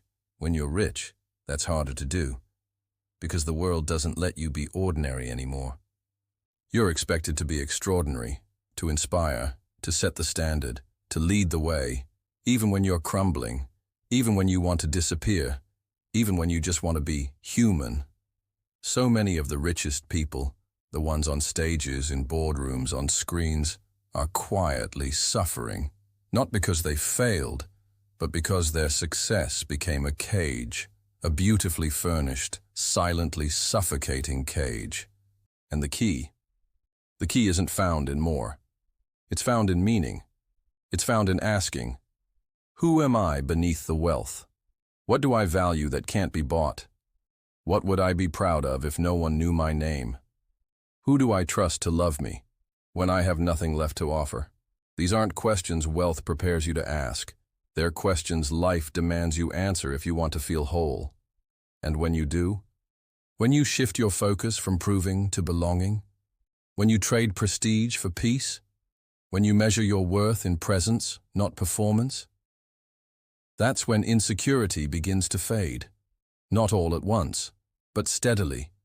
Because you're no longer outsourcing your self-respect. You're anchoring it. And anchored people? They don't need to shout. They don't need to impress. They show up quietly, but fully. They laugh more, breathe easier, sleep better. Not because they have everything, but because they've finally remembered. They are not what they own. They are not what they earn. They are not what they post. They are already enough. Even in silence, even in softness, even in simplicity. So if you're rich and still feel insecure, you're not broken. You're just being invited deeper, into the kind of wealth that lasts. The kind that holds you when the numbers dip. The kind that doesn't vanish when the lights go off. The kind that doesn't need to be seen, to be real. Because wealth that doesn't ease your soul isn't wealth at all. It's just a costume. And you? You were never meant to be a character in someone else's story. You were meant to live, fully, freely, fearlessly. And that's the real richness. Chapter 37. Sometimes, it's the desire for wealth that keeps you from feeling wealthy. He thought he was close. Just a few more years, one more promotion, a better bonus, a higher return. He watched the numbers grow, slowly, then faster. The digits in his accounts began to stretch wider, the commas more satisfying. He had the spreadsheets, the 5-year plan, the backup plan for the backup plan. But there was always a new milestone, a new threshold, a new enough. And somehow, despite all the gains, he never felt rich. He was chasing wealth, but never arriving in it. And that's the paradox. Sometimes, it's the desire for wealth that keeps you from feeling wealthy. Let's slow this down. Desire is natural. It's human. It's the thing that gets us up in the morning, that pushes us to build, to strive, to become. Without it, progress stalls, innovation halts, dreams fade. But desire, unexamined, can become a trap. Especially the desire for wealth. Because wealth, unlike many goals, doesn't have a clear finish line. There's no universal enough. It's relative. It shifts. It morphs with your environment, your peers, your expectations. You hit your goal and immediately raise it. You get what you once prayed for and barely pause before reaching for the next thing. Why? Because in a culture that worships more, desire isn't just encouraged. It's engineered. You're taught to never stop climbing, to always optimize, to upgrade, to expand, to scale. And when you're not chasing something, you feel lazy, or worse, unworthy, so you keep desiring. Even when you're exhausted, even when you already have what you once longed for, even when the chase starts to feel hollow. Here's where the paradox lives. The more you desire wealth, endlessly, obsessively, the harder it becomes to feel wealthy. Because wealth isn't just about what you have. It's about what you notice, what you experience. And desire, unchecked, pulls you away from presence. It says, look ahead. Look further. Look at what they have that you don't. And the moment you look forward with longing, you lose the ability to look around with gratitude. You stop seeing your own richness, your warm home, your stocked fridge, your quiet mornings, your health, your breath, your books, your friendships. All of it becomes background noise to the hum of wanting. You don't feel wealthy because you're not paying attention to what you already have. Desire creates a distance, a gap between you and your life. And in that gap, wealth hides. Not because it's gone, but because you stopped looking for it where it already lived. Let's imagine two people. One is constantly chasing. Their goals keep moving. They're always behind. It's not because they're failing, but because their standards outpace their progress.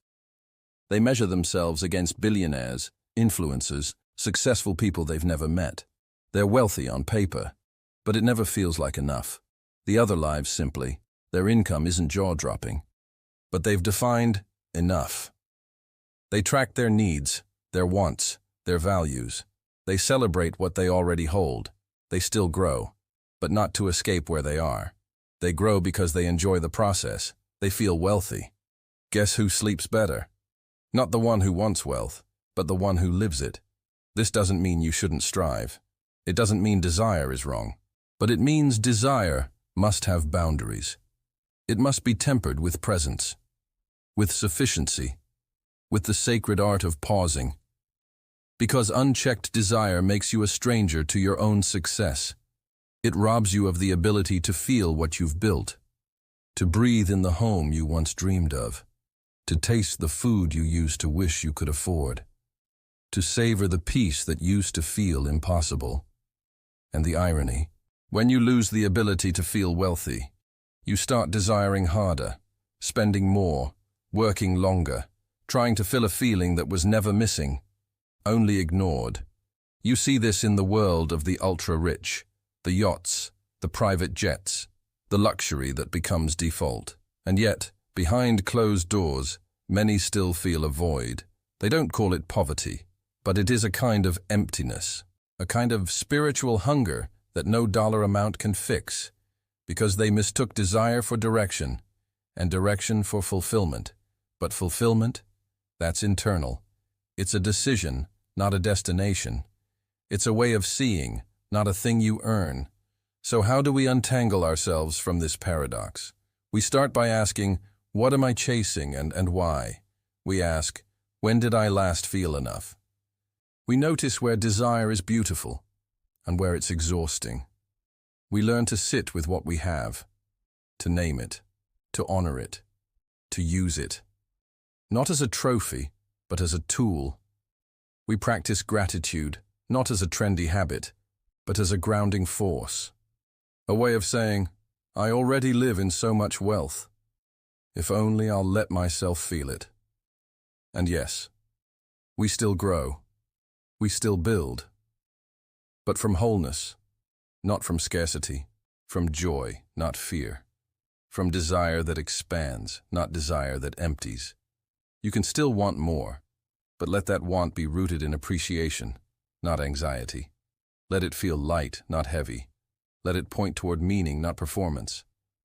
Because the truth is, you're allowed to desire, but you're not meant to be devoured by desire. You're meant to live, to taste your life while it's happening. To feel rich in moments, not just milestones. To let contentment walk beside ambition, instead of chasing it down the hallway. Because when desire becomes constant, wealth becomes elusive. Not because it's gone, but because you've trained your mind to only see what's missing. And that's no way to live. So take a breath. Step back. Look at your life not through the lens of what's next, but what's now. The roof, the love, the water, the quiet, the choice. That's wealth. Not someday, today. You don't have to stop desiring, but you do have to remember, desire doesn't create wealth. Attention does. Awareness does. Gratitude does. Being fully here does. Because sometimes, it's not the lack of money that keeps you from feeling wealthy. It's the desire for more of it. Chapter 38. The moment you stop needing wealth to prove your worth, you often start living like you already have it. He didn't notice it at first. Not when he got the raise. Not even when he moved into the bigger apartment. It crept in slowly, the pressure to upgrade, to dress differently, to change how he spoke, to measure his progress not by what he felt, but by how others reacted. Every decision became a mirror. Every purchase a statement. Every yes or no was quietly filtered through the question, will this make me look successful? He wasn't trying to be fake.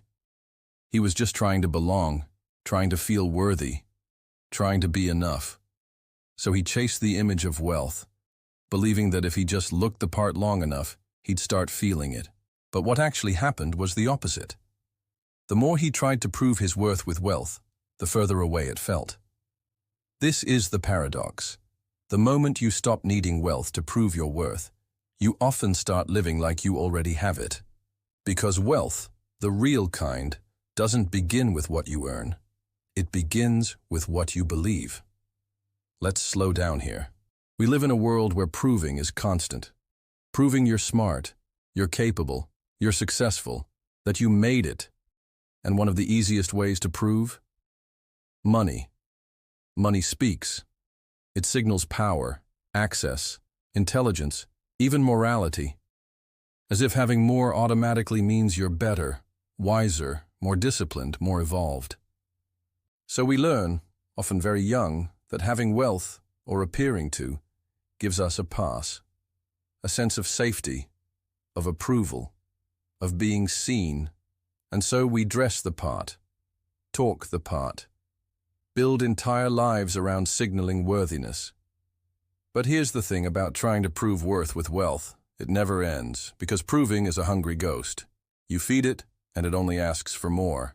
You get the car, now you need the house. You hit 6 figures, now it has to be 7. You move into the room you always wanted, and suddenly feel behind again. Because if your worth is tied to wealth, your identity becomes a scoreboard, and you'll always be checking if you're winning or losing. That's not freedom. That's bondage.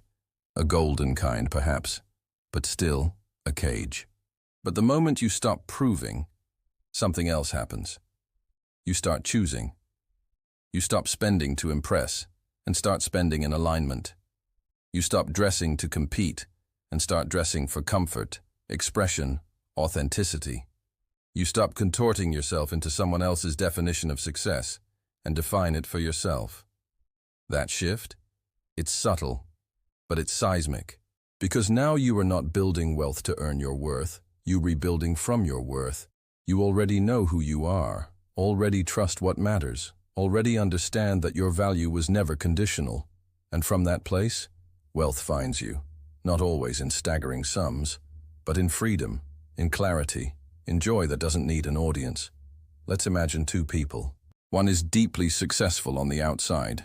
They check all the boxes, impressive title, immaculate taste, social feeds full of curated wins, but they are constantly anxious. Their decisions are fueled by fear, fear of falling behind, of being judged, of being found out. The other lives with less pressure. Their income may be smaller, but they feel rooted. They know who they are without embellishment. They don't need to prove, so they get to live. They say yes to what lights them up, no to what drains them. Their life feels theirs. Guess who feels wealthier? Not in net worth, but in self-worth, because self-worth is the soil from which real wealth grows. Without it, you'll always be reaching, and rarely arriving. With it, you'll feel full, even if the rest of the world doesn't get it. But how do you stop needing wealth to prove your worth? It begins by going back to the first time you were told you weren't enough. Maybe someone called you lazy. Maybe you watched your parents struggle and swore you'd never feel that powerless. Maybe you were picked last, mocked, underestimated. Maybe no one ever said it aloud, but you felt it, that to matter you had to earn it. To be worthy, you had to be better. To be better, you had to win. And money? That was the scoreboard. That wound? It doesn't go away with a paycheck. It just hides in new suits, better lighting, sleeker language. But healing it? That's the real work. That's the moment you start separating your value from your valuation. That's the moment you realize your worth never needed to be proved. It needed to be remembered. From there, everything shifts. You buy differently. You work differently. You relate differently. Not to impress, but to express. Not to dominate, but to align. You start living in a way that feels like wealth, even if your accountant wouldn't call it that yet. Because wealth, real wealth, is not waiting at the end of a goalpost. It's here. In how you treat yourself when no one's watching, in what you say no to, in how you spend your mornings, in how you stop explaining your choices to people who never understood your values in the first place.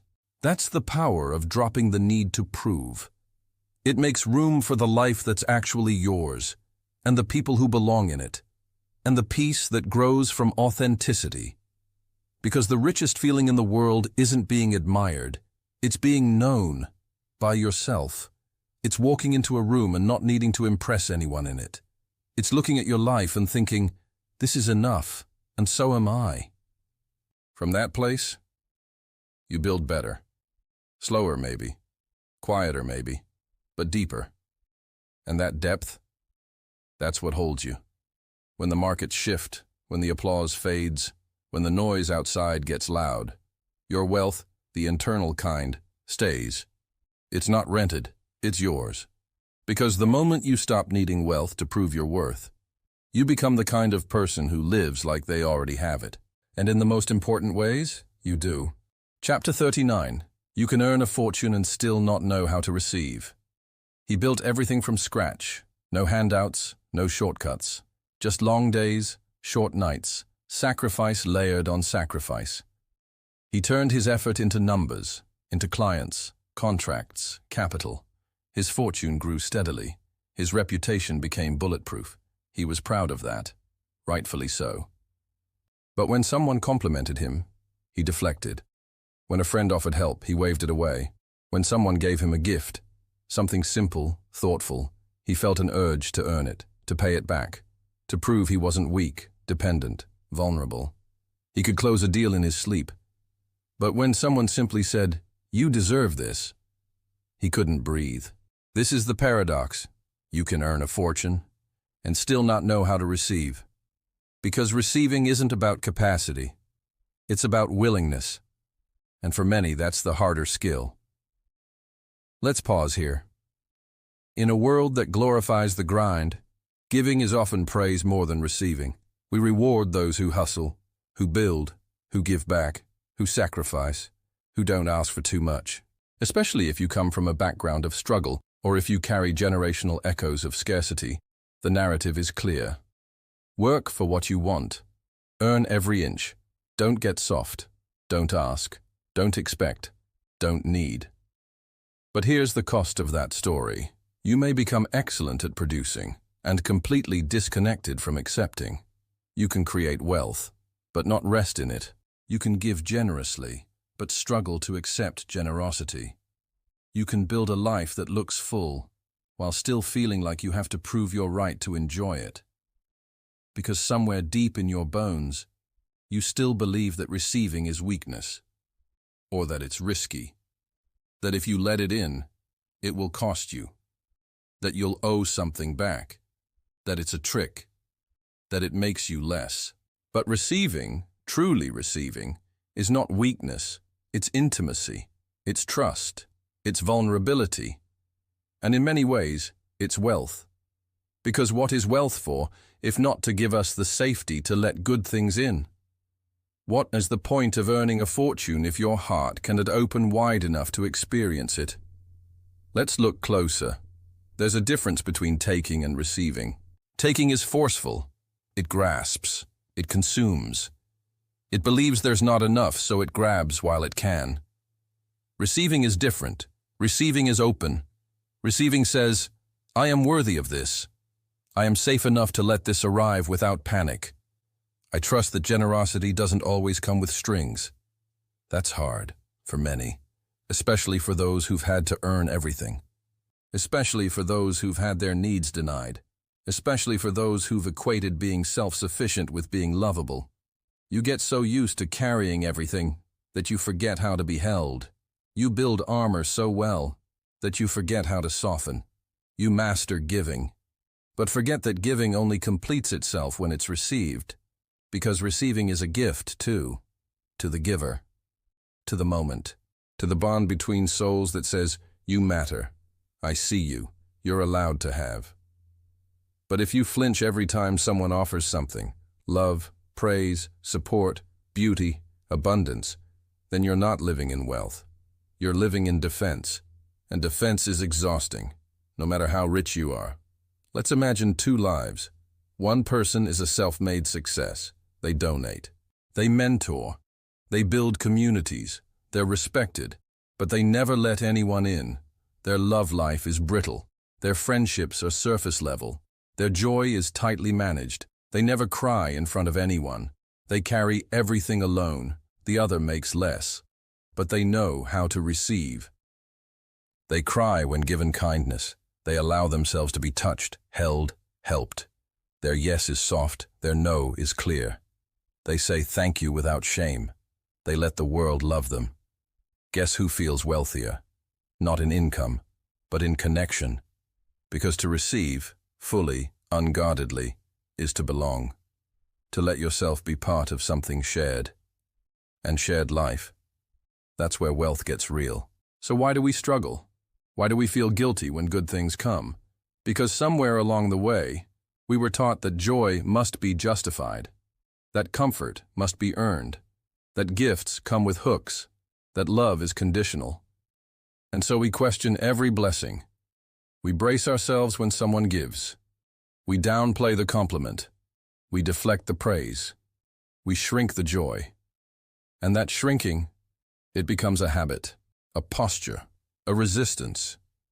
But wealth is not just having. It's letting yourself have, without bargaining, without earning it twice, without promising to pay it back, without making yourself small. That's not entitlement, that's trust. That's the belief that you, as you are worthy of receiving. Because you are, even if no one told you, even if you've never practiced it, even if it makes your chest ache at first, you are worthy of receiving. Without performance, without punishment, without proof. So how do you begin? You start small. The next time someone compliments you, pause. Breathe. Say thank you. Let it land. The next time someone offers help, take it. Let it soften you. The next time joy arrives, let it stay. Let yourself feel it, without numbing, without guilt, without editing. And if it's hard, that's okay. Receiving is a skill. And like all skills, it takes time. But the more you practice, the more you remember. That wealth is not just in what you give. It's in what you allow yourself to receive. The hug, the silence, the support, the softness, the moment that says, you don't have to do it all alone. Because you don't. You never did. So yes, earn the fortune. Build the empire. Make the money. But don't forget to receive. Don't forget to let it in. Don't forget that the richest people aren't the ones who give the most. They're the ones who can feel what they're given, who can open to joy, who can say yes to love, who can sit in gratitude without shame. Because when your heart knows how to receive, your whole life becomes wealth. Chapter 40. Building wealth can feel safer than enjoying it. She could afford it. The dinner, the vacation, the jacket she kept putting in her online cart, only to close the browser. She had the savings. She had the salary. She had the numbers on the screen that said, "You're doing well." But every time she got close to spending, on something for her, not for the house or the kids or the practical parts of life. She'd pause. Her stomach would twist. A voice inside her said, "You don't really need this." Another whispered, "What if things change next year?" And louder than both, a third one said, "Be careful. You've worked too hard to be careless now." So she clicked away, again. This is the paradox. Building wealth can feel safer than enjoying it, because building feels like control. But enjoying, that feels like risk. Let's unpack that. In many ways, building wealth is deeply affirming. It comes with rules, systems, metrics. You save, you invest, you track. You feel forward motion. You can measure progress. You get praised for being smart, disciplined, responsible. You become the person others come to for advice. And that identity, the builder, the provider, the saver, it feels solid, respectable. It gives you a sense of security in a world where so much is uncertain. But enjoyment is soft, unstructured, unpredictable. It asks you to trust, to receive, to say, "This is mine, and I don't have to earn it again." And for many, that's terrifying, especially if you grew up without much, especially if you had to fight for stability, especially if somewhere deep down you still believe that rest is dangerous, joy is wasteful, and indulgence is the first step toward irresponsibility. So you keep building, not because you need more, but because you don't yet feel safe enough to stop. That's the irony. You don't need more money. You need permission.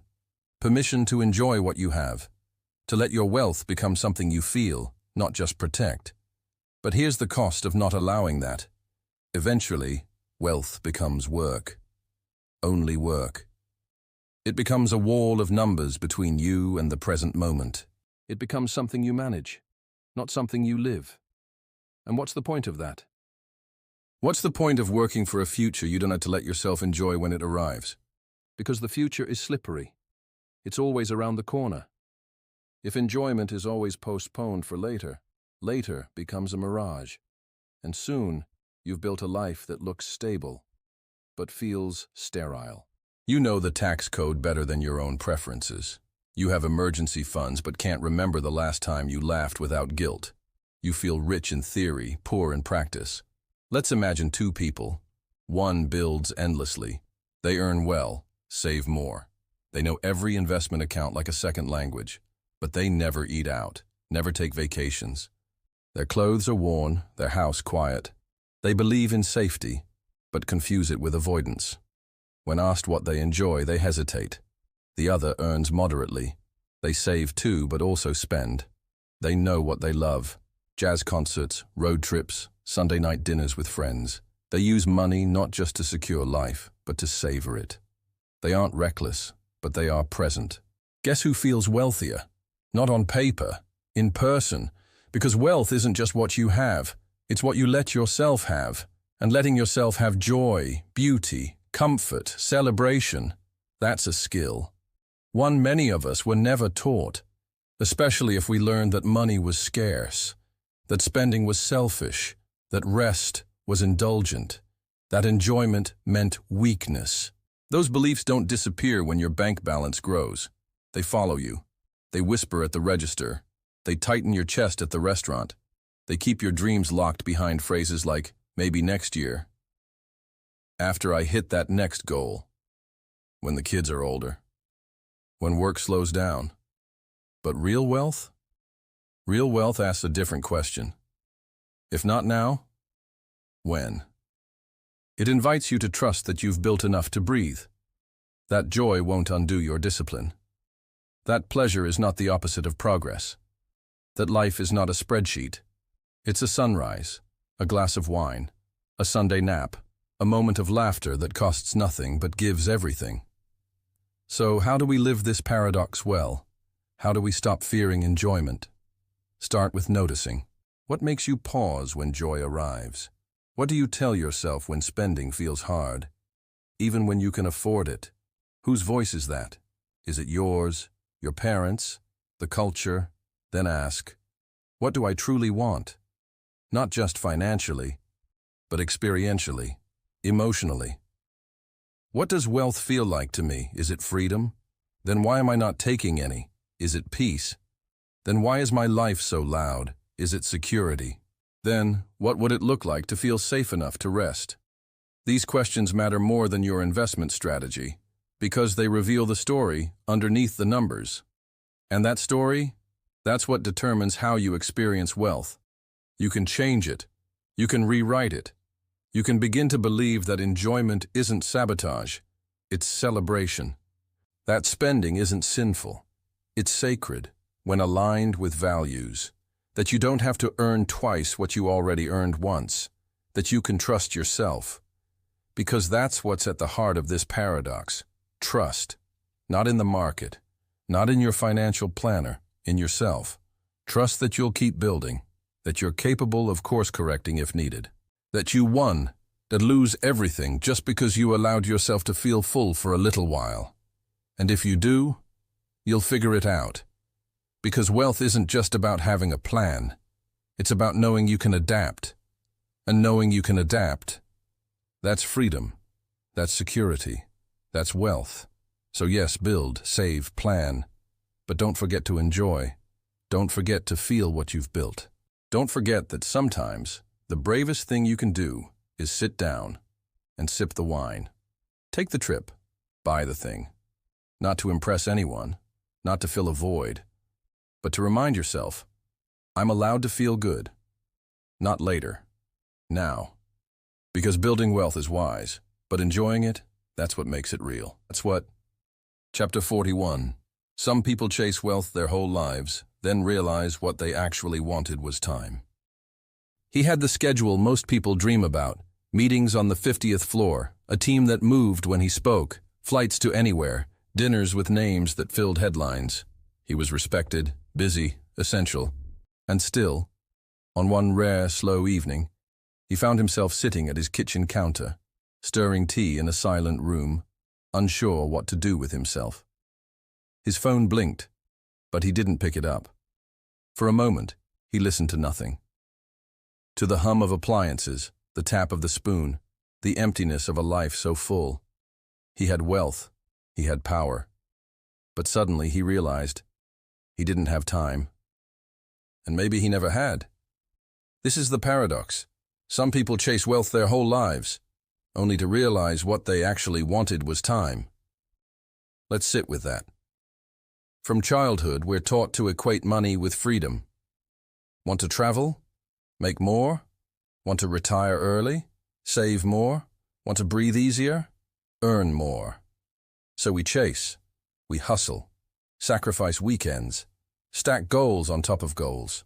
Tell ourselves the grind is temporary, that peace will come when we arrive. But the arrival keeps moving. Every milestone achieved becomes the new baseline. Every success resets the target. Every dollar earned reinforces the idea that maybe just a little more will finally buy us back the time we keep trading away. But time doesn't work like that. It's not a reward. It's not a dividend. It's not hiding behind your next bonus or exit or raise. Time is a currency of its own, and the only one that doesn't replenish. You can always earn more money. You cannot earn more time. So when you spend your time only to earn money, without pausing to examine whether the trade is still worth it, you may end up rich and bankrupt in the very thing you were trying to afford. Let's go deeper. Why do we chase wealth? For safety, yes. For opportunity. For dignity. These are real, valid, necessary reasons, especially for those who've known lack. But once safety is met, once stability is secured, something strange happens. The chase often doesn't stop, because the habit of earning becomes tied to your identity. The rhythm of more becomes your pulse. And stopping? Slowing down? That feels dangerous, unfamiliar, even wasteful. So we keep going, even when we're tired, even when the money is enough, or could be, if we redefined what enough meant. We forget what time used to feel like. The long afternoons, the meals with no agenda, the undistracted conversation, the joy of doing something, or nothing, without guilt. Instead, our calendars fill, our homes grow, our inboxes overflow.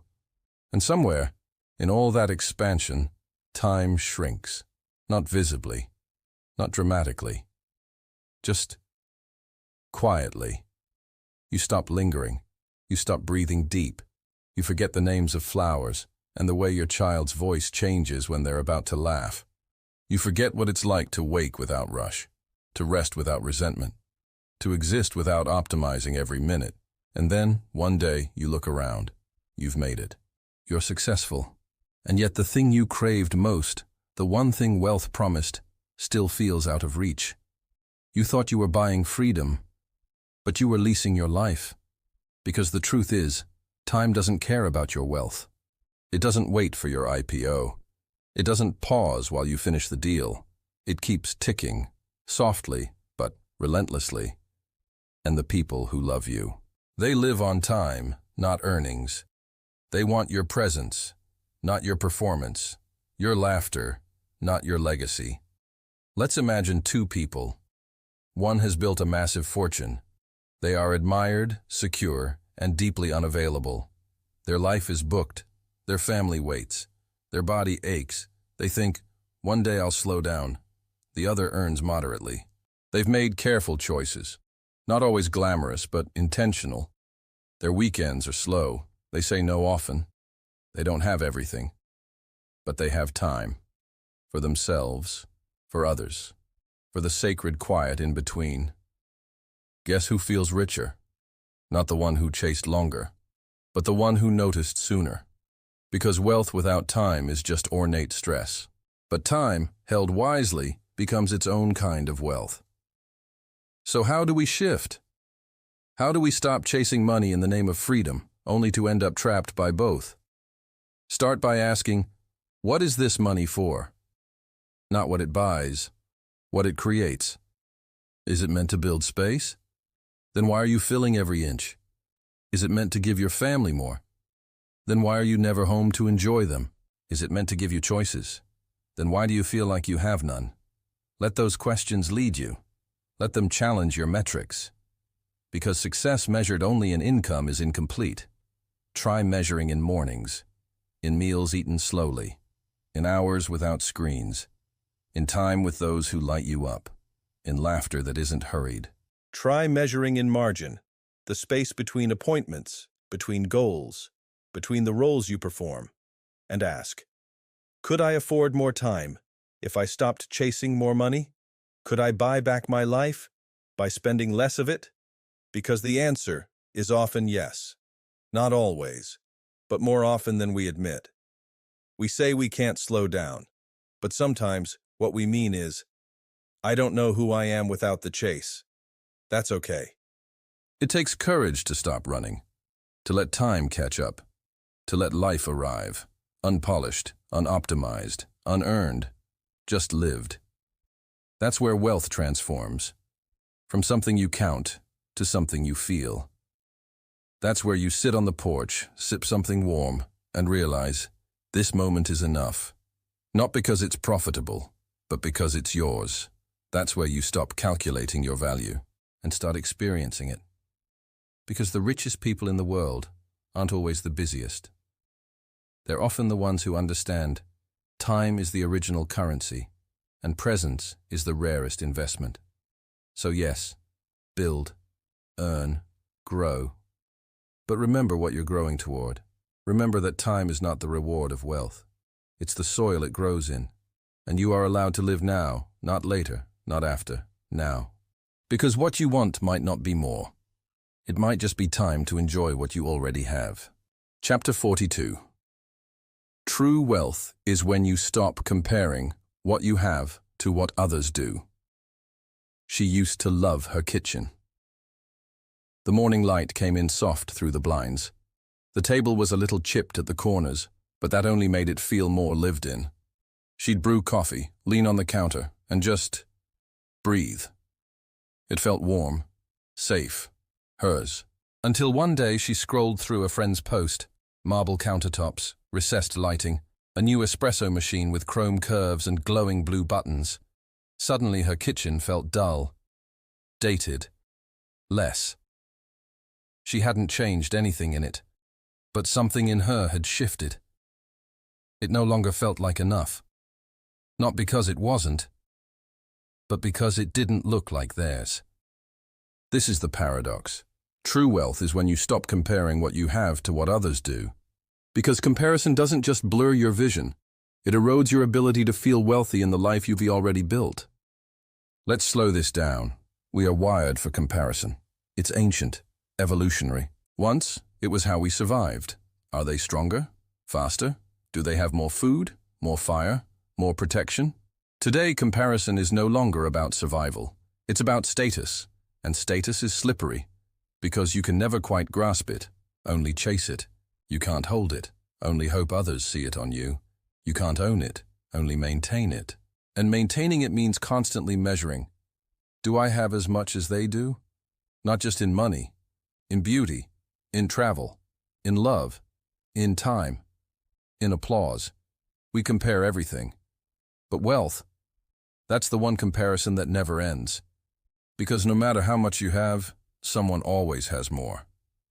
And if you define wealth by where you stand next to others, you will always feel behind. You will always find someone with a bigger house, a newer car, a higher yield, a louder life. And in that spiral, gratitude dies. Presence dims. Peace evaporates. What once felt abundant now feels lacking. Not because it changed, but because you looked away. You looked across the fence and forgot to look around your own life. This is the quiet violence of comparison. It steals not your things, but your joy in them. It doesn't touch your money, only your ability to feel it as enough. Let's imagine two people. One makes $150,000 a year. Their life is comfortable. Their needs are met. Their home is warm. Another makes $60,000, but their friends earn the same. They live simply, intentionally. They feel aligned. They feel full. Guess who feels wealthier? Not the one with more money, the one with less comparison. Because wealth is not a number. It's a relationship between what you have and what you expect. And comparison distorts that relationship. It sets the expectation higher than your life. It tells you you're behind and when you were never in that race to begin with. It says, you should have more, but never tells you why, or what for, or whether you even want what they have, or just the feeling you imagine it gives them. That's the lie, that what they have would make you happy. But you don't see the whole picture. You see the highlight, not the struggle, not the bills, not the fights, the doubt, the late-night spreadsheet math, the gnawing fear of losing it all. You see the edited version of their wealth and measure it against the raw, real mess of your own. No wonder you feel small. But here's the truth. Their abundance is not a threat to yours. Their gain is not your loss. Their shine doesn't dim your light. The moment you stop measuring sideways, you start feeling upward.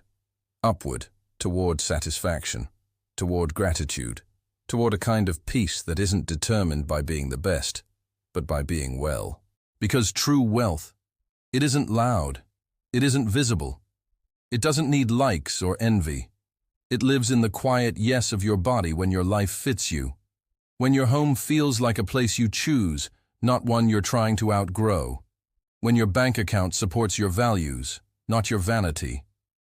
When your days are filled with people and pursuits that bring you closer to yourself, not closer to someone else's idea of success.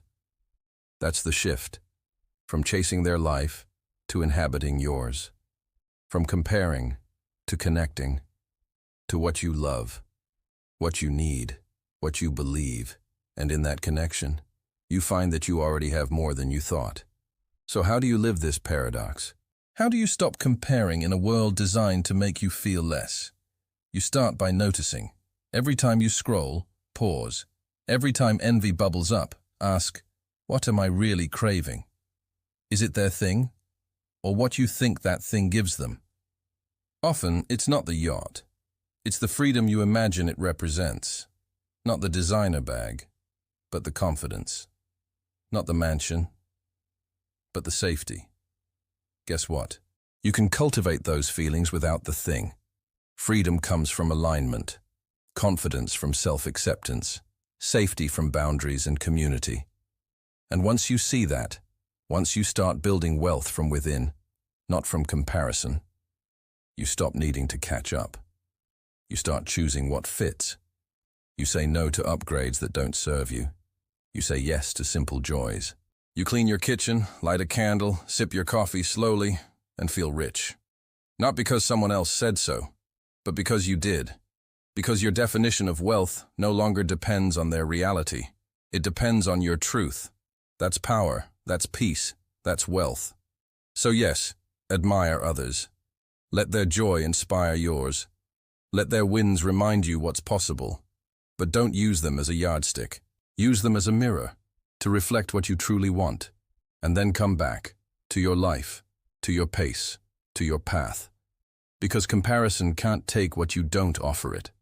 And the moment you stop offering your joy to other people's lives is the moment you realize you were wealthy all along. Chapter 43. The richest people aren't always the ones who feel secure. She always double-checks the locks before bed, not once, but 3 times. The doors are reinforced. The alarm system is state-of-the-art. There's a gated entrance to the neighborhood, surveillance cameras, and a security team on call. Her bank account is healthy, her investments diverse, her assets insured and duplicated. From the outside, she has nothing to fear. But when the house goes quiet, when the world dims down, attention rises. She lies awake not because of physical danger, but because of something deeper. A question she can't seem to shake. Am I really safe? This is the paradox. The richest people aren't always the ones who feel secure. Let's unpack that. We're told that money buys safety. That if you earn enough, invest enough, prepare enough, you'll finally rest easy. You won't worry about the future. You won't dread a downturn, a layoff, an emergency. You won't feel afraid. But money, for all its power, can't erase fear. It can cushion you. It can soften blows. But it cannot teach your nervous system how to settle. It cannot tell your heart it's safe. It cannot teach your mind how to stop preparing for the worst. That work? That's deeper. And often it's never done. Even when the money says you've made it. Because money is an external tool, security is an internal state. Let's go back. Imagine someone who has never known financial safety. Every dollar was a decision, every setback, a crisis. They learned to expect struggle, to brace for disappointment, to be hyper-vigilant with every bill, every risk. Now fast forward, they're successful, they've built something remarkable. Their material life has transformed. But the inner wiring, still tuned to survival, still whispering, it could all disappear, still gripping tightly, even as the world says, you're okay now. That's the paradox. You can have security in your life and still not feel it in your body. You can have assets and still live with fear. You can have options and still feel trapped by the idea of losing them. Because security doesn't come from wealth. It comes from healing. It comes from learning that you are enough, even if the markets crash. That you will adapt, even if you lose the job. That your worth isn't tied to what you protect, but to who you are when everything else is gone. That takes work. Not financial work, emotional work. It takes unlearning the belief that you're only safe when everything is under control. Because nothing is ever fully under control. Even with millions. Even with plans A through Z, there will always be a variable you can't predict.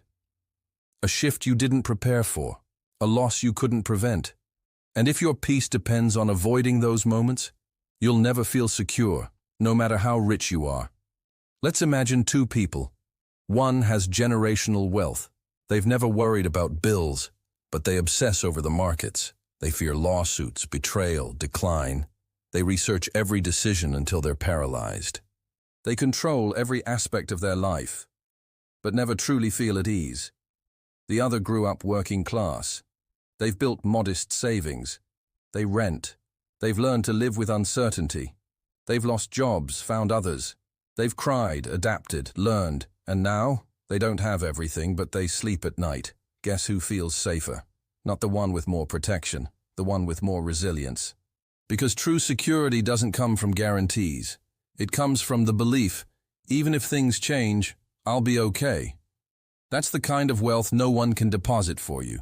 You earn it through experience, through struggle, through recovery, through learning that your peace doesn't come from a padded bank account, but from the relationship you have with yourself.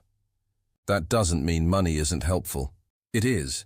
Money can create space, options, margin, but it can also become a crutch, a way to avoid dealing with the real fear underneath. Fear of failure, fear of loss, fear of being unworthy if you don't have something to show for yourself. And money, when used to hide that fear, only makes it grow. Because the more you accumulate to feel safe, the more you fear losing it. And the more you fear losing it, the less safe you actually feel. So, how do we live this paradox? How do we move from protection to peace? Start by asking, what does security mean to me? Is it a number, a lifestyle, or is it a feeling? What would it take for me to believe, deeply, that I'm safe now? Then look at your actions. What are you doing for peace? And what are you doing out of fear? Are you building a life that soothes you, or just one that defends you? Are you investing in trust, in yourself, in others, or just in contingencies? And finally, go inward. Learn the language of your nervous system. Notice when you tighten, when you brace, when you over-research, over-plan, over-control. And in those moments ask, what am I afraid will happen? And underneath that, if it did, could I handle it? The answer might surprise you, because security, real security, isn't the absence of risk. It's the presence of trust.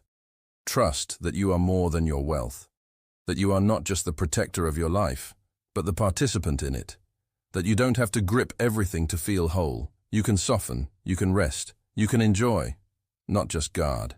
That's where the wealth lives, not in the fortress, in the freedom.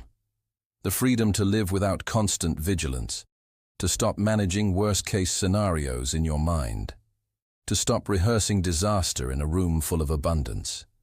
Because you can be rich and terrified, or modest and calm.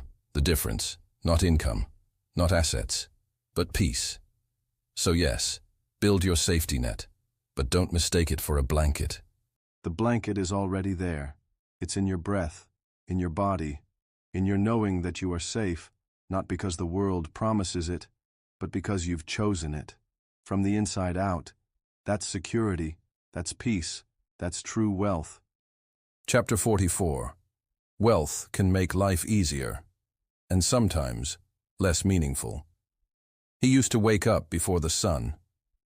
The alarm buzzed, sharp and insistent, and he'd swing his feet to the floor without thinking. The coffee was never great, but it was hot. He packed his lunch, wore shoes that pinched slightly at the sides, got to work early, left late.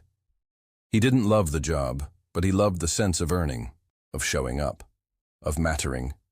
Years passed. The job got better. Then the offers came.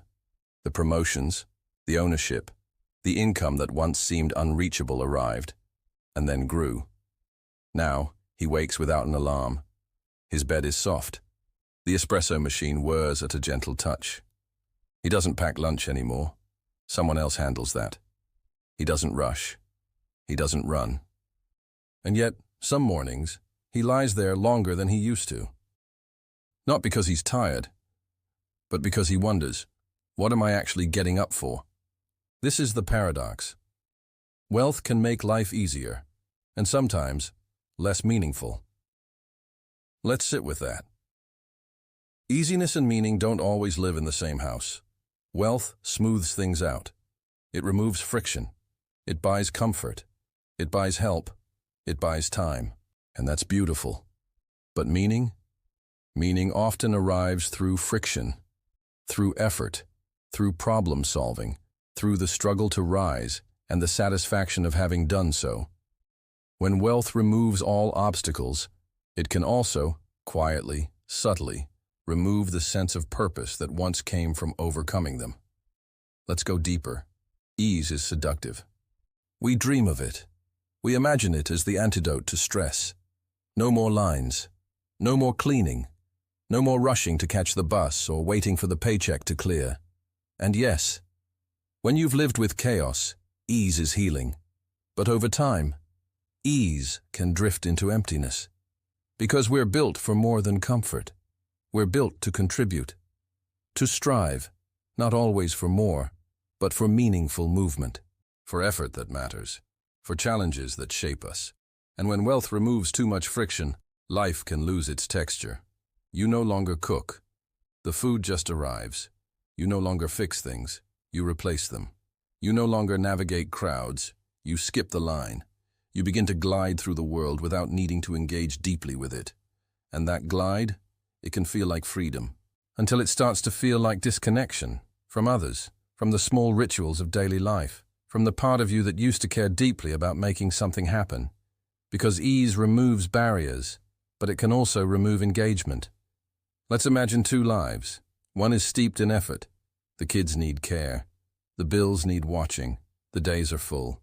There's struggle, but also laughter, spills and solutions, tight hugs and tighter schedules. Every win feels earned, every quiet moment sacred. The other is elegant, well-resourced, streamlined, frictionless. Nothing really goes wrong, but nothing really moves you either. You're not uncomfortable, but you're also not sure what you are here for anymore. It's more alive, not more luxurious, more felt. Because meaning is born not from ease, but from engagement. And sometimes, wealth pulls you out of the game. You start spectating your own life. Because you can afford to, you delegate, you automate, you buffer yourself from stress. But you might also buffer yourself from purpose.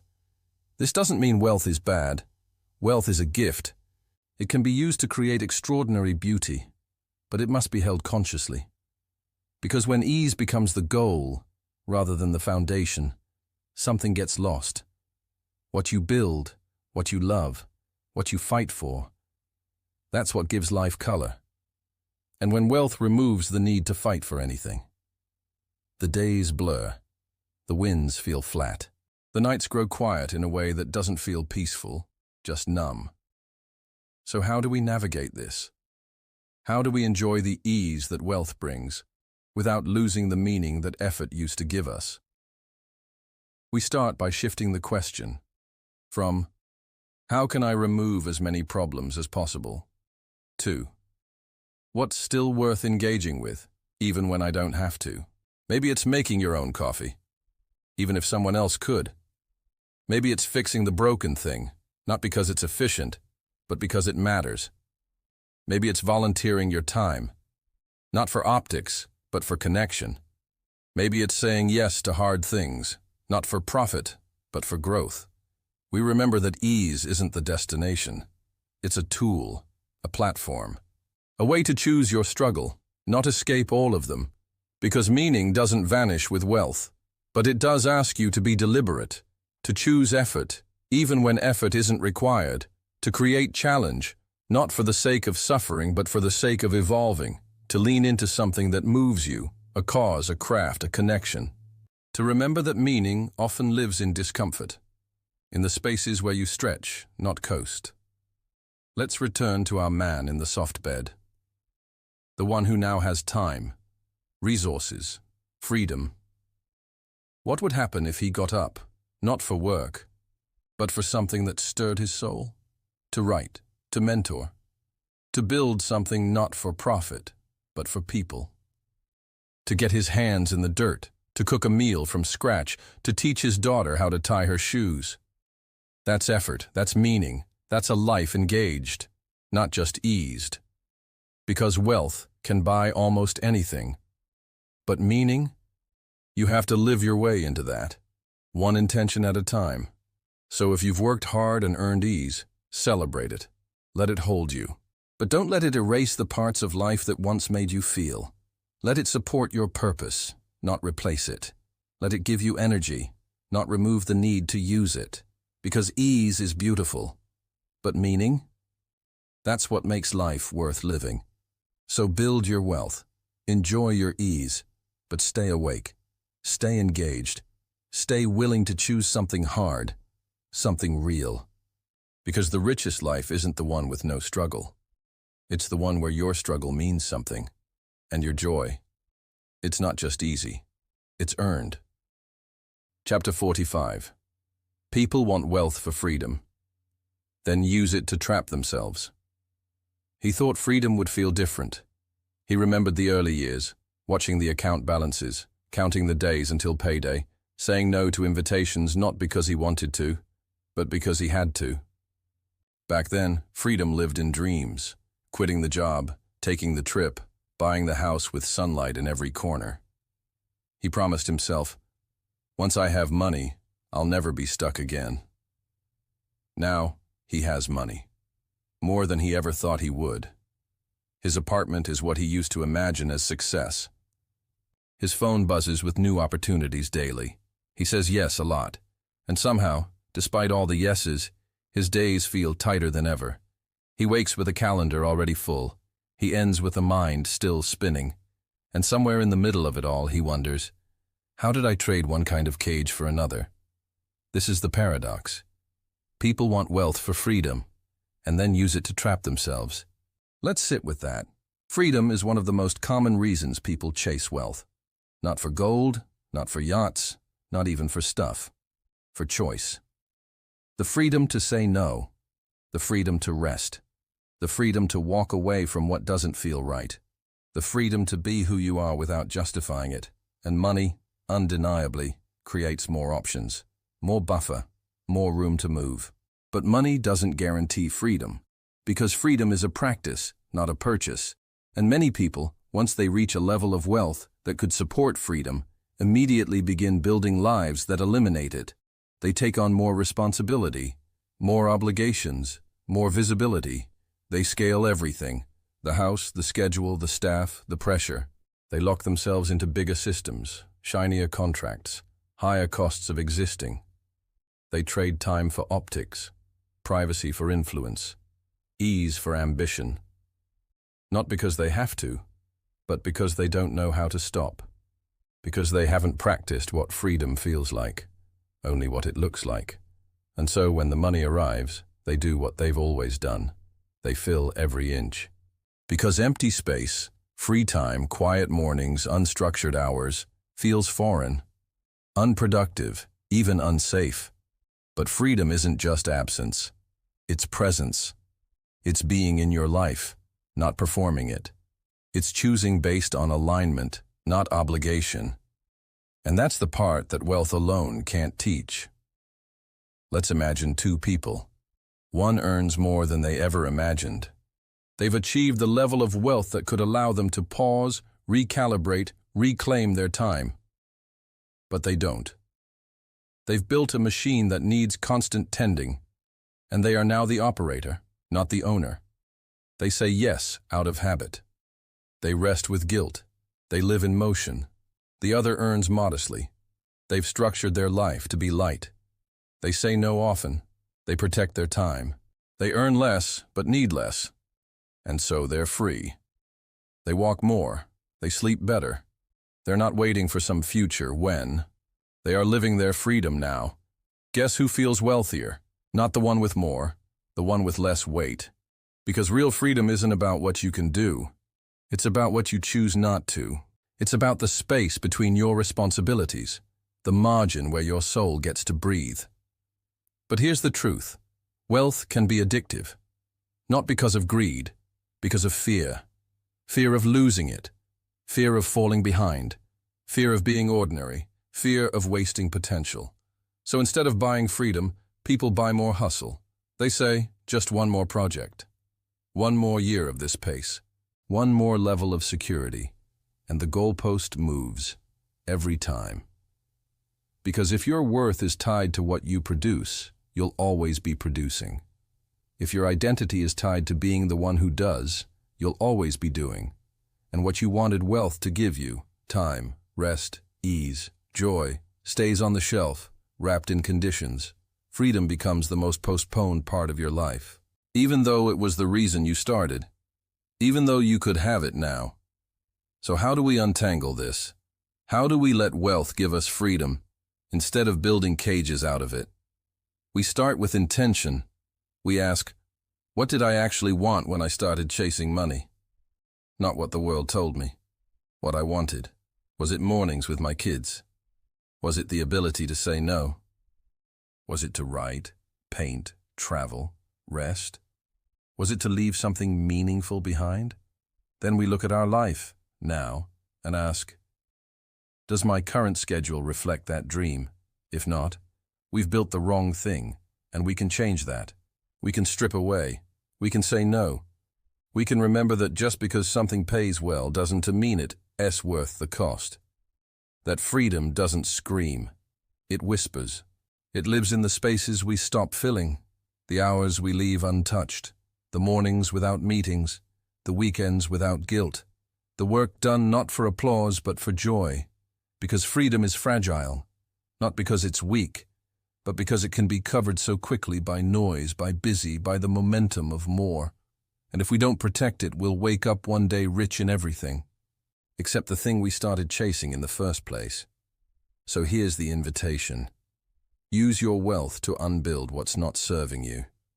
Use it to take the risk you once couldn't, to walk away, to downsize, to disappear for a while, to do less, to need less, to come back to the version of you that started this journey, the one who just wanted a chance to live on their own terms. That person is still inside you, still waiting, not for more, but for enough. And when you realize that freedom isn't something you earn, but something you choose, that's the moment wealth stops being a trap and starts being the tool it was meant to be, to support you, to serve you, to give you back your life. Chapter 46. You can be surrounded by luxury and still feel starved for joy. The room was beautiful. Soft leather chairs, curated art, floor-to-ceiling windows, with a view that most people would photograph, frame, and post. Everything glowed in the quiet way money often does. Nothing too loud, just the kind of elegance that whispers, "You've arrived." He stood there alone, drink in hand, overlooking the skyline. He had built this. Every inch of it. The life, the brand, the reputation. He was the story people told when they wanted to prove success was possible. And yet, he felt nothing. He wasn't sad. Just numb. A hollow kind of silence that no champagne could fill. He had luxury. But joy, that was something else, something distant, something he hadn't felt in a while. This is the paradox. You can be surrounded by luxury and still feel starved for joy. Let's sit with that. Luxury is what we're taught to aim for. It's framed as the reward for effort, the crown of achievement, the destination at the end of the hustle. The better car, the larger home, the expensive dinners. The clothes that say, I can afford this without thinking twice. And sure, luxury is beautiful. It can soothe the senses. It can elevate the mundane. It can surround you in softness. But here's the thing no one tells you. Luxury is not the same as joy. Luxury is external. Joy is internal. Luxury is curated. Joy is spontaneous. Luxury is acquired. Joy is allowed. And you can spend your entire life collecting the former, only to realize you've forgotten how to feel the latter. Let's go deeper.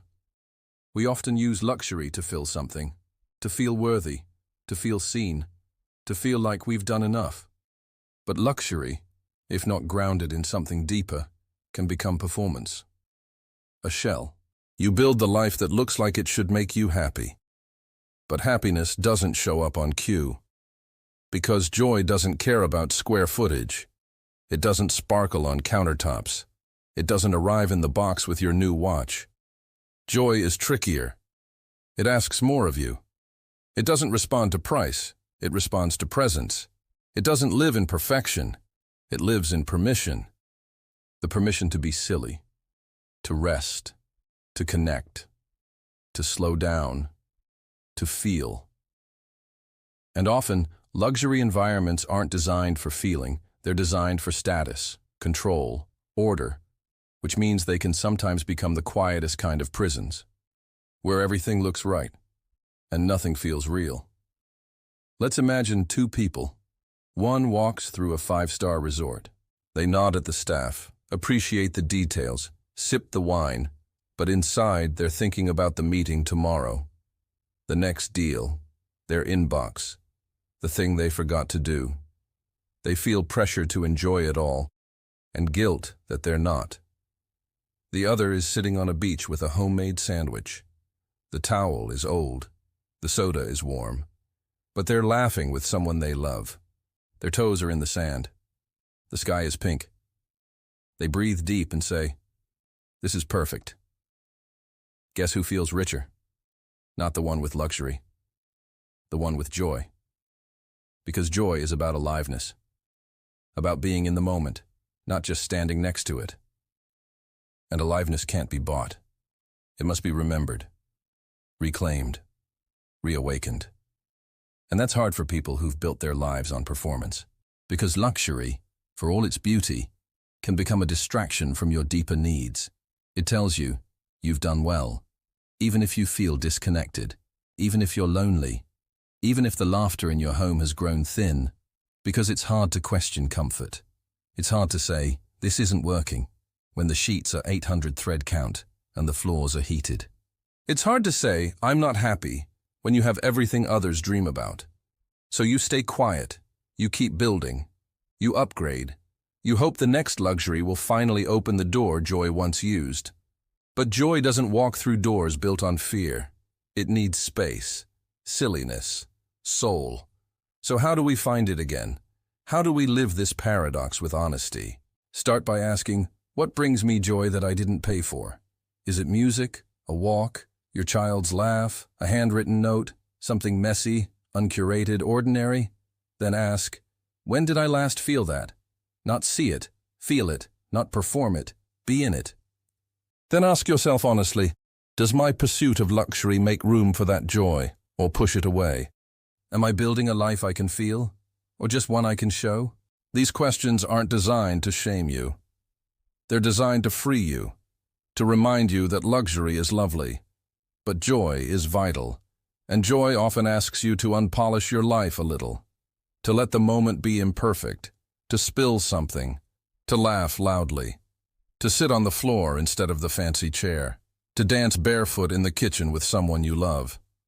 That's not less than luxury. That is luxury, of the highest kind, because joy is what makes luxury worth having. Without it, you're just collecting, curating, managing. But with it, you're alive. So yes, buy the beautiful things, savor the softness, admire the view. But don't confuse beauty with belonging. Don't confuse luxury with life. Don't decorate the walls of your existence so much that you forget to hear the music in your own soul. Because joy lives in the cracks, the pauses, the parts you can't schedule or script. And when you open to that, really open, you might find that the richest moments weren't at the ones you paid for. They were the ones you let in. So light the expensive candle and actually breathe it in. Wear the outfit, but get it wrinkled while hugging someone. Pour the wine, but drink it while watching a bad movie and laughing until you cry. Let joy mess up your perfection. Let it soften your luxury. Let it remind you why you wanted any of this in the first place. Because a life that looks amazing but doesn't feel like anything? That's not wealth. That's just weight. But a life that feels real, even if it's simple, that's joy. And joy, once you've tasted it, makes even the simplest room feel like a palace. Chapter 47. The more you worry about losing wealth, the less you get to live with it. He checked the numbers every morning. Before the sun came up, before coffee, before conversation, his phone in one hand, eyes scanning markets, updates, currency shifts, forecasts. A red arrow made his chest tighten. A green one gave him 15 minutes of ease, until the next alert. He had more than enough. He had more than most. He had, technically, everything he'd ever dreamed of. But somehow, it didn't feel like abundance. It felt like vigilance, like guarding a fortress that could fall at any moment. This is the paradox. The more you worry about losing wealth, the less you get to live with it. Let's sit with that. We're told that wealth is freedom, and it can be. It can buy time, cushion risk, offer choice. But wealth, left unmanaged emotionally, can also become a source of fear. Because the moment you have, you also have something to lose. And for many, that fear quietly overtakes the joy that wealth was supposed to deliver. You stop spending freely, not recklessly, just joyfully. You stop resting fully, because there's always one more thing to monitor. You stop enjoying what you have, because you're so focused on what could go wrong tomorrow.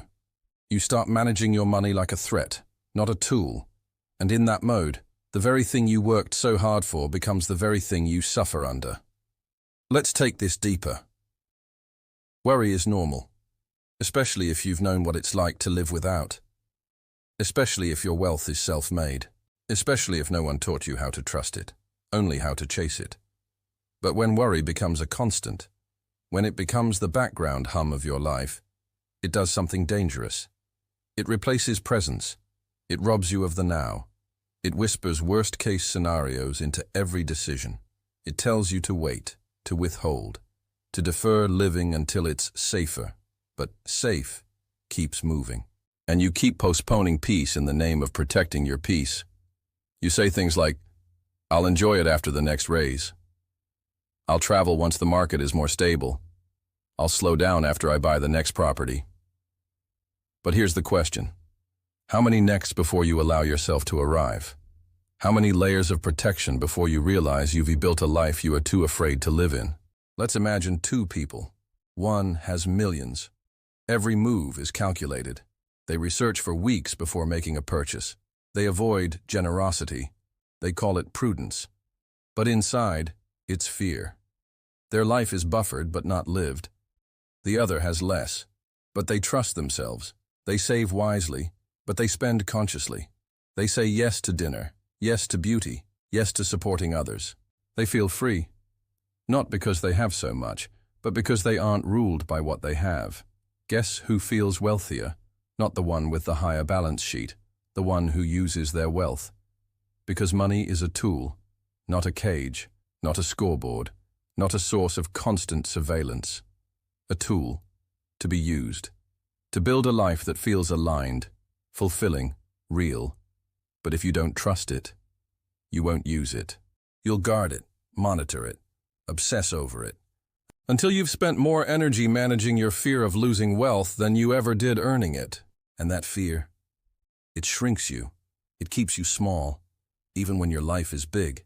It keeps you defensive, even when no one's attacking. It keeps you stuck in scarcity, even while surrounded by plenty. Because here's the thing. The fear of losing wealth often comes not from how much you have, but from how attached you are to what it means. If your identity is tied to your net worth, you'll fear anything that threatens it. If your sense of safety lives in your assets, you'll always feel a little unsafe. If your pride is built on what you've accumulated, then loss becomes an existential threat.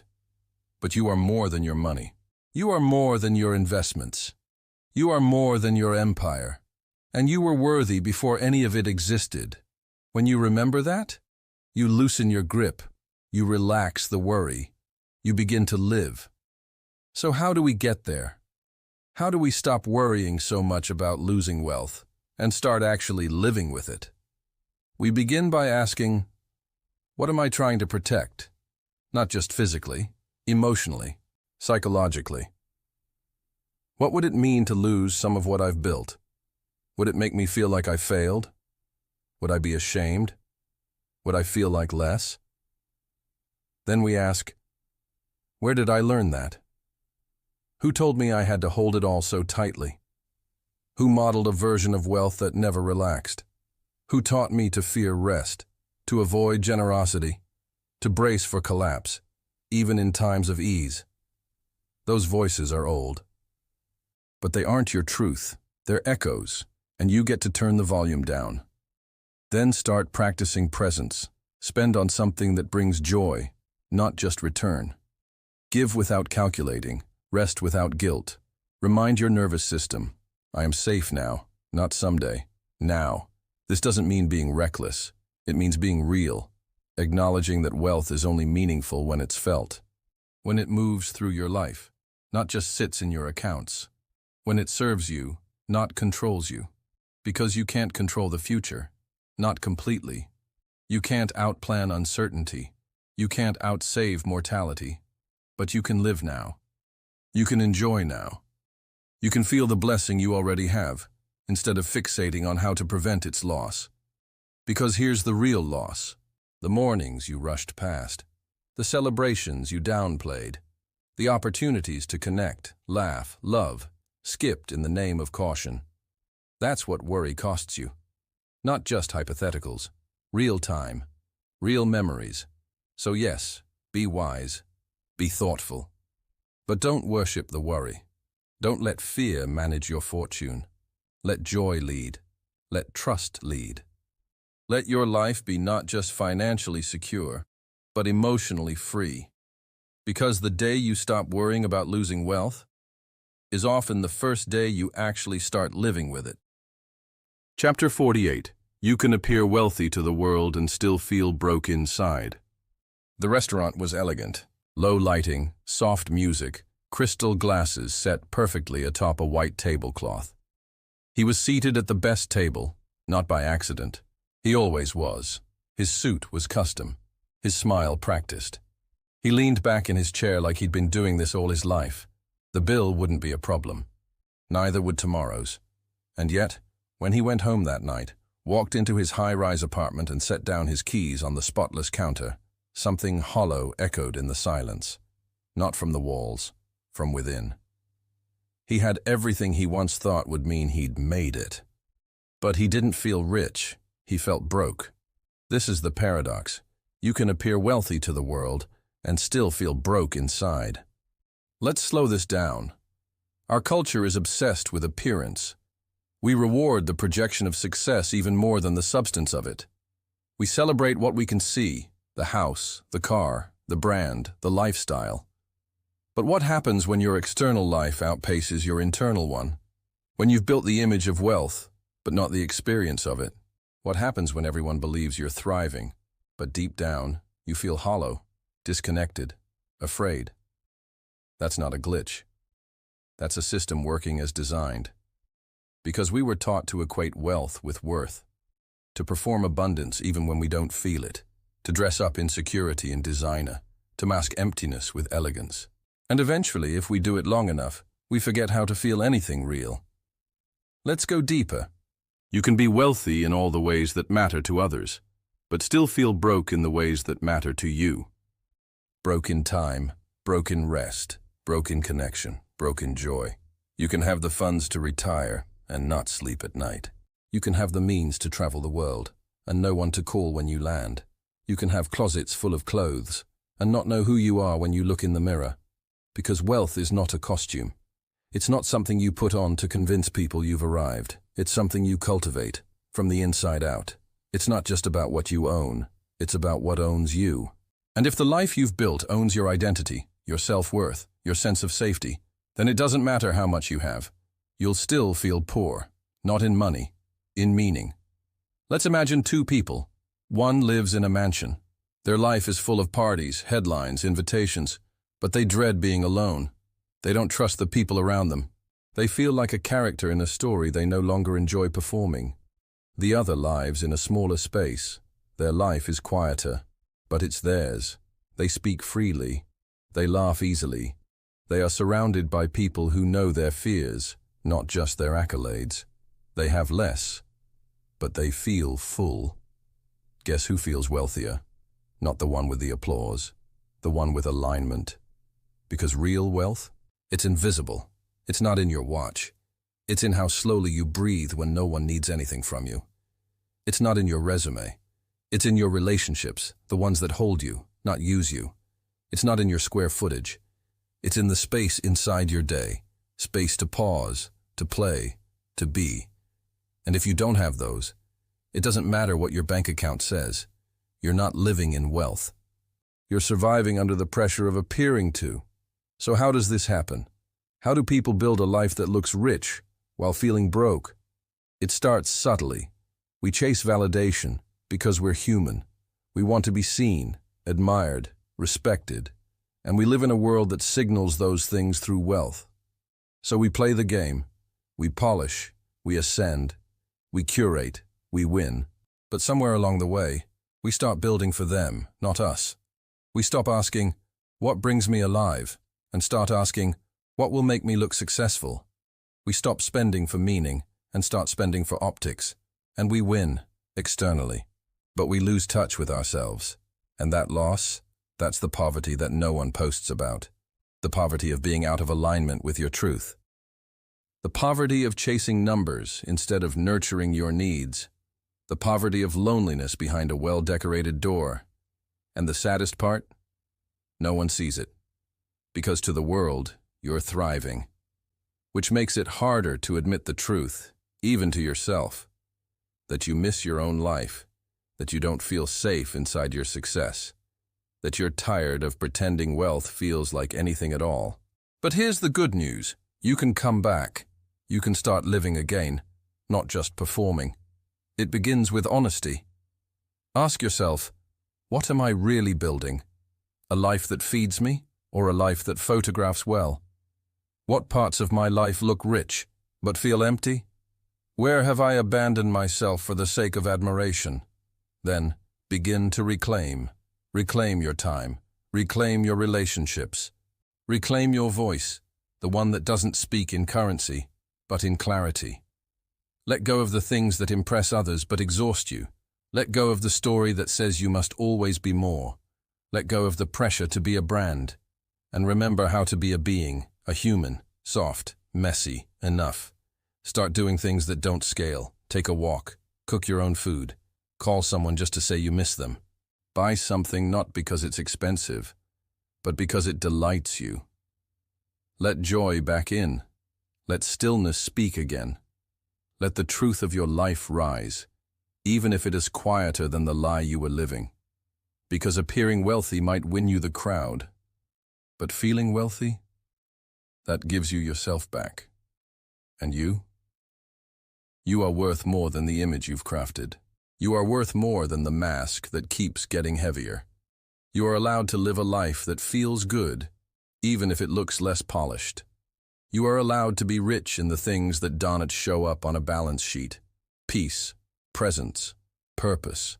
So yes, build your life, earn the money, enjoy the luxury, but never confuse appearance with arrival, and never trade your soul for status. Because true wealth, it doesn't shine on the outside, it glows from within. Chapter 49. Real wealth is often the things that money was supposed to buy but can't.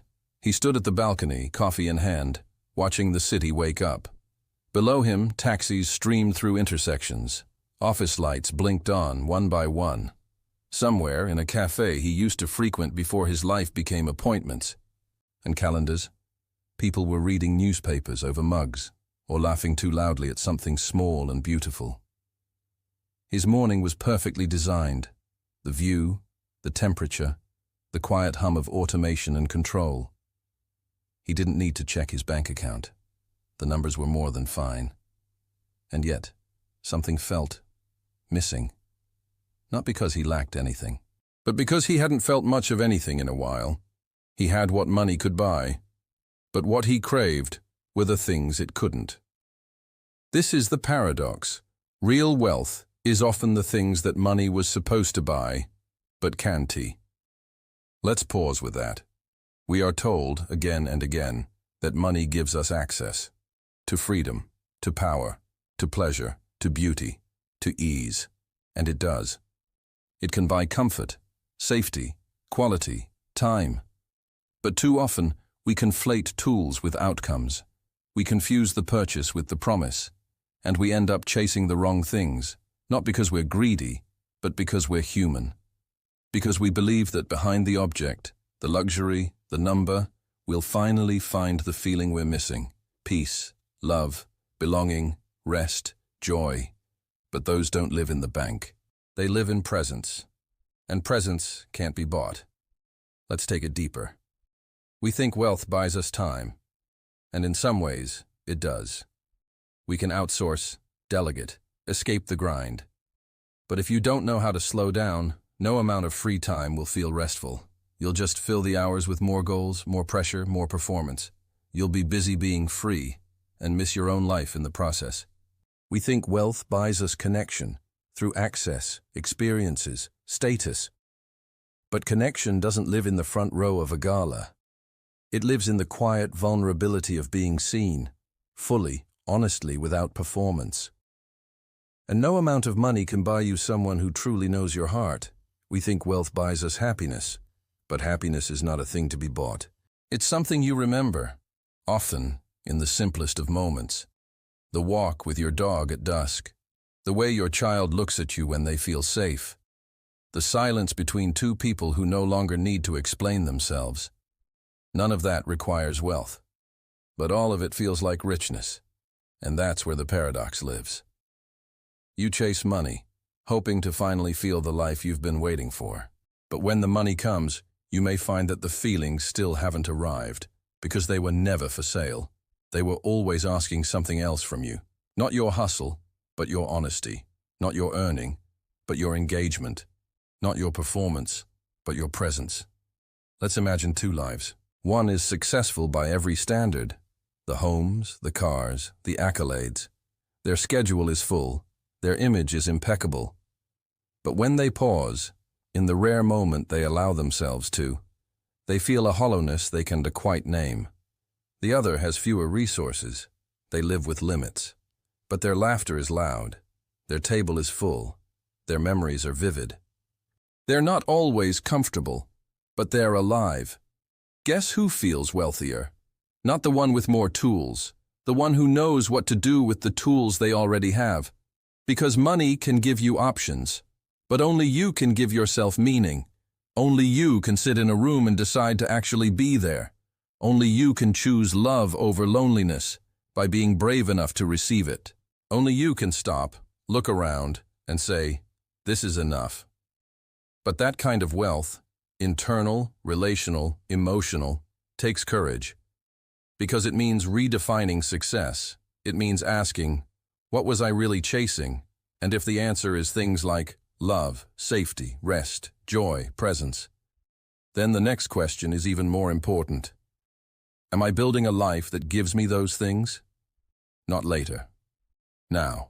Because if you're deferring peace until you hit a certain number, if you're deferring joy until the next upgrade, if you're deferring rest until the launch is over, the deal is closed, the house is paid off, you'll spend your entire life preparing to live and never arrive in it. So how do we come back? How do we begin to feel the wealth we were chasing, even if it can't be bought? We start by listening to what the longing is really about. Not the car, the confidence, not the house, the safety, not the luxury trip, the desire to feel free. And then we ask, where else in my life can I feel that today? Maybe it's a phone call you've been putting off, a nap you keep denying yourself, a boundary you need to set, a walk you need to take, not to burn calories, but to remember your breath. You begin to practice the feeling of wealth, not by acquiring more, but by accessing what was always yours. The right to joy, the right to rest, the right to be held, to be known, to be enough. Because that's what we wanted money to give us all along. And here's the secret. Once you stop outsourcing those things to your bank account, your wealth becomes real. It becomes sustainable. It stops being conditional. You're no longer a prisoner of your own success. You're finally free inside of it. That doesn't mean money doesn't matter. It does. It can open doors, ease pain, create space. But only you can walk through those doors. Only you can decide what to bring into that space. And if what you bring is anxiety, disconnection, numbness, no dollar amount will make it feel like home. But if you bring curiosity, gratitude, presence, then even the simplest day can feel like gold. So yes, earn, save, build. But don't forget why you started. You weren't chasing numbers. You were chasing feelings. Now go feel them. Right here, right now. Because the richest people in the world, they're not the ones who can buy the most. They're the ones who remember that the best parts of life were never for sale. Chapter 50. True wealth grows in uncertainty, yet most seek it for certainty. He thought if he saved enough, planned enough, built enough walls around his life, he could outrun the uncertainty. He did everything right. He climbed the ladder carefully, never missing a rung. He made the safe choices, the ones everyone admired, the ones that earned nods and quiet congratulations. He diversified. He hedged. He built buffers so wide that life would have to work very hard to catch him off guard. And yet, one afternoon, a phone call, a diagnosis, a market crash, a friendship cracking under the pressure of things left unsaid, reminded him. Certainty was never the point, and it was never truly possible. This is the paradox. True wealth grows in uncertainty, yet most seek it for certainty. Let's sit with that. Money, success, security. These are the things we chase not just for comfort, but for control. Control over outcomes, control over pain, control over time. We tell ourselves, if I have enough, I won't have to worry anymore. If I have enough, the chaos can't touch me. If I have enough, the future will feel like a straight road, not a cliff edge. But life was never designed to be predictable. It was designed to be lived. And living, truly living, always involves uncertainty. It always involves letting go. It always involves stepping forward into what you cannot fully map. Wealth, when built consciously, isn't a shield from uncertainty. It's a way of learning to dance with it, to have the resources to respond, adapt, grieve, rebuild, not to eliminate change, but to meet it with strength and softness. Let's go deeper. When we chase wealth solely for certainty, we're chasing an illusion, because certainty is not something you can buy. You can't purchase permanence. You can't guarantee health. You can't lock in loyalty. You can't invest your way into immortality. The wealthiest people in the world still lose people they love. They still wake up with grief heavy on their chest. They still sit in sterile waiting rooms, hoping for good news. They still feel the sting of betrayal. They still lose businesses, homes, health, time. Money can soften those blows, but it cannot erase them. And if you spend your life trying to build enough wealth to outpace uncertainty, you will never feel safe. Because your safety is pinned to something impossible. You'll keep climbing, hoarding, preparing, and still wake in the middle of the night to the same gnawing realization. Anything can change. Anything can end. Anything can begin. So where does true wealth live? It lives in your capacity to hold uncertainty, to know deep in your bones that change is inevitable, and you are equipped to meet it. Not because you've removed all risk, but because you trust yourself to respond, to adapt, to survive, to soften, even when things break, to rebuild, even when it feels impossible, to stay open, even when life doesn't go according to plan, because wealth, the kind that actually supports your life, grows in uncertainty. It grows when you build resilience, not just reserves, when you cultivate presence, not just possessions, when you practice gratitude, not for what's guaranteed, but for what's here, right now, when you lean into relationships, not contracts, when you invest not only in assets, but in your ability to sit inside the unknown without needing to control it. That's real wealth. And it's quieter. It doesn't flash. It doesn't trend. It doesn't always look like what the world calls success. But it feels different. It feels like waking up without panic. It feels like walking through loss without losing yourself. It feels like loving without bargaining for guarantees. It feels like living fully, messily, bravely, even when nothing is certain. Let's imagine two lives. One is built on control, every dollar accounted for, every risk hedged, every move calculated. But behind the mastery there's fear. They don't really live. They manage. They don't really love. They negotiate. They don't really rest. They brace. The other builds wisely too, but they accept what they cannot predict. They save, yes. They prepare, yes. But they also trust. They also laugh. They also grieve openly. They also say yes to things they cannot perfectly plan. They feel life brushing up against them, raw and real. Guess who feels richer? Not the one who engineered every moment, the one who could still stand in the storm. Because true wealth isn't invulnerability, it's inner spaciousness. It's the ability to say, this hurts, and I will heal. This is uncertain, and I will breathe. This might end, and I will still be enough. So how do we live this paradox? How do we build wisely without clinging to the impossible dream of certainty? We start by telling the truth. We name the parts of us that still believe wealth will save us from sorrow. We forgive ourselves for believing that, because it's human to want safety. It's human to long for something unmoving in a moving world. But then we remember, life's beauty has always been tied to its fragility.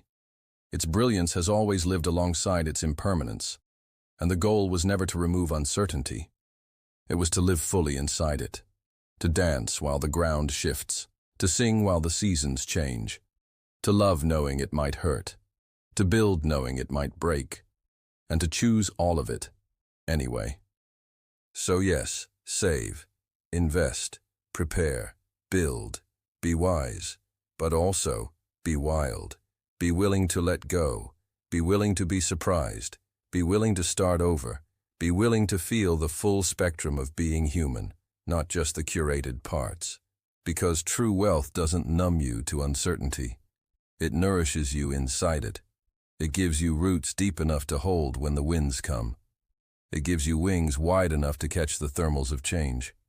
It gives you the ability to trust that life, even when unpredictable, is still good. And you? You are still capable, still worthy, still alive. So maybe the real invitation isn't to secure every piece of life. Maybe it's to build enough and then live anyway. Maybe it's to say, I have prepared, and now I will open. Maybe it's to stop using wealth as a way to avoid living and start using it as a way to expand living. Because certainty was never the goal. The goal was aliveness. And uncertainty? It's the heartbeat of a life well lived. It's not something to fear. It's something to honor, to breathe into, to dance with, to grow inside of. And that's the wealth no market can touch. That's the fortune that never crashes. That's the richness that stays, even when everything else shifts. Chapter 51. The pursuit of wealth can cost you the very moments that make you feel wealthy. He missed it. The moment was small, almost forgettable. A quick glance from his daughter as she held up a messy drawing, proud and shy all at once. He was on a call, one of a dozen that day. Deals were moving, deadlines were stacking. His mind was elsewhere, his mouth moving on autopilot, offering nods and mhms without really seeing. By the time he ended the call and turned around, she was gone. Drawing left abandoned on the table. It wasn't a big thing. It wasn't tragic. But it was a moment. One he could never get back. And for the first time, he wondered, what exactly am I chasing? This is the paradox. The pursuit of wealth can cost you the very moments that make you feel wealthy. Let's slow this down. We grow up believing that wealth is about accumulation. More money, more security, more comfort. And so we pursue. We sacrifice mornings, weekends, vacations, birthdays. We stay late, wake early, answer emails while rocking the baby to sleep. We tell ourselves, later. Later I'll slow down. Later I'll savor it. Later, when the promotion comes. Later, when the account hits that number. Later, when the house is bigger, the worries are smaller, the future is secured. But life doesn't wait for later. Moments don't schedule themselves around your someday. They arrive, fragile, fleeting, messy, while you're busy refreshing your inbox. They arrive in the tiny, unrepeatable spaces between the pursuits you call important. And if you're not present, they pass. Quietly, completely, irretrievably. Because here's the thing. The feeling you're chasing through wealth, that feeling of fullness, of safety, of joy, it doesn't live in some future bank statement. It lives in moments, the ones you can't predict, the ones you can't manufacture, the ones you can only catch by being there, fully, awake, alive. Let's take it deeper. Wealth can buy you time, but it cannot buy you presence. Presence is a choice, a practice, and presence is what turns ordinary minutes into extraordinary memories. Without it, you're just moving, building, hustling, checking boxes on a list that grows longer even as your life grows shorter. And what you miss along the way isn't just moments, it's meaning. Meaning comes from connection, from attention, from being with someone, not just around them, from noticing the way your partner smiles when they're tired, the way your child tugs at your sleeve when they're proud, the way your parents' faces soften when you listen without distraction. Meaning isn't scheduled into your 10-year plan. It happens right now. In the moments that don't look like much, until they're gone. Let's imagine two people. One has climbed high. Their calendar is full. Their bank account is strong. They're respected, admired, envied. But they spend their days rushing, performing, optimizing. They move through their own life like a CEO touring a factory floor, efficient but detached. The other earns less. Their life is slower. They sit on front porches. They linger at the dinner table. They take longer to get there, but they actually arrive. Guess who feels wealthier? Not the one with the bigger title, the one who is awake inside their own life. Because true wealth isn't about what you collect. It's about what you connect to. It's not measured in dollars. It's measured in depth. And you can't pursue that kind of wealth by speeding up. You find it by slowing down. You find it by choosing, again and again, to be here, now. With the people you love, not the projects you manage. With your breath, not your brand. With the actual beating heart of your life and not just the appearance of it. But here's the danger. The pursuit of wealth is addicting, not because we're greedy, because we're afraid. Afraid of not having enough. Afraid of being left behind. Afraid of losing status, security, significance. So we run faster. We say yes to more. We convince ourselves that the next achievement will bring peace. But peace isn't waiting at the next promotion. Peace is sitting at the table, asking you to stay a little longer. Peace is in your child's messy drawing, in your friend's unexpected call, in your spouse's quiet, weary glance across the couch at the end of a long day. And if you're always reaching for tomorrow, you'll miss it. You'll miss all of it. And one day, you'll look up from your spreadsheets and your savings accounts and realize, the life I was working for, I forgot to live it. So how do we live this paradox better? How do we pursue without losing the very things that make pursuit worth it? We start by telling the truth. Money matters. Security matters. But they are tools, not destinations. They're meant to serve your life, not replace it. They're meant to protect your moments, not cost them. Then we start practicing presence. Small at first.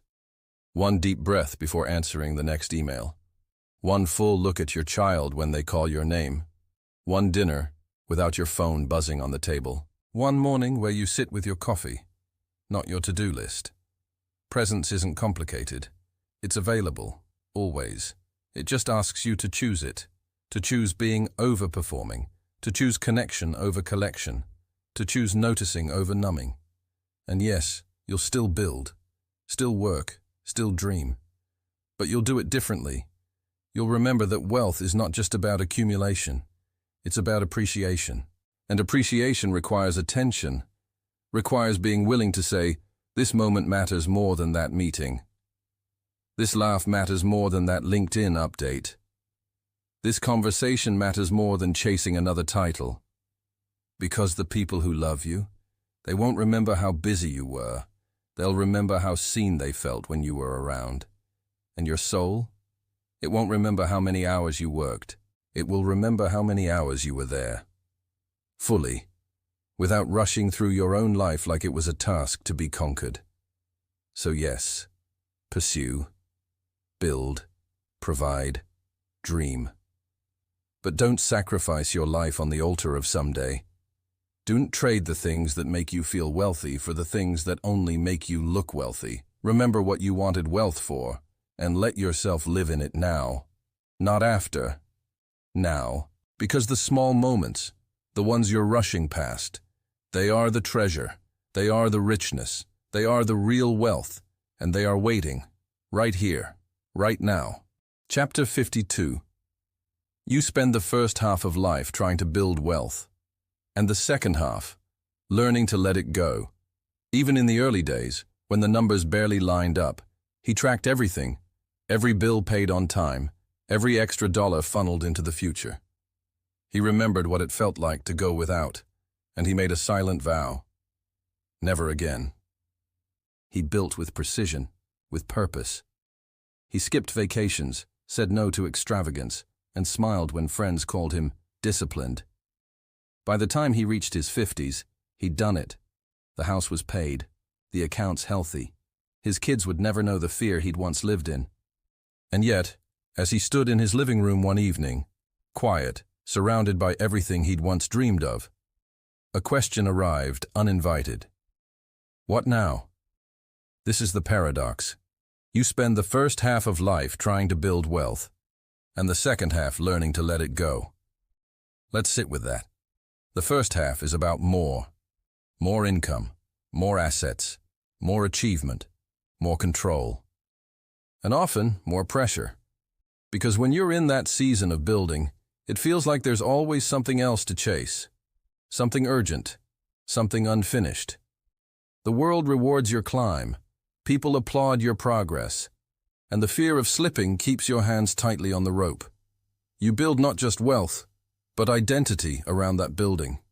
You are the builder, the provider, the doer, the planner, the one who has a spreadsheet for everything, a backup plan for the backup plan, and it works. It gets you far. But then something happens. Time passes, priorities shift, the finish lines become fainter, and slowly, or suddenly, you realize that holding on is no longer the thing that brings peace. Letting go is. Letting go of the constant doing. Letting go of the need to control every outcome. Letting go of the belief that safety comes only from accumulation. Letting go of the grip that made you strong, but now keeps you from receiving what you've already earned. That shift? It's not easy. Because no one teaches us how to unclench. No one teaches us how to move from earning to experiencing, from optimizing to allowing, from guarding to giving. So we struggle. We hold tight to what we've built, not just because we value it, but because we don't yet know who we are without the striving. Let's imagine two people. One continues the climb long after the summit has been reached. They work not out of necessity, but out of habit. They manage their wealth as if a single misstep might ruin everything. They say no to rest, to generosity, to anything that feels like surrender. The other begins to soften. They still care, still plan, but they loosen their grip. They take the trip. They give the gift. They let themselves enjoy what they once postponed. They allow the unknown to be a teacher, not just a threat. Guess who feels richer? Not the one who hoards time, the one who spends it. Because letting go isn't loss, it's liberation. It's what wealth was for all along, the ability to move through life without fear as your compass. Let's go deeper. The first half of life is about building something.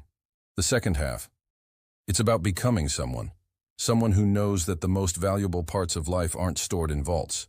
They're stored in moments, in relationships, in the peace that comes when you're no longer chasing, but choosing, when you're no longer proving, but being.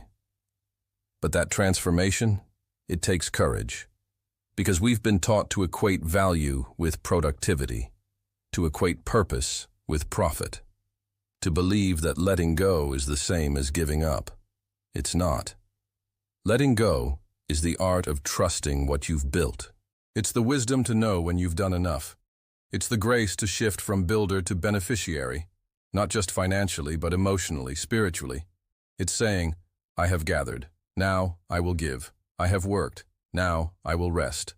I have earned, now I will live. That's not weakness. That's wealth, realized. Because what good is it? All of it. If you can't feel it, if you can't share it, if you can't stop and say, this is what I was working for. So how do we practice this paradox? How do we begin to let go after a lifetime of holding tight? We start with awareness. What am I still clinging to that no longer serves me? What am I afraid will happen if I stop striving? Who am I, if not the one who always has it together? Then we move to permission. Can I allow myself to do less? To enjoy more? To be generous, not just with money, but with time, with affection, with forgiveness.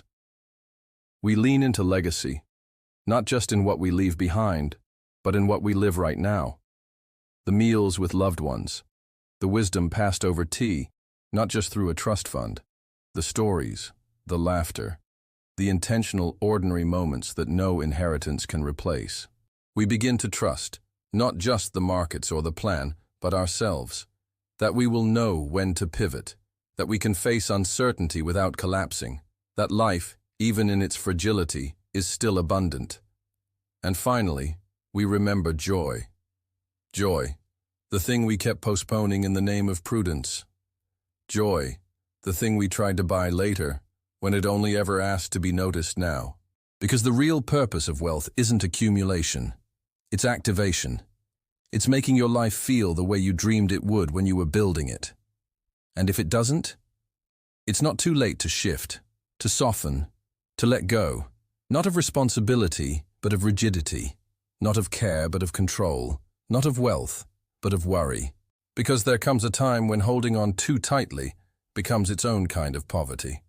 And letting go, with wisdom, with intention, with heart, becomes the richest move of all.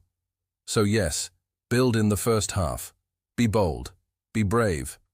But in the second half, learn to receive, learn to release, learn to rest in the truth that you are not what you own. You are what you offer. You are what you feel. You are even now enough.